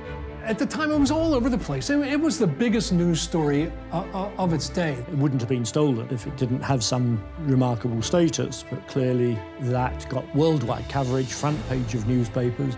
It really catches people's imagination of having something completely priceless in a very normal kind of domestic situation. Little did they know that it was hidden in a small apartment in the city the whole time. If people throughout the world, but particularly in Western civilization, were to say what was the most famous painting, they would say the Mona Lisa. So the theft of it is probably the most easily recognizable theft. It's a very Thomas Crown affair thing, isn't it? It's the thrill of the chase. The story of how the Mona Lisa was eventually recovered is just one of the many mysteries surrounding the painting. And in fact, even though Leonardo da Vinci has an unsurpassed reputation, many of his works surprisingly went missing after he died and have had to survive similarly precarious journeys. The search continues to this day to find all of the lost works of the quintessential Renaissance man.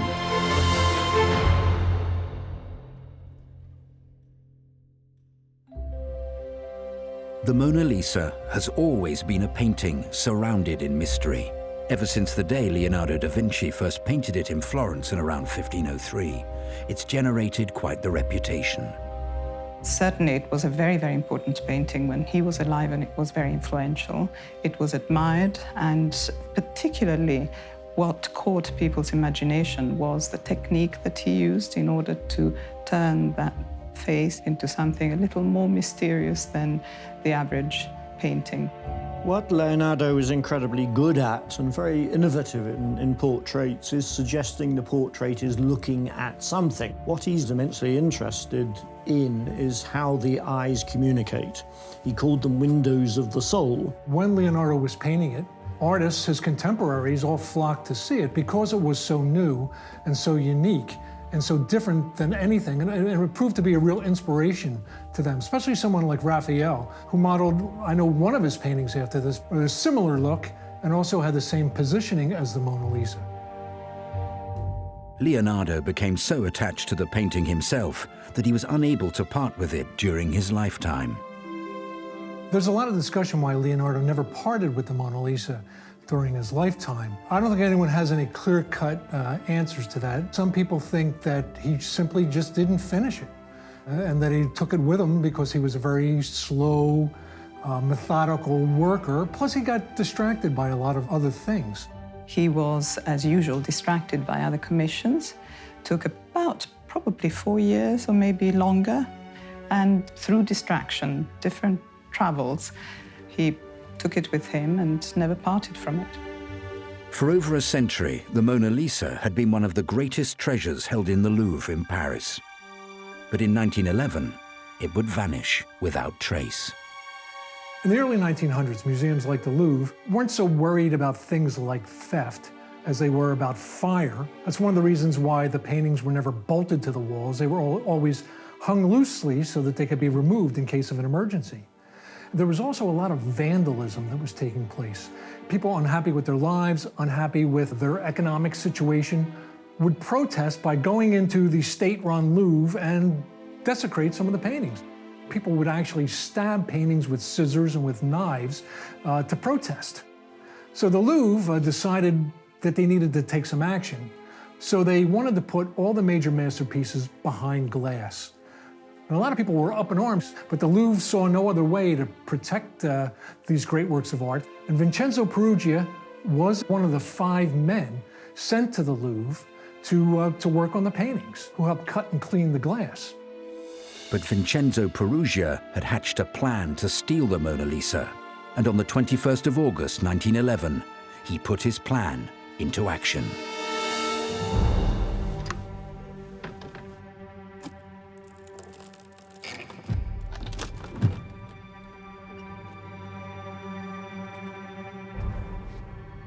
Vincenzo Peruggia was not what you'd call a common criminal or one of these suave, sophisticated art thieves that you see in the films. He was an immigrant workman. He was born in a town called Dumenza, Italy, and he would emigrate every year to France, and specifically to Paris, to work.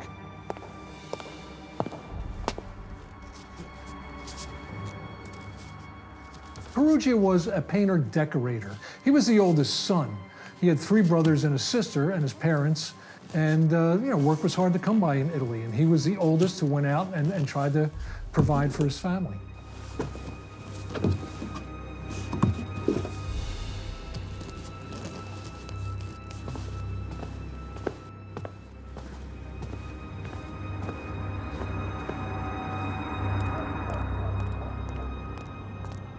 This was not the first time that the Mona Lisa had been taken out of the Louvre. None other than Napoleon Bonaparte had once had the painting moved from the Louvre into one of his bedrooms during his reign as emperor. And it was this connection with Napoleon that spurred Vincenzo Peruggia to action. Vincenzo Peruggia seemed to have thought Napoleon looted it, and he looted lots of things from Italy, and indeed the Leonardo manuscripts in the Institut de France, still in France, a Napoleonic loot. One day, Peruggia was waiting to start the job, and he picked up a book that was lying around in the workroom, and he saw this great caravan of statues and paintings that were being brought to France by Napoleon's army. He came to think that all the Italian artwork in the Louvre had been stolen by Napoleon. He was thinking not that Francis I had bought this years ago and actually had a reasonable claim to it, but that it was stolen property, and he seems to have believed that. Peruggia really thought that it was Napoleon who had taken the painting, as he had stolen many other paintings. So it was a patriotic act. He was returning the painting to its original country. He got the idea that he was going to take a painting back to Italy. And if he did, well, he'd be a hero, and maybe the government would give him some money. And it was his belief that he was going to do the Italian country a favor. Vincenzo Peruggia had stolen the Mona Lisa on a Monday morning. But it was not until Tuesday that the museum realized it was missing. When word got out, it would cause a sensation around the world, but especially on the streets of Paris. With one of her greatest treasures now vanished, it was the talk of the town, and rumors spread like wildfire. On Tuesday, when the painting disappeared, and the police came, searched the Louvre, found the empty frame, they knew that something was wrong. The newspapers break the story of the Mona Lisa being stolen. And this news rocks Paris. In fact, it goes all around the world. This was when newspapers were probably at their peak. Literally millions of copies of every newspaper were printed every day, and this was front-page news story.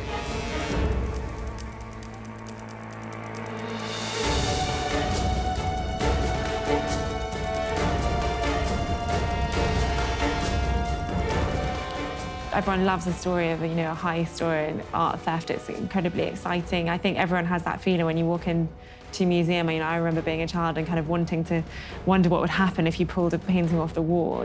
Everyone is fascinated by it. And I think even in 1911, they would close all the ports, there were police everywhere.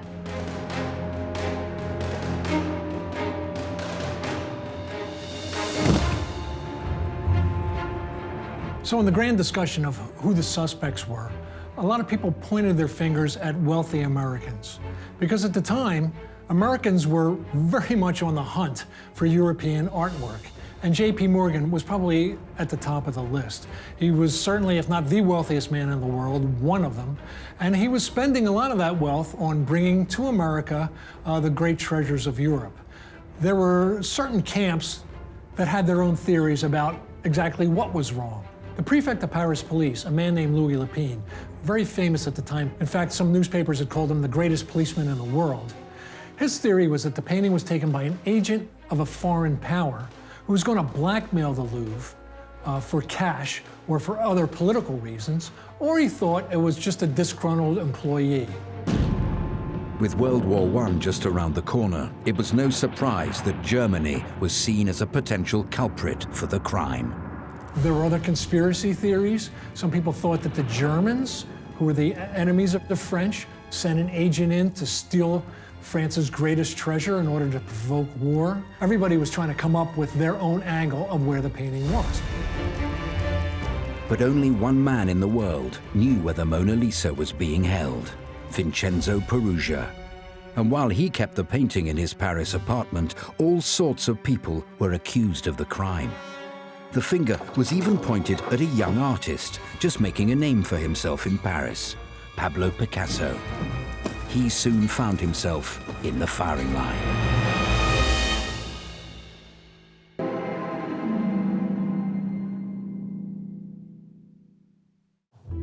Vincenzo Peruggia had successfully pulled off the heist of the century, thanks to some weak security at the Louvre and a slice of good fortune. But Peruggia had been misinformed about the Mona Lisa's history. His audacious plan may have been successful, but he was incorrect in his belief that Napoleon had once looted the painting. Its rightful home was not in Italy, but in the Louvre in Paris, where he had taken it from. Leonardo himself had spent the last 3 years of his life in the employment of King Francis I of France. Having started the Mona Lisa in around 1503, Leonardo was never fully satisfied with the painting, and 13 years later took it with him to the French royal court. It is said that King Francis joined Leonardo on his deathbed. But what is known for certain is that the king purchased the Mona Lisa for more than a princely sum, and it was placed in the Palace of Fontainebleau. During the French Revolution, it found itself the property of the people of France and was placed in the Louvre. But that didn't stop Napoleon from claiming the painting for himself. The Mona Lisa did hang above Napoleon's bed for a while. It was after that returned to the Louvre, to what became then the Louvre of the people of France when the monarchy was restored. However, when the Mona Lisa was returned to its rightful home, it wasn't exactly the center of attention, as this painting by Samuel Morse demonstrates.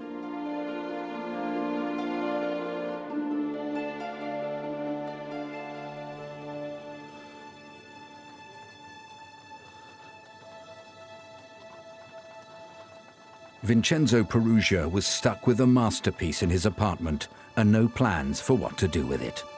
While he tried to lay low, the rest of Paris remained captivated by the theft of one of the city's greatest treasures. This was a front-page news story, and it lasted not for hours or days or weeks, but months, and actually, ultimately 2.5 years. This was still in the paper with people looking for the Mona Lisa. It wouldn't have been stolen if it didn't have some remarkable status, but clearly that got worldwide coverage. There were photographs of people queuing to see the gap. people queued up to look at the empty wall in the Louvre and look at the pegs that were up on the wall. So it became much more famous at the time. You know, even Kafka went to go and have a look at the wall. So it definitely was almost kind of a tourist attraction as the empty space of the Mona Lisa, and I'm sure that did, you know, up the profile. I mean, at the end of the day, it's Da Vinci. Then eventually, the Parisians, in their way, started making jokes. There was a series of funny postcards put out saying, where is the Mona Lisa today? And on one, she's in London playing the guitar in front of Big Ben. And another, she's shopping in downtown Paris. Her image started appearing on cookie boxes, tobacco tins. The Mona Lisa became a commodity because of the fame. And a lot of people say that it is the fame of the theft that made the Mona Lisa as well known as she is today. The police tried desperately to catch the culprit, and one of those accused of the crime was Pablo Picasso, who had recently made a name for himself in the art world. Both he and his close friend Guillaume Apollinaire fell under suspicion, especially since Apollinaire had once claimed that the Louvre should be burnt to the ground. Apollinaire's real name was Guillaume Kostrawicki. He was of Polish descent, but he lived in Paris. He made his name in Paris. He was very well known. Pablo Picasso was just starting to make a name for himself in the art world.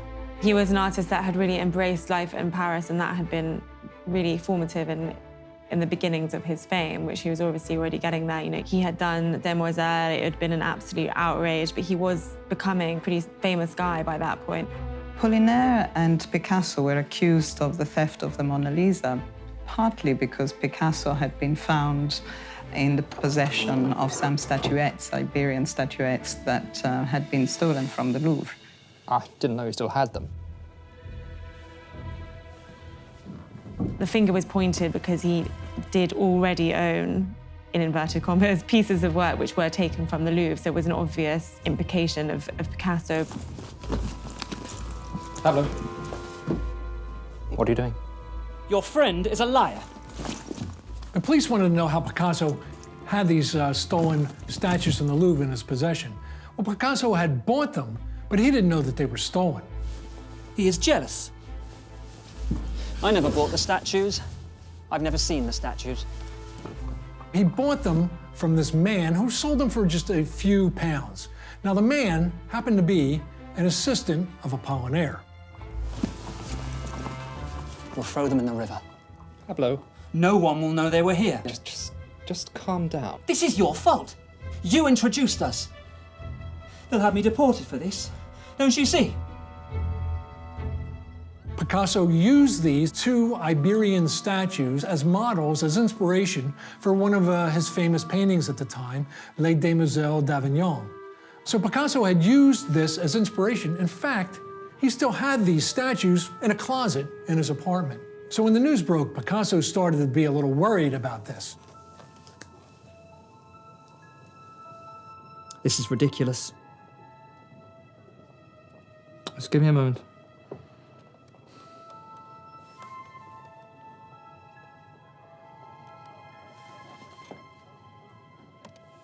We should just get rid of them now. We'd be seen. Pablo, we just have to wait. It'll be dark soon. Come on. You're winning. I don't see why we're playing this stupid game. Picasso and Apollinaire were so spooked that Apollinaire went to the newspaper and confessed. He was arrested. Picasso was brought in for questioning. He was held, not charged, and released. Apollinaire sat in jail for 8 days. Police thought that there was an international gang of art thieves behind the theft of the Mona Lisa. He was ultimately released because there was no proof. Apollinaire had declared that in his quest for modernity, the Louvre should be burned.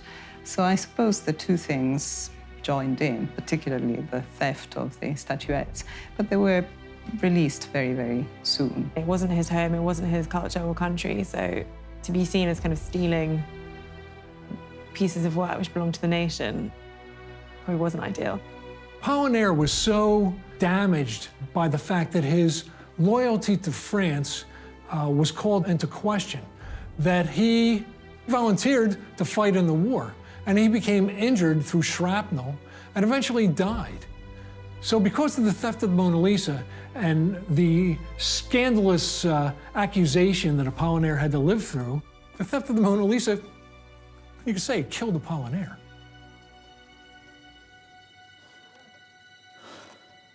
While Picasso and Apollinaire fell under suspicion, the real culprit, Vincenzo Peruggia, had become restless and made an attempt to sell the painting on.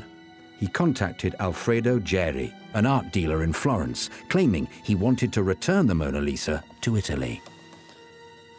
Alfredo Geri was an art dealer in Florence, Italy. He was a well-known dealer at the time, owning an art auction house. He had placed ads in a lot of newspapers saying he was looking for antiques to buy. One of the ads he placed was in an Italian paper that Peruggia read in Paris. He wrote him a letter. He said, "Signor Geri, I have the Mona Lisa, and it is my fond wish to bring it to Italy, where I hope it will remain in the Uffizi Gallery forever." He chose to sign his letter with the name Leonardo. So Geri gets this letter, and he looks at it going, all right, this is a joke, this is crazy, I'm gonna throw this away. But then he has second thoughts.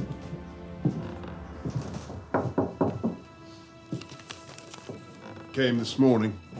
So what Geri does is go see Giovanni Poggi. Poggi is the director of the Uffizi Gallery, Florence's biggest museum.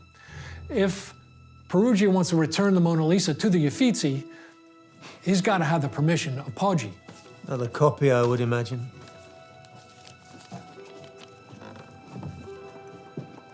Right back. Inform him you wish to examine the painting before buying. Let's bring Leonardo back to Florence. The Mona Lisa was finally close to being recovered. Peruggia would take the painting on a train from Paris to meet Alfredo Geri and Giovanni Poggi, looking for a handsome reward for the return of the Mona Lisa.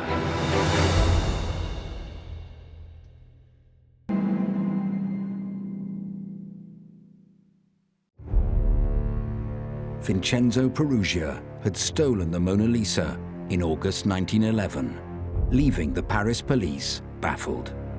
He had kept the painting hidden in his apartment for 2 years, unsure of his next move.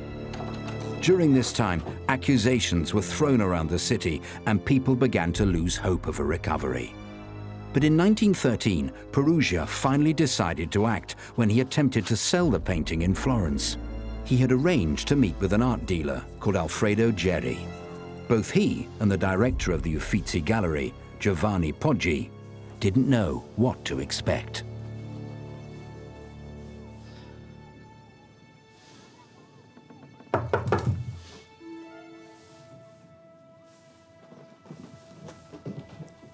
Come in. Signor Geri? Leonardo? Yes. You have the object? She's safe. Don't worry. Can we see it? They all walk over to the hotel. They climb the stairs to Peruggia's room. They're both looking at each other, Geri and Poggi, going, what have we gotten into? You know, this guy's staying in this flea bag hotel. He doesn't look like anybody who could pull off this crime. But we're here.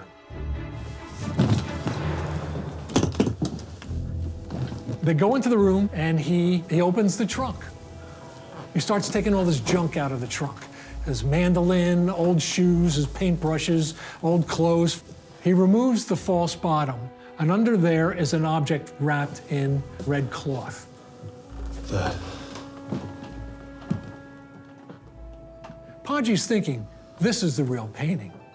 So he calmly tells Peruggia, well, I've got to do more tests on this. You know, I've got to inspect this a little closer at the Uffizi. Can we take it back to the museum? And Peruggia says yes. So they go back to the Uffizi, And Poggi brings out some big photographs that he has of the Mona Lisa. I simply did what any patriotic Italian would have done. I brought her home. You do expect to be paid, though, I assume. If the government were to reward my duty with some small gift, it would be wrong of me to refuse. I want 500,000 lira. It's a 400-year-old painting at this time, and the varnish on the painting has been cracked over the years. Sure, you can forge the Mona Lisa, but there's no way you're going to replicate each one of those thousands and thousands of cracks. If it's real. It's real. There are marks on this no forger could know.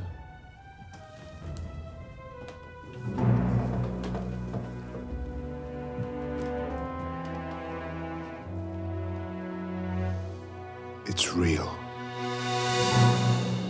So Poggi's comparing the photograph with the actual Mona Lisa, and he thinks that it's legitimate. And they tell Peruggia to go back to his hotel, that they'll be in touch. Satisfied they had the real thing, Geri and Poggi contacted the police. And Vincenzo Peruggia was arrested for the art theft of the century.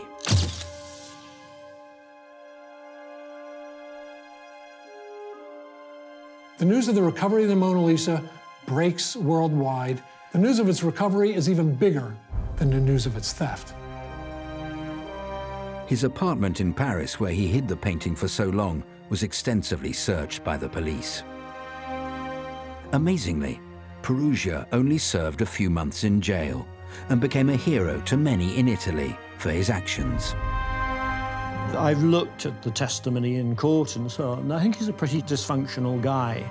You wouldn't say that he was somebody who pursued things in very logical sequences, and I think, yeah, probably the initial motive, he always claimed that he thought Napoleon had looted it from Italy.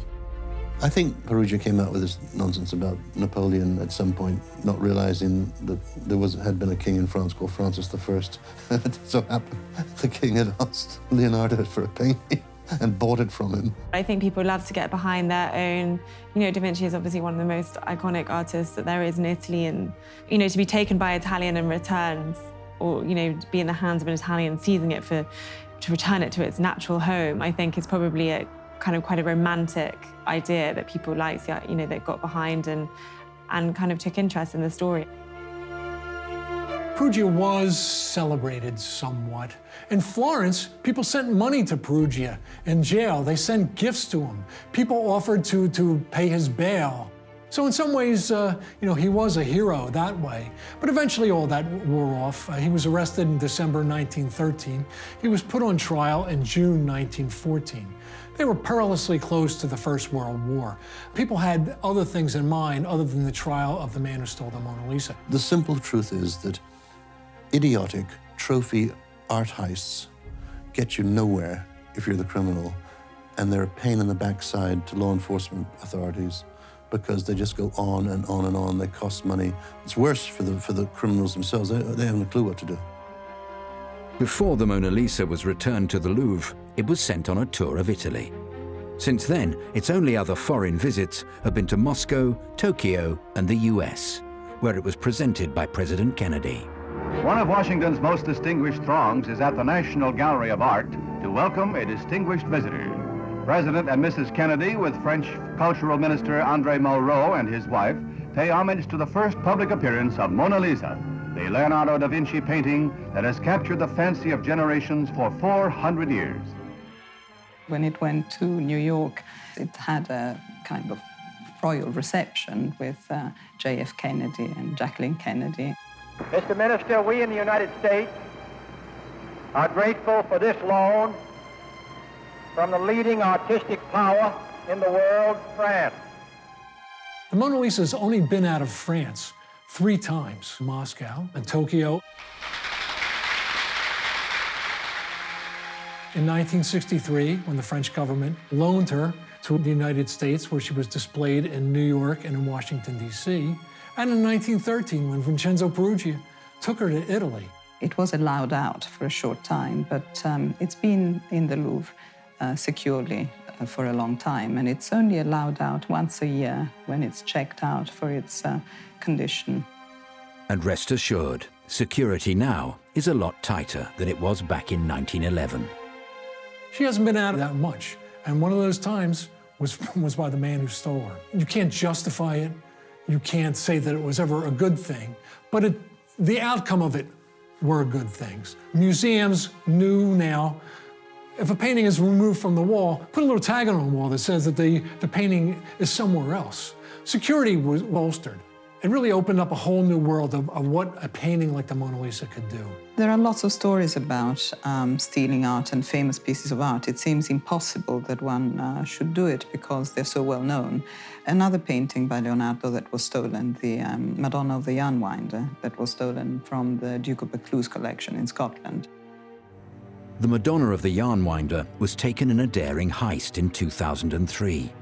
The painting was hanging in Drumlanrig Castle when a gang of 4 men took it at knife point in broad daylight. The police contacted me and said, let's talk about the picture and what do we do if we recover it? How do we tell it's Leonardo? I was able to tell the police I've got good forensic evidence which are not available to the thief, so if they attempted to replicate the painting and give you back the replica, then I can tell you, and they rather like that. As the months turned into years, it was feared to have been lost to the criminal underworld. The Duke asked me my advice about what he really ought to do to get the picture back, to protect his collection. And I explained my reasons to him, and so he thanked me for my advice. The Strathclyde police were trying a covert operation to recover the painting. The important thing is to get the picture back, and they got it back. The painting was recovered in 2007 from thieves who were trying to use it as collateral as part of other illegal operations. I got a call from the police saying, there's been developments, can you help us? And after a bit I went up to Edinburgh, and the picture was then in the conservation studios of the National Galleries of Scotland being examined. And you could walk into the room and I could say, oh yeah, that's the original, but we could reconstruct evidence of the underdrawing. So again, it helped the police to have something which wasn't just an art historian coming in and saying, yeah, that's obviously Leonardo. There was really hard evidence that this was the real thing. But why do people steal famous works of art that they could never sell on? We know that there are reasons for stealing works of art that are to do with using them as collaterals for drug purposes or for money laundering or for criminal purposes. So it's less to do with a wealthy individual keeping the painting for themselves, some sort of obsession with the work of art, and it's probably more to do with big criminal acts, except for the case of Perugia, of course.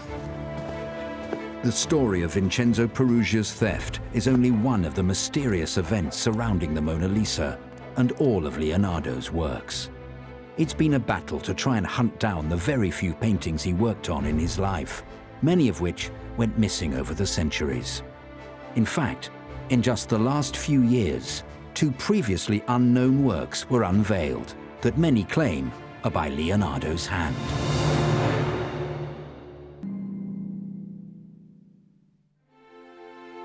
The Mona Lisa was lost for a period of 2 years before it was gratefully recovered in 1913.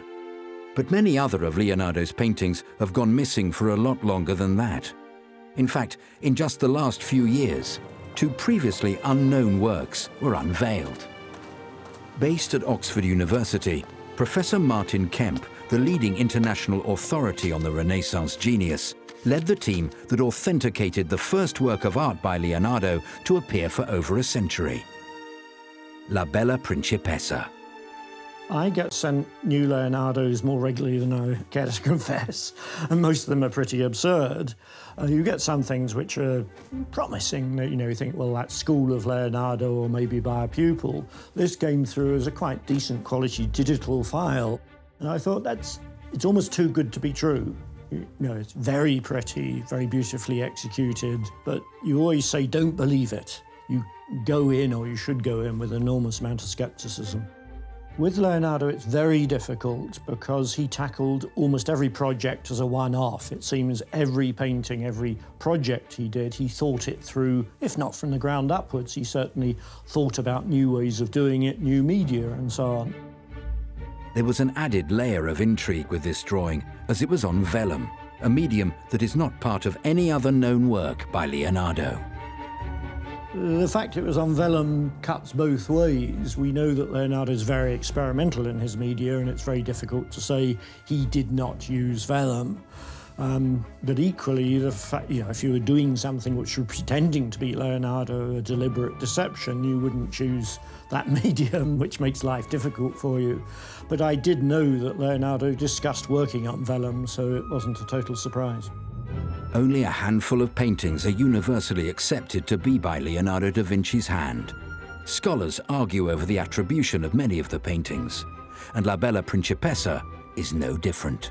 If we look at Leonardo's work, only The Last Supper has a continuous history, which is a surprise. You think the Mona Lisa has and so on, but they all have breaks in their provenance, i.e. the history of who owned them. So each one comes out in a somewhat different way. Amazingly, right after La Bella Principessa was found, yet another work has been attributed to Leonardo, the Salvator Mundi. After its attribution, it sold for over $70 million. We had drawings of the Salvator Mundi by Leonardo. We had masses of copies, and the picture had been completely overpainted. It's painted on walnut panel, which had warped over time. It tented, i.e. the grain pushed up, and somebody simply took a plane or some shaving device, and they shaved off the ridges. So it's very badly damaged. Somebody completely overpainted it. Looking back now on the black and white photographs, you can see areas which say this is worth looking at. But overall, I described it as looking at a drug-crazed hippie. And it's simply an unattractive thing. Once all the overpaint was stripped off, you could see that you've got a kind of archaeological version of a Leonardo, and it absolutely shouts Leonardo. It's been restored, that's to say the missing areas have been diplomatically filled in. Just like the Salvator Mundi, other works by Leonardo that have had to find their way back into his canon include The Lady with an Ermine, the Benoit Madonna, and the Ginevra di Benci. But there may be yet another hiding behind a wall in Florence, the Battle of Anghiari. I've always been fascinated with Leonardo, mostly because of not only his great successes, but his great failures. And one of his great failures is the Battle of Anghiari, this massive mural of one of the battles in Italian or Florentine history that he had painted, but because he used a new technique, the paint wasn't adhering to the walls. He was notorious for trying out different techniques, and so the fresco painting requires a specific keying into the actual fresh plaster. Leonardo tried to dry the paint by putting these large urns with fire at the base of the great mural to dry the paint, but instead of drying it, it caused all the paint to run. That technique was an haphazard technique. I mean, he was experimental. That's really what he was doing. He was a scientist as well as an artist. We still have the preparatory studies that Leonardo da Vinci made for the Battle of Anghiari, as well as a copy made by Peter Paul Rubens in 1603. But the original remains elusive. Some people think that it's still being preserved and think it's behind another painting in the Palazzo Vecchio, painting done by Vasari. The Battle of Anghiari research has been going on since the late 1970s in one form or another, and at one point a bit of plaster was removed from a wall and disclosed nothing.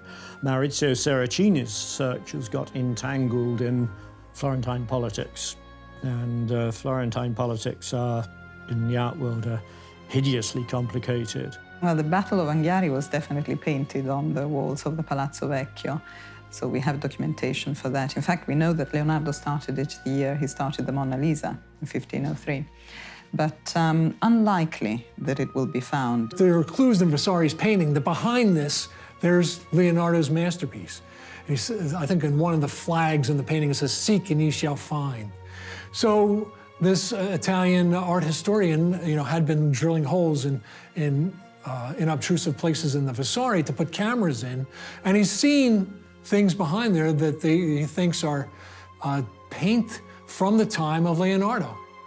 If it is in a space between these two walls, that there's the wall on which Leonardo painted and there's the wall on which Vasari painted, and I'm not convinced there's really much of a gap between them. Various searches to find the painting under the wall have really not led to any results yet. So I think it's unlikely, even though quite a lot of people are interested in searching for it. I hope they find the Battle of Anghiari. It would be just incredible. It would be the largest Leonardo ever found. The struggle continues to see if the Battle of Anghiari has survived. And while that painting may not have been recovered, people continue to claim that new works by Leonardo have been found. There has even been a claim that an earlier version of the Mona Lisa was unearthed. There was a huge trumpeted announcement of the discovery of the first version of the Mona Lisa. Not very pretty on canvas, and it was owned by somebody who lived in Isleworth. So it's known as the Isleworth Mona Lisa, which I don't want to be rude about Isleworth, but it's not the most probable place to find the Mona Lisa. And it was accompanied by this big book with gold-edged, very fat, with masses of so-called evidence. I see quite a lot of Leonardo attributions which come with fat folios of stuff. And it's almost as if you accumulate enough pages and you have enough scientific analysis, enough graphs, enough pigment analysis and so on that somehow proves something. I think you can demonstrate fairly clearly it belongs to one of a small family of copies. I'd be interested in finding out more about it, but not under the coercion that it has to be an early version of the Mona Lisa. In 2012, another Mona Lisa story broke when a copy of the painting was discovered at the Prado Museum in Spain. It was displayed at the Louvre and is thought to be by one of Leonardo's pupils, and therefore the earliest known copy of the original painting. Leonardo da Vinci had many admirers during his lifetime, and his masterpieces were extensively copied by his pupils, the Leonardeschi. These copies are still being unearthed, but could any more lost works by the master himself ever turn up? As far as other discoveries go of completely new material, you can't rule that out. It's not very usual that they're found. It's quite slow finding Leonardos, even though there are lots of people who maintain all the time that they're around. It's wonderful that in recent times we've uncovered these new Leonardos. He didn't do that much work, and to find new things is remarkable. The last painting before the Salvator Mundi to be discovered was early 20th century. That's the Benoit Madonna in St. Petersburg and Hermitage in Russia. I'm working on an internet edition of the Leonardo manuscript owned by Bill Gates. Remarkably, if you look at the thousands of existing pages really hard, you still discover new things. But while more works by Leonardo da Vinci may eventually be found someday, no recovery could be quite as remarkable as the story of Vincenzo Peruggia and the theft of the Mona Lisa. The painting continues to cast its spell over the world. This is a famous painting. It's a mystery, it's an icon. It's one of the few things on Earth that practically everyone on Earth knows. And for that she's celebrated and in demand. I think there probably is something in that it's incredibly enigmatic. You know, there is that smile and there is something quite almost entertaining about stealing that painting, because that's part of the interest in it, is the mystery. The act of stealing the painting and the fact that the painting was absent made the painting obviously much more famous. The theft remains a very dramatic story, but it's one of many stories around the Mona Lisa, many legends, many true stories, and so on. She's still in the news. You know, every couple of weeks, they're digging up the body of the person they think is the Mona Lisa. There's another theory. There was just something that says the copy of the Mona Lisa that's in the Prado was done at the same time, and if you put them together, it's a 3D image. This is 500 years later after she's been painted, and she's still getting press.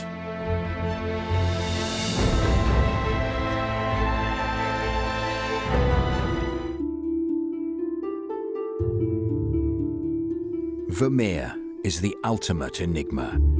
He created some of the world's most treasured paintings, including The Girl with a Pearl Earring. But we know very little about him. In fact, for 2 centuries, his masterpieces were largely forgotten. But an intrepid French explorer in the 19th century managed to hunt them down in hidden locations, where they'd been scattered across Europe.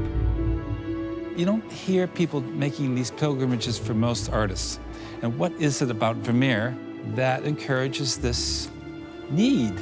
Slowly but surely, Vermeer came to be appreciated for the artistic genius that he was. Vermeer is one of the most enigmatic Dutch artists of the 17th century. Once you see a Vermeer, you never forget it. And you never forget where you saw it. However, the process of reclaiming his paintings has been fraught with peril. One of the most successful forgers of all time, Han van Meegeren, managed to fool the experts for years with his collection of fake Vermeers. His trial was a media sensation that rocked the art world. It seems astonishing to us now that we were fooled by the Van Meegeren fakes. It's wishful thinking. You really want a painting to be Vermeer. If you just want it, you know, it will be. He was just a brilliant psychologist, and he understood that scholars would think, we've always been expecting to find these, and here they are.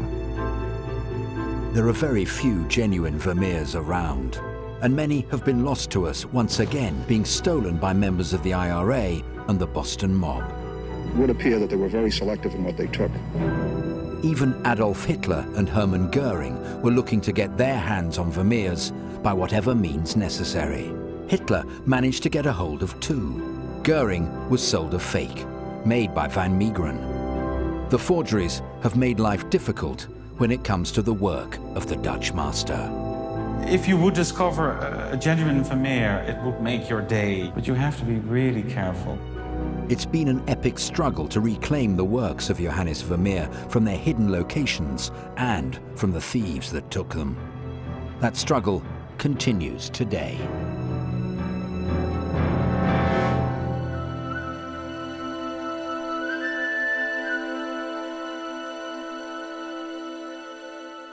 At the end of World War II, Joseph Piller, a Jewish resistance hero, was tasked with hunting down SS and Gestapo members after the liberation of the Netherlands. He also managed to track down Han van Meegeren, a very wealthy resident of Amsterdam who he discovered had been behind the sales of many recently rediscovered Vermeers. But one of those sales had been made to the Nazi leader Hermann Goering, and van Meegeren was accused of collaboration. Are you going to answer the question, Mr. Van Meegeren?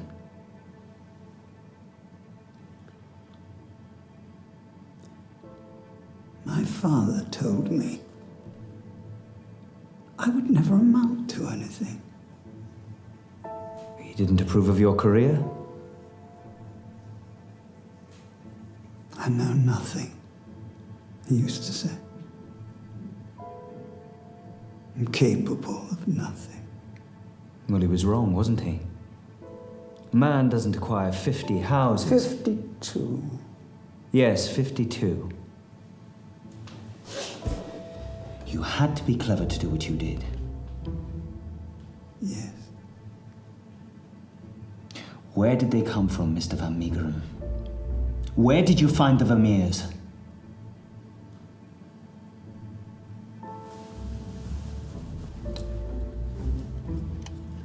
But what Piller didn't know was that Van Meegeren was one of the most successful art forgers of all time.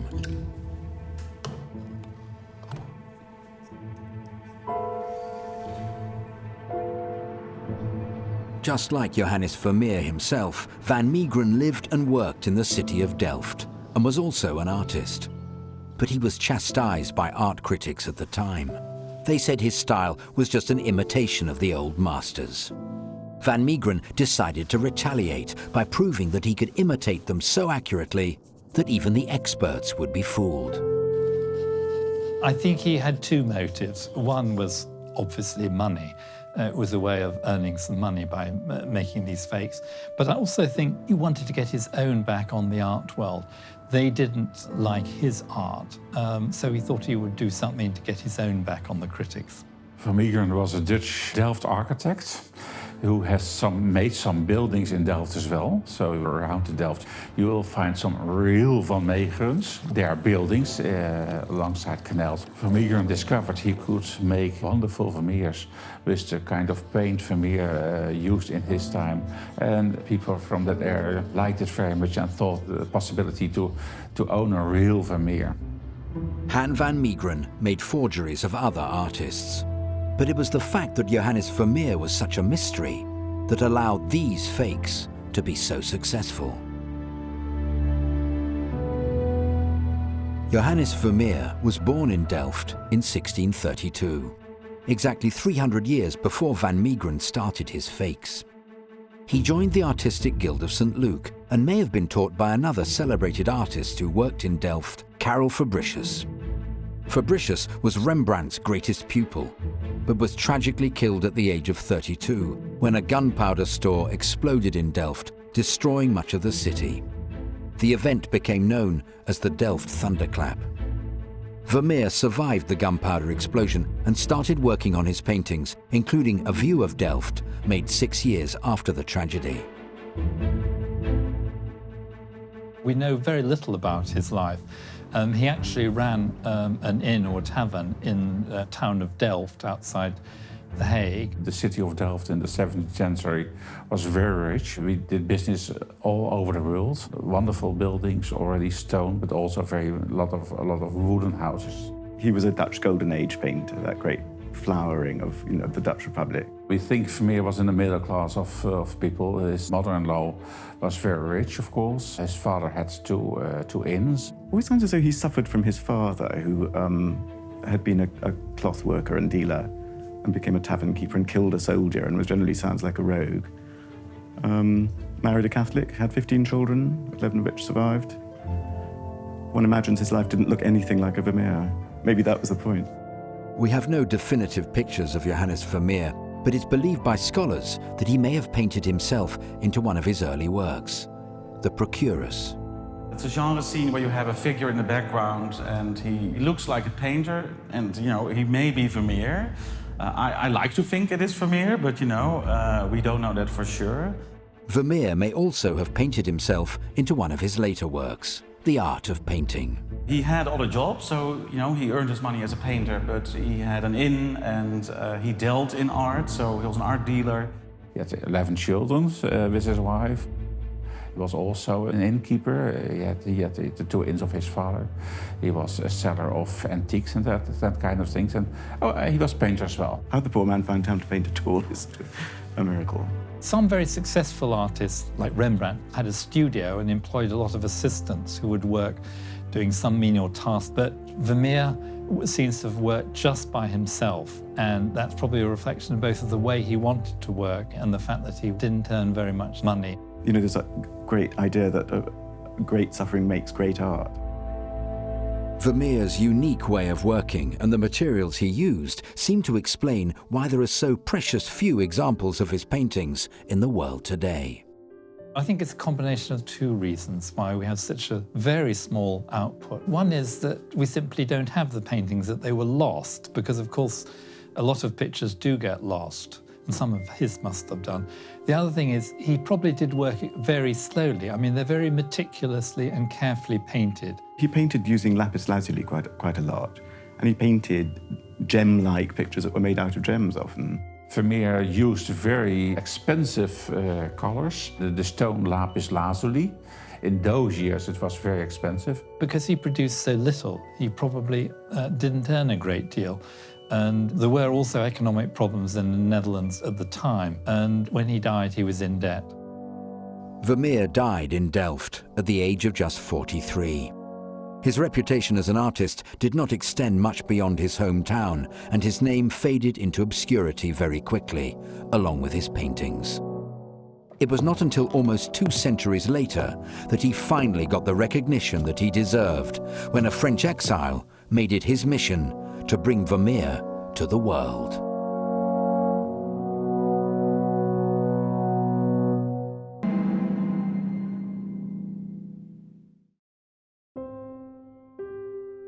Johannes Vermeer lived and painted in the city of Delft near The Hague. But his reputation as an artist didn't extend much beyond the city he worked in. And when he died at the age of 43, it seemed Vermeer had missed his chance to be considered one of history's greatest artists. I don't imagine that his pictures sold for much, and there weren't very many of them. If you're painting probably 2 pictures a year, that's not like being Picasso. In those times, Rembrandt and some other painters also in Delft, from Mierveld and Pieter de Hoog, for instance, sold a lot more paintings to other people than Vermeer did. The volume of the work available is a key component in this. Even accounting for ones that may have been lost or destroyed even, it's still a relatively small output for someone who was an artist for over 20 years. In those years, it was not very common to like a Vermeer. The prices which were paid on the selling in Amsterdam were also not so very high, for instance. There were no paintings by Vermeer in French public collections. I think the Vermeer in the Mauritshuis was the first Vermeer to enter a public collection in the Netherlands. So if you have these paintings in private collections, if you had good contacts, you could go there, but it's different from a museum. There were few collectors of his work, and they were saved by them. Often they were later attributed to other artists, not to Vermeer. And then Vermeer was rediscovered in the mid-19th century. Vermeer's rediscovery was due to a French exile named Théophile Thoré, who found himself captivated by the paintings. Thoré made it his life's work to track down as many Vermeers as he could. It wasn't going to be an easy task, though. After Vermeer's death, his paintings had scattered across Europe and were often incorrectly listed as the work of far better-known artists at the time. Many of them would end up in royal possession. In 1742, a girl reading a letter by an open window was acquired for Augustus III, the King of Poland, with the belief that it was a painting by Rembrandt. The music lesson was also bought by a king in 1762 when it was purchased for King George III of England. It entered the royal collection at Buckingham Palace, where it was listed as being by Frans van Mieris. In 1802, the guitar player became the property of Lord Palmerston, who would go on to become Prime Minister of the United Kingdom. The art of painting, Vermeer's most treasured item that he always kept in his possession, would end up being listed as a work by Pieter de Hoog. It travelled to Vienna, where it became part of the House of Czernin collection in 1813. The Little Street and the Milkmaid stayed in the Netherlands, though, when they entered the collection of the aristocratic Dutch family, the Sixes, at the House of Six in Amsterdam.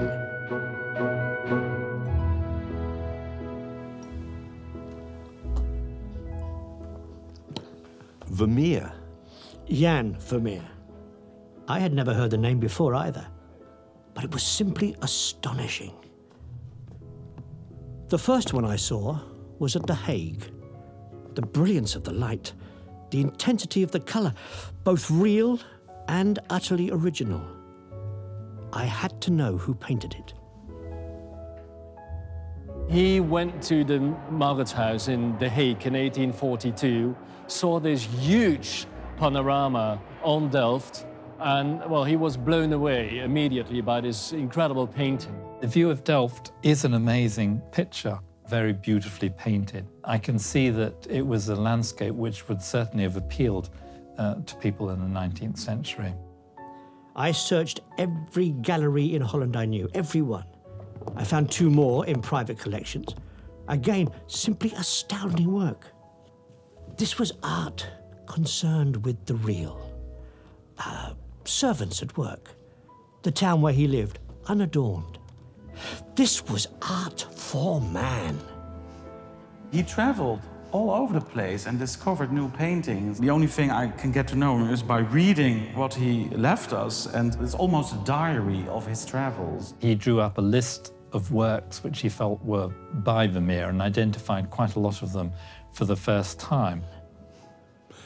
We had wondered what you got up to during your time away. A mistress or two, my brother thought. We never thought you'd fallen in love. Love is selfish, Isaac. I could not keep Vermeer to myself. In fact, that was the reason I asked you here.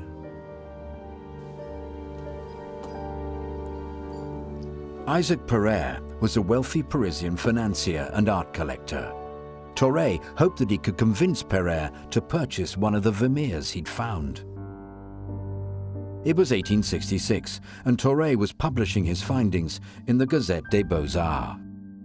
This was for him like the starting point for, like, you have a revered research project, he had a Vermeer research project, and I think it took him the rest of his life to do this. He wrote an article in the Gazette des Beaux-Arts, which is a kind of groundbreaking essay on Vermeer, his oeuvre, and his life. 1866 is sort of the key date. He was published in the Gazette des Beaux-Arts, which increased everyone's awareness of him as an artist, and of his works. He really writes everything, how he went to The Hague, how he saw the painting, how he had never heard of Van der Meer de Delft. Thoré had actually bought several Vermeers for himself during his travels, but he was hoping that Pereire would purchase the geographer to help establish Vermeer's name. A Vermeer in your collection would transform the way people think of him. See how the scholar grips the book, as if caught in the very moment of inspiration. He doesn't want to let it go. And his understanding of light, Isaac. It is a very fine piece. This doesn't do it justice. The scholar's cloak is blue, but the deepest blue you could imagine. You must have it. You must. I'm sorry. Pereire would soon be persuaded, though, and Vermeers would quickly become a must-have item for the world's wealthiest collectors. Pereire was a very well-known collector. You have the publication in the Gazette des Beaux-Arts, so all the connoisseurs read that. Of course, all the collectors read this. And if there is a new discovery of a new name, then of course everybody wants to own a Vermeer, and Pereire was no exception to that. Why don't you buy it yourself? The old master has demanded much of me. He needs new advocates now. Well, he could have no finer ally. And none more persuasive. Show it to me again.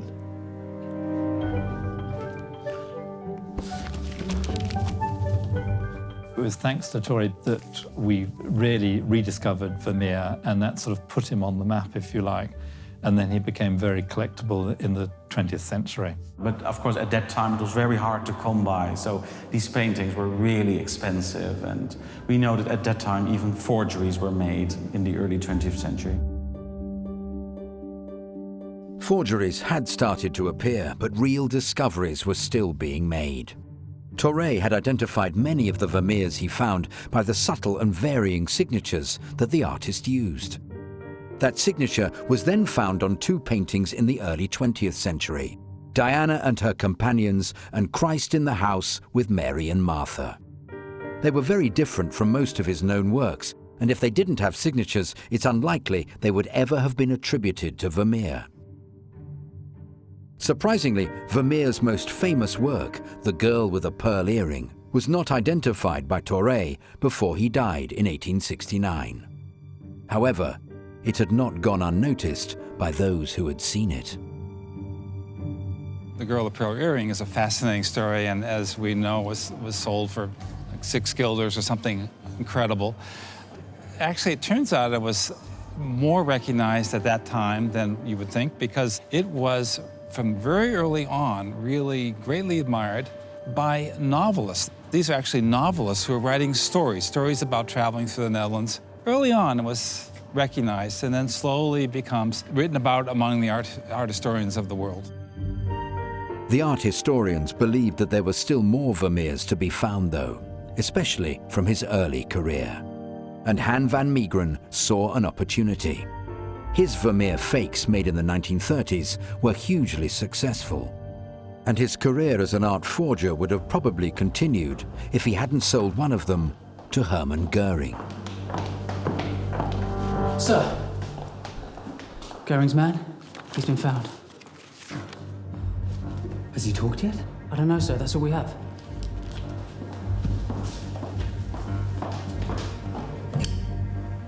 Han van Meegeren, in a desperate attempt to save his own skin, was about to send the art world into a panic when he revealed his deception. He was put on trial where he had to prove himself guilty of forgery rather than face conviction of Nazi collaboration.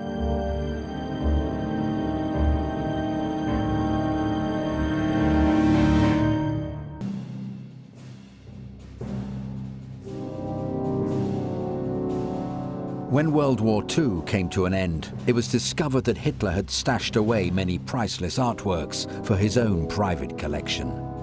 He'd even managed to get hold of 2 Vermeers, including The Astronomer and The Art of Painting. Hermann Goering, it seemed, had also got hold of a Vermeer, and the trail led right back to Han van Meegeren.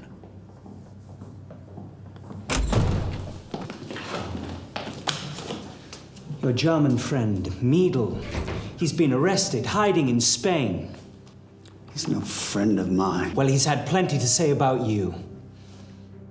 Van Meegeren was accused of selling a painting to Goering and collaborating with the Nazis. Unusually for Goering, he actually paid for it, a relatively decent sum of money from an art dealer who either genuinely believed that it was a Vermeer or must have been crapping his pants. I mean, really, knowing that you're selling a fake to Goering isn't a very safe thing to do. And in order to avoid that charge, he said that he'd sold a fake. So this is how the whole thing came out into the open. He says that you came to him, Goering's art dealer, with the sole purpose of doing business with the Nazis. That is a lie. You swear to it. Isn't that right? Yes, sir. On oath. He's lying. No, he isn't. The simple fact, Mr. Van Meegeren, is we don't need to talk to you anymore. This will convict you for collaboration.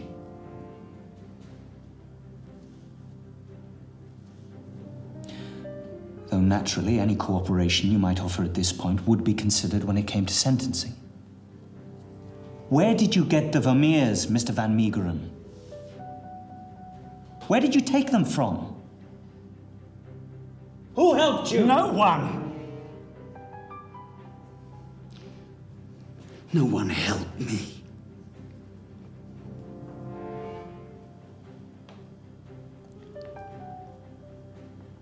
I did it. I painted them.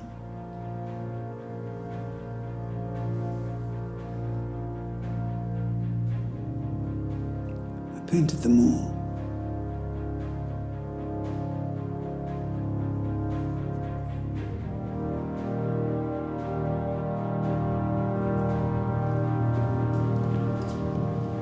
Being accused of forgery was a far lesser crime than collaboration with the Nazis. But Van Meegeren would have to prove that these newly discovered Vermeers were, in fact, fakes. And so a trial was conducted where, oddly, Van Meegeren had to prove himself guilty rather than innocent of a crime. It seems astonishing to us now that we were fooled by the Van Meegeren fakes. But they were accepted by some of the top experts in Dutch art, including Bredius. And once 1 or 2 experts had accepted it, the others seemed to. The touch Van Meegeren used just not to make something Vermeer is very famous for, but making it look like it could be a Vermeer. People were so eager to have those paintings. It is not easy to admit when you've been made a fool of. You laid a trap for us, Mr. Van Meegeren. It was a clever one, too. We wanted to walk into it. For your works seemed to give us the answer to a mystery. They filled the chasm between early Vermeers like this one and his mature masterpieces. Our search for truth and beauty blinded us, and in the end, we were all caught out. He did a very clever thing, which was that he made Vermeers that didn't look like Vermeers, and that was really sensible. You know, if he'd done Girl with a Pearl Brooch, you could have held it up next to Girl with a Pearl, and you think, I don't think so. But in those days, scholars believed that Vermeer had studied in Italy, which he hadn't. And so what he did was he painted a Caravaggio, Supper at Emmaus, in the style of Vermeer, and every, scholars who saw with their brains rather than their eyes thought, oh, well, this obviously, we can explain this like this. And people were fooled. I would like to begin my analysis, if I may, with the Supper at Emmaus.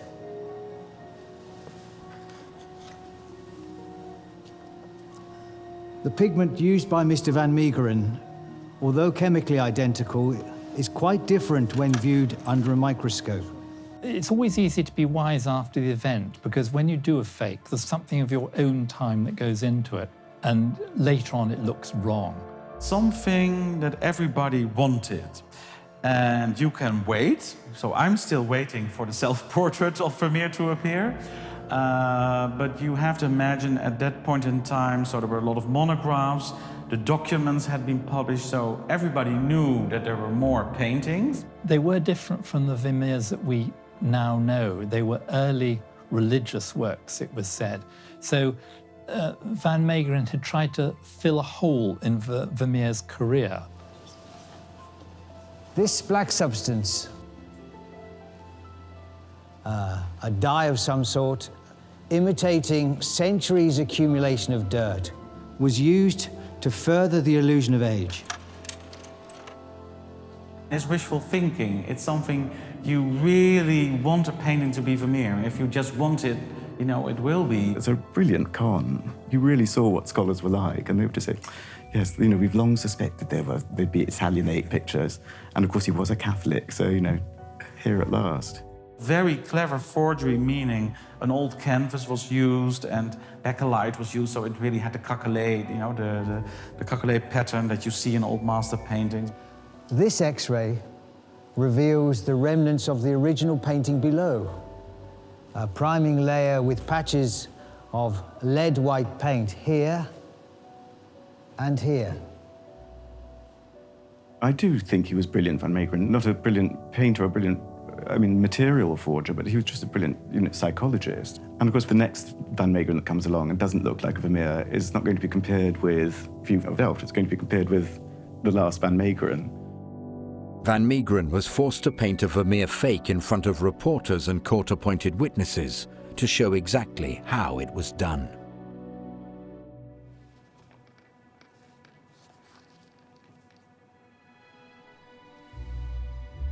I must thank Mr. Van Meegeren for his cooperation throughout this process. Indeed, I have never known a defendant so anxious to be found guilty. It's very easy for us to think these people were foolish to think it is a Vermeer, because it's a terrible painting. I think many people know about Van Meegeren, but when you ask them the real story behind it, they don't know. You do admit to painting these works? Yes. And selling them at the exorbitant prices charged? If I'd have sold them cheaply, everyone would have known they were fake.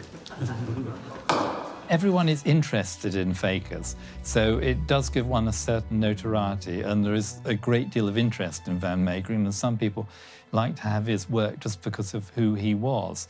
So there is a certain admiration for someone who got away with it for so long. What was it that made you continue after painting Emmaus? You had made your money. Why go on? It was the satisfaction. Of deceiving good men like Dr. Cormans? Of swindling them? The satisfaction of perfecting my technique. I couldn't stop myself. So money had no influence on your decision? Money has brought me nothing but misery. Of course, he's also very damaging to Vermeer's work, and it's important to sort out what is the real Vermeer and what are the fakes. Han van Meegeren died soon after the trial was completed and before he served any time in prison. The forgery scandal he created showed just how hard it's been to reclaim Vermeer's legacy. But in the decades that followed, many of the genuine articles were lost to us once again in daring heists. And one is still missing.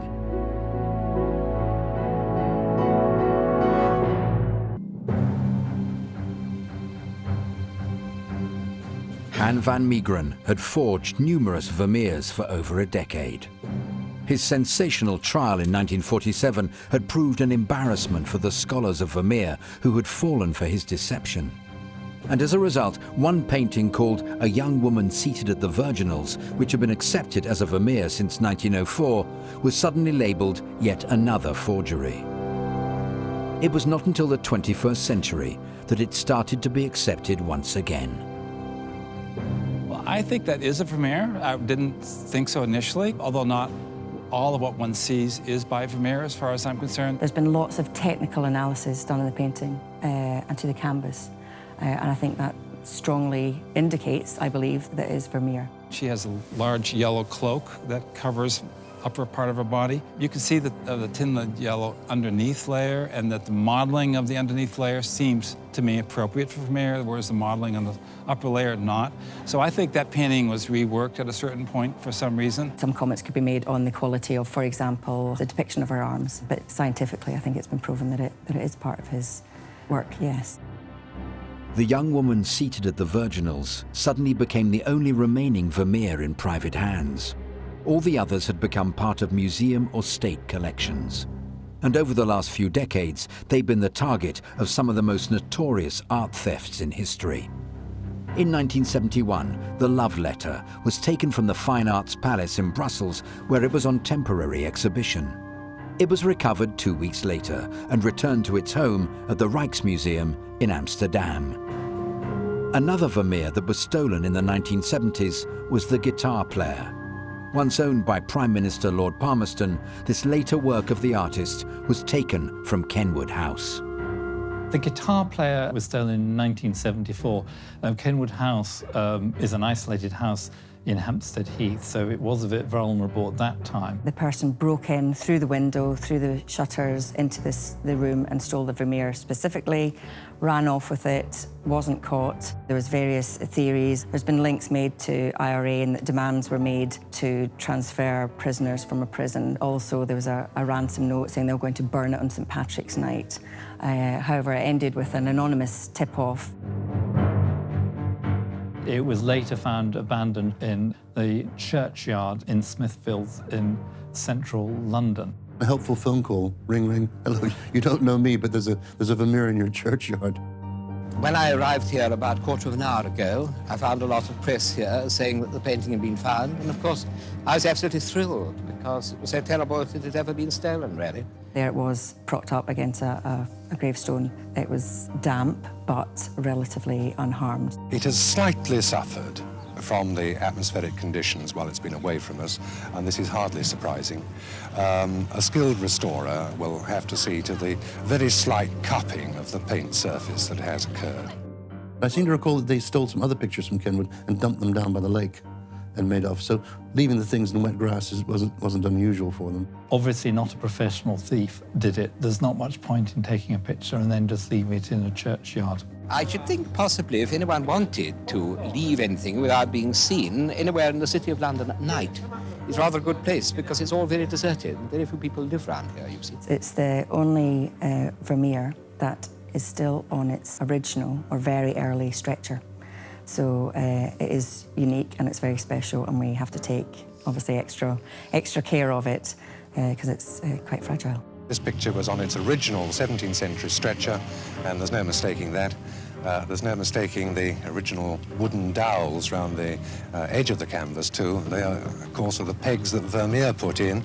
Today, artists have used galvanized tacks, so we can be absolutely certain. It's amazing that this is, still on its same stretcher from 1672. The same year as the Guitar Player was stolen, yet another Vermeer was taken, the lady writing a letter with her maid. It's the only Vermeer in Ireland and had to endure a second theft in the 1980s. The lady writing letter with a maid was stolen in Ireland in the 1970s. And the IRA was involved. That was at the height of the Troubles. That was also recovered. It was stolen from Rusborough House outside Dublin. There was a wonderful sort of figure of my childhood called Dr. Rose Dugdale, who was a sort of debutante turned IRA terrorist who, she stole it first and they found it about a week later. I think it's unfair to say the IRA was responsible. No. At the time, Bridget Rose Dugdale and her boyfriend, Eddie Gallagher, were not just Irish nationalists, but they were paramilitary sympathisers. Their big idea was to get these things and then hold them to ransom for as much as you can establish a motive for the theft of those paintings, both in Kenwood and at Rusborough. The painting was stolen a second time in the 1980s by a criminal from Northern Ireland, and it was recovered in Antwerp. The painting is back and now at the National Gallery of Ireland in Dublin. Fortunately, all these stolen Vermeers have been returned to their rightful homes. But one is still missing, the concert. This was taken from the Isabella Stewart Gardner Museum in Boston, along with a painting by one of Vermeer's contemporaries, Rembrandt, in one of the most daring art thefts of all time. The concert was taken in 1990 along with Rembrandt and a number of other important works from the Isabel Stewart Gardner Museum in Boston. On the night of St. Patrick's Day, 1990, 2 Boston Police Department cops turned up at the museum, banged on the door. The guys walked in, produced a gun, tied up the 2 guards, then spent several hours in the museum deciding what to take. Certainly, the concert by Vermeer and also Rembrandt's Storm on the Sea of Galilee are 2 exceptionally valuable paintings, taken away over a matter of hours, and they haven't been seen since. Most important works that are stolen do eventually turn up, but this one is now 20 or more years ago, but the hunt is still on. The problem has been that the FBI have gone down one road, and I think there were other roads to go down. For years, the theft has been linked to James Whitey Bulger, a notorious figure in Boston organized crime who was captured in 2011. The Whitey Bulger story is the story. He was the kingpin. I cannot see how it's possible that Whitey did not have, either at the time or certainly soon afterwards, some connection to those paintings. However, to be fair to the FBI, there is no hard evidence of that. Well, I've been very lucky that I've actually studied every Vermeer in the world under a microscope. I've seen it out of the frame. And the concert I spent 2 days with in that way. And I still have all these slides of the painting and all the kind of little magical ways in which these colored highlights, and it's always a huge loss that I still feel. I hope it will come back. I hope it will come back, because for the museum it's very sad that you don't have the work itself anymore. The hunt for the concert goes on, but it's not the only missing Vermeer that could be out there. Vermeer died in poverty, and most of his works were later auctioned off in a 1696 sale of a man called Jacob Discius, who had inherited 21 of Vermeer's paintings. Some of the works listed in the auction catalogue haven't been found yet, and include another little street and even a self-portrait of the artist. I'm still looking for the self-portrait that he made, because it is documented that he made one, and we know there was a second little street, like the painting in the Rijksmuseum. So maybe paintings will turn up, but it's not really the largest production. It would be absolutely incredible. I mean, if we would be able to find one of these paintings that have been mentioned in the Discius sale in 1696 already, but have completely disappeared. One painting that wasn't listed in the Discius sale, but has been attributed to Vermeer for a while, is the St. Praxedis. In 2014, Christie's in London auctioned the painting after announcing that technical analysis carried out at the Rijksmuseum strengthened the case that this is a genuine Vermeer. Thank you. We move on to lot 39. Please know that there is additional literature that's been posted throughout. The View, lot 39, the Vermeer. It may even be his earliest known work, as the lead isotope tests on the white paint of the St. Praxedis indicate that the exact same batch of white paint may have been used on both this painting and Diana and her companions. I actually did see that painting. It was in an exhibition in Rome, I think 2 years ago. And it's a very difficult painting to attribute because this Praxedes saint, she is depicted by Felice Ficcarelli, an Italian painter, and then there is a copy after that painting. And it's very difficult if there is a copy, like who made this copy. The St. Praxedes picture is very unusual. There's a signature on it which is thought to be Vermeer's, and it appears to be a copy of an Italian painting. And there is one scholar in America, Arthur Wheelock, who believes that it's an authentic Vermeer. I feel very strongly it is by Vermeer, and I've had the opportunity to study that one very closely and also to see it together with the Ficcarelli painting. And to me, they're entirely different and a very different character. One very much a Dutch painting and one very much an Italian painting. And there are a lot of elements of the St. Praxedes that are consistent with early Vermeer. The complicated thing, obviously, is based on another painting. And so many of the elements of it have this Italian quality that people aren't comfortable with in Vermeer's world. We're still hoping there will be more Vermeers, and then there is also the thing, is it a real Vermeer or not? Because that's every time a Vermeer pops up, or you'll get those questions. At 3 million, 3,200,000, 3,500,000, 3,800,000 now. At 3,000,008, yes, 4 million. We have no other copies of paintings by Vermeer, so this will be unique if it is a full-size copy of a painting. 4,200,000, yes, 4,500,000, 4,800,000, 4,800,000 pounds. It's unclear as to why he would have wanted to copy this particular painting, and stylistically it's been questioned as whether it's consistent with Vermeer's work. 5,500,000 pounds, lost chance.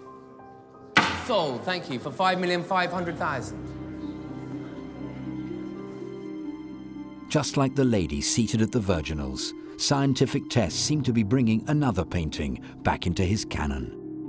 It's been quite a battle trying to rescue the legacy of Johannes Vermeer. Arguments will continue over the attribution of some of the paintings, including the unique St. Praxedes. But even if no new Vermeers do turn up, the few paintings we do have continue to entrance people all across the globe. The mystery of Vermeer goes on. There's always a chance that something might emerge. I think it's a little bit unlikely at this stage because he's been famous for 100 years. But who knows, something might emerge. I mean, you can hope, but he's so well known now that I'd be surprised if something came up new that wasn't already known. But you never know in a private collection.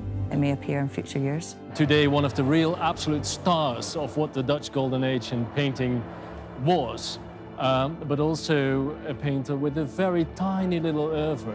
Once you see a Vermeer, you never forget it.